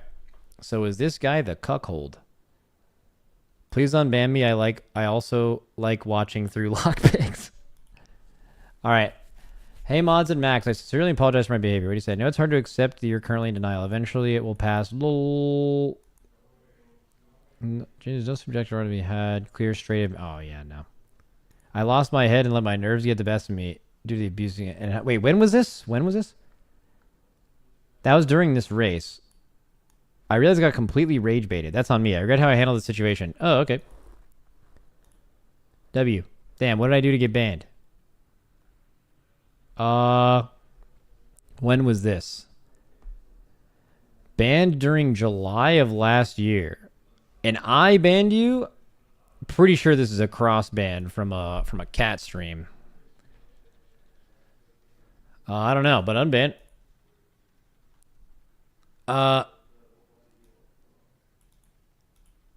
Cool.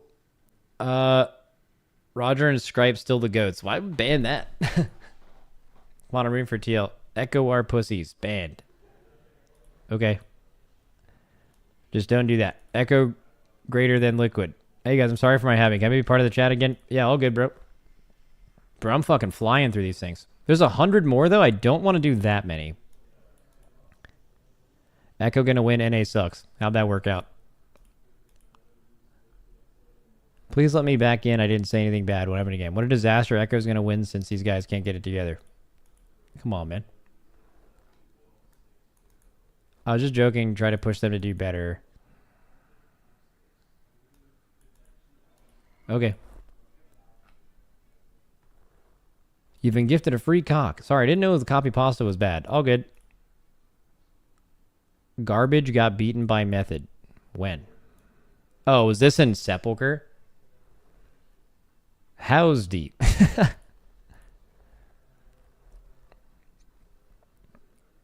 Mod comment. Oh. Usually these mod comments are like a different account. Harassing in DMs. Oh, yeah. Harassing people in DMs is weird. All right, I'm already getting bored of this. That's enough. And that's enough. Is there anything else to do today?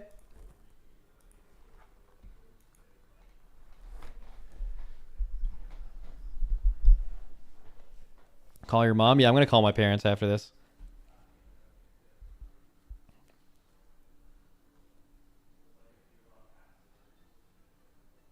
Max, did you see the Sticks Clips channel in Raid Leader Discord? Nah. Sticks Clips. Oh. People are just posting funny clips of people not knowing how to do the ball.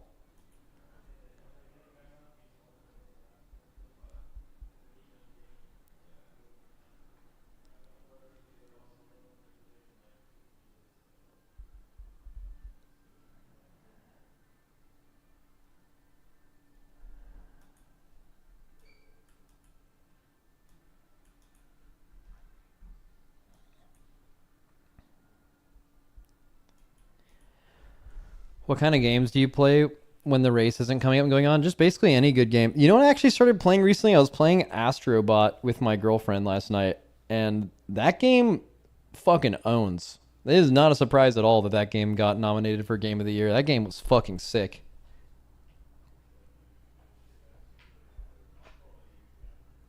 It won? Oh, it won? Yeah, not surprising.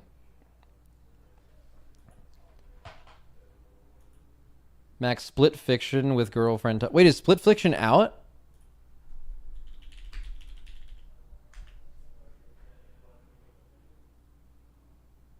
Oh shit, I do want to play that.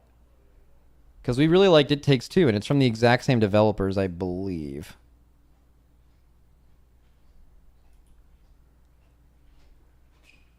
What's up? You heading out? Yep. Okay, great job, man. See you next race. Yep. Oh, you brought the dog. Yeah, I did bring the dog. Max, look at this. Look at this clip. Okay.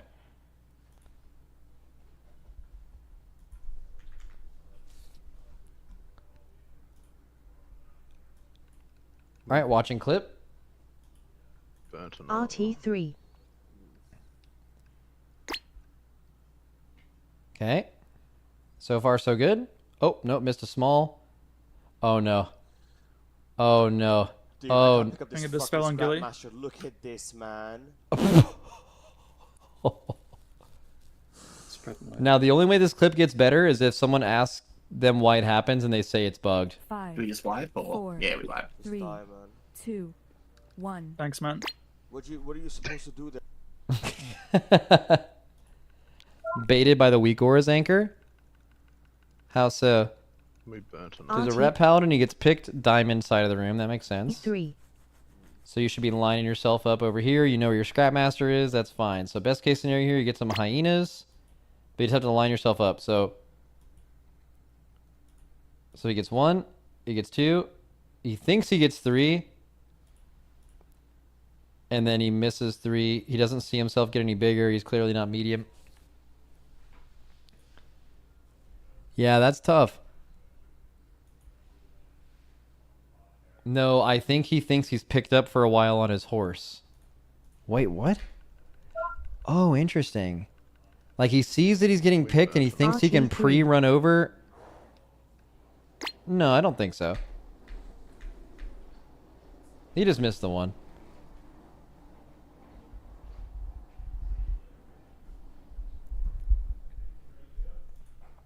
The Mega Set one's funny? Which one's that?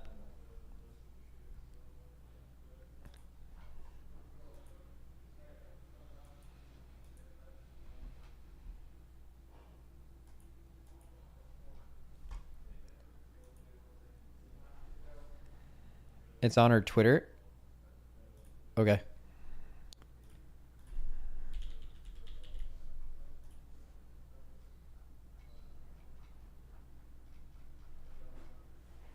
Is it this one? Hey, don't be mid-roll when you get the trash ball. Place, I can't move. Oh, that happens. That's a known bug. So if you do anything like this, so like roll, fell rush, like if you're basically mid any movement thing, the ball won't work. I don't know if they fixed that, but that's like not super good.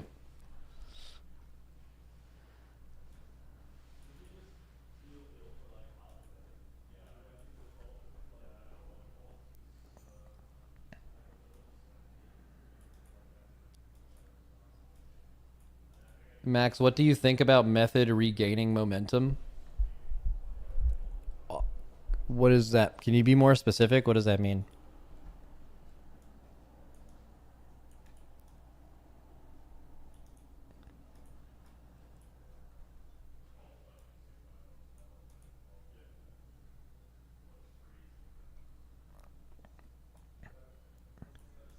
Because I like listened to Method's post-raid interview, and they were like Sko right before it died was like, yeah, this raid, like, you know, we set our, like, I think this is the first raid that Method didn't achieve their goals. Like, basically their goal was to keep getting better for previous raids.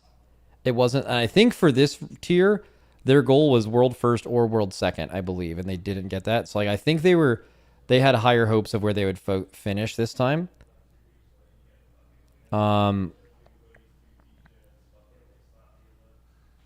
But yeah, it kind of seemed like they were the same. I don't know. I mean, it's true. Like, honestly, what Pieces did before Method and what Method is doing now, this, like, when are you going to be competitive for world first thing? Like, it almost seems like a cruel social experiment where it's like, how many times can you keep getting your hopes up that you're going to compete for it to not happen and then continuing to do that over and over again? And like, how long can you last? Like, Pieces lasted a certain amount of time. Method has lasted, I think, at this point longer than Pieces did in the race.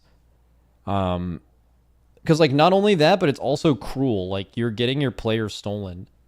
Like, every tier, you're like developing better players, and then usually your best players just get recruited to one of the top 2 guilds. And then you have to keep pushing. You have to keep convincing yourself that like you're going to get there.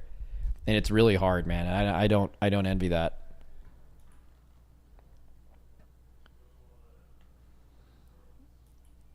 All they've been focusing on is figuring out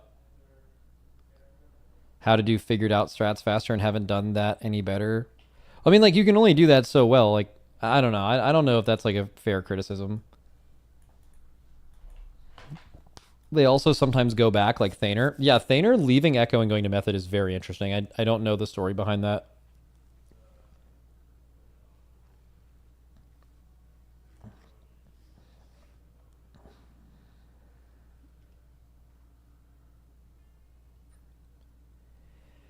So do you think there is ever going to be 3+ world first guilds? Like, do I ever think there's going to be 3 guilds where, like, realistically anyone could win? I'm gonna be completely honest with you, man. I don't think so. I don't think it'll ever happen. And my only reason for that is it's been like 6 years now of us doing this, and there's been someone trying to do it the whole time, and it's never happened. And that makes me think it's unlikely. I would like it to happen. That'd be good for the race's viewership and stuff. I'd also like to still win, obviously, but it's just knowing what it takes is so hard. Like, the guilds have better resources than you that are ahead of you, and like they can recruit your best players, and it's usually not the other way around, and that's such a hard thing to get around. that it just sounds like it's not possible. I think it would be possible if there wasn't any streaming. Like if everyone basically, if no videos were released until 5 guilds killed it, I think the guilds 3 through 5 would have a bigger opportunity to get better because they'd be forcing themselves to problem solve. But now they also just, they don't get as much practice as that as we do. So that like hurts their development as well. Max, wasn't it 3 guilds competing for the top 1 in Legion? In Nighthold, yes. But like after Nighthold, no. It literally just Nighthold was their 3, Serenity, Method, and Exorcist. But after that, not really. It was like a massive domination by Method for the next 2 raids after that. And also, like, since the whole streaming era, the player skill has never been more focused into like the top 2 guilds. Because like once streaming started happening and more people wanted to be a part of that, it was like a big boost for the race. And we just started recruiting the best players we ever have ever before. Like every single tier, you were getting insane good players because everyone wanted to be a part of it. And like just the gap between like how good the top 2 guilds were and everyone else just grew massively from BFA until now. And that was not the case back in Legion at all. Dude, speaking of which, dude, could you imagine if Legion was streamed? Like if the Race to World First just happened to be streamed a couple years earlier. You guys love drama. Do you know how much fucking drama there would have been? Like, Method in Hellfire Citadel basically had a civil war, and then about half of them went to Serenity, and the other half stayed in Method. And then they competed against each other at the beginning of Legion. Bro, if that was like during streaming, that would have been the most lit drama to follow of all time.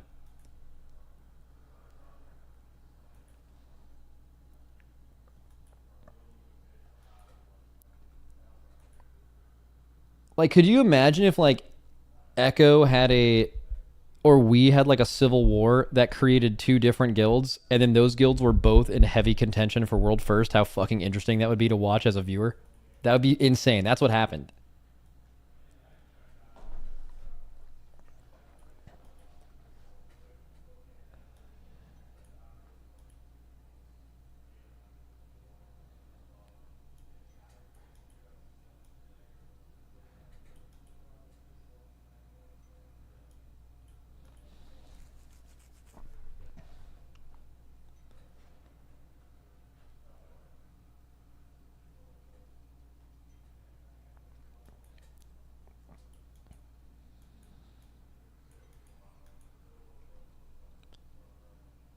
That is likely the only way that this gets expanded beyond 2 teams is what?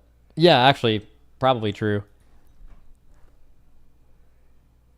Max, why do you think there was no big tuning pass today and yesterday? I don't know. Actually. So I don't know anything about Mythic Plus, but I don't think Raid, like major tuning needs to happen in Raid. Like, Fire Mages are less broken in Raid as they are just the fights are perfect for it. Windwalker single target's probably a little too high, but, like, no one plays Windwalker, so I don't know how much they'll nerf that. Plus, they're also, like, unplayable in Mythic Plus due to target count. Maybe they nerf Mage AoE a little bit because of Mythic Plus dominance as well. Like, I don't know. Like, they usually do it after the race, but maybe they weren't planning on... I don't know. It'll probably be next reset. I don't know.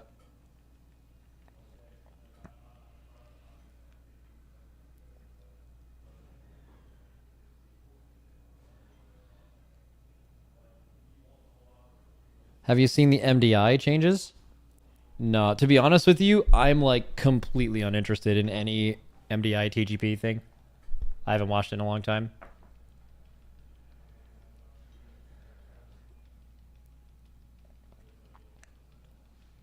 The MDI changes are sick. Okay, well let's see if okay, you guys are saying they're banger changes. Let's look it up. So where are these changes? Where are the MDI TGP changes? Maybe they spice this shit up. Where do I even see this?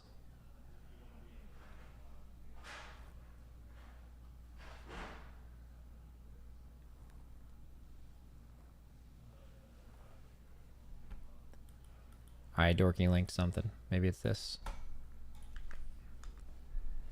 Key format updates for Mythic Dungeon, the MDI in Season 2. The primary objective of MDI Season 2 will be pushing keys as previously with the Great Push. This will be the primary format of MDI tournaments going forward. Oh, wait, so are they just juicing the MDI? And it's just the TGP now? Okay. I think that's like good and bad. I don't know. Like, I think when TGP was initially came out, it was like, holy shit, this is so much better than the MDI. But like since then, the two very memorable dungeons tournaments, one of them was MDI and one of them was TGP. There was an MDI that was super fun to watch. Let's see.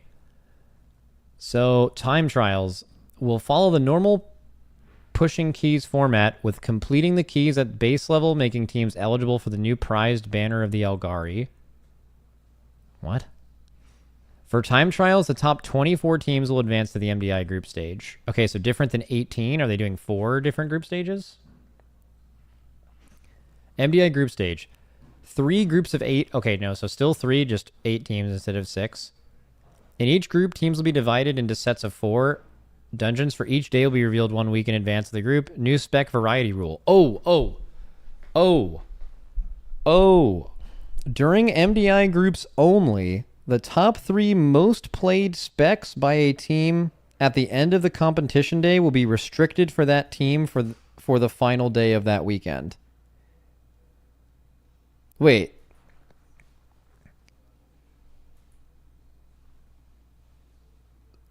Okay, so at the end of day 1, the 3 most played... So the way you have to do this is what? Day 1 and day 2, you want to play a worse comp so you can run your best comp on the last day?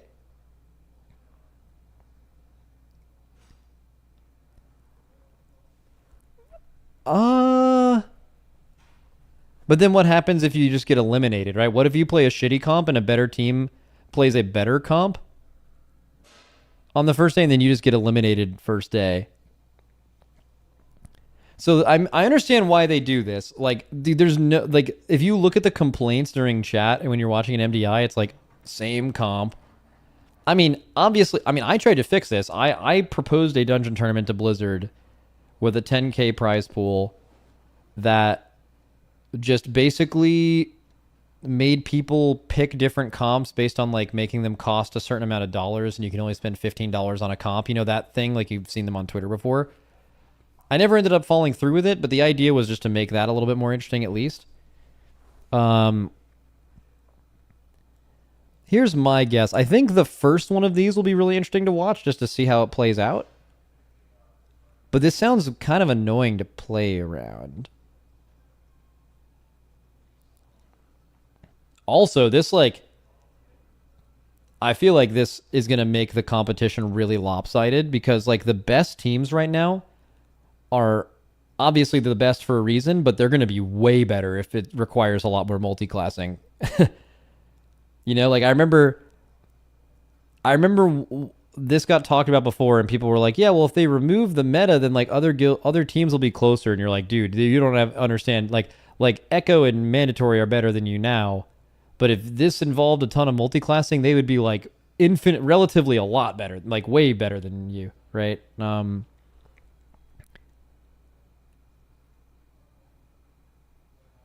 just so interested how this is actually going to play. Variety rule during MDI groups only, so not the finals. So they're removing it from the finals, potentially. But just for group play, the top 3 most played specs by a team at the end of the competition day will be restricted for that team for the final day. So you can play the same... So you just need a comp for the first 2 days and then a different one for the final day, I guess. Unless you want to save the best one for the final day and use a slightly worse one. Yeah, it's going to be interesting to cast. A lot to talk about. Interesting, yeah. I mean, it's definitely shaking stuff up. That's good. Really fun for the viewers. I think it'll be really fun for the viewers in the first day or the first tournament, and hopefully it's just a really good idea, I guess. But like, I think it's gonna lose its novelty as it goes on, probably, and it might be like kind of frustrating. I could see this being really frustrating for the teams, but they are trying to increase viewership. It's been like the last two have been, damn, I kind of want to watch this. So maybe this is a good change, right? Makes me want to watch it, and I haven't wanted to watch the previous ones just because I want to see how it plays out.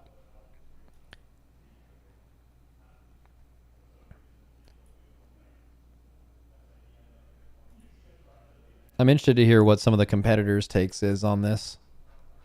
I'm going to guess it's pretty mixed.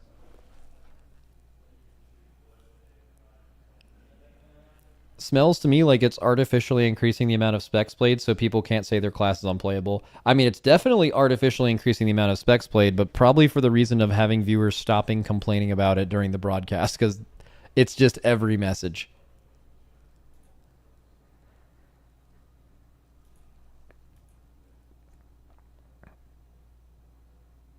Do they mean top 3 DPS specs or tank healer and 1 DPS?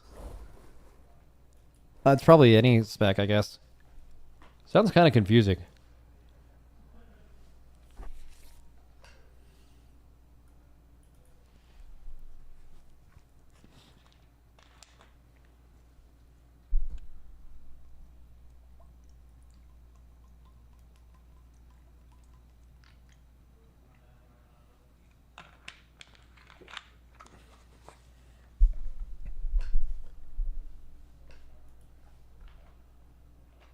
All right, anyways.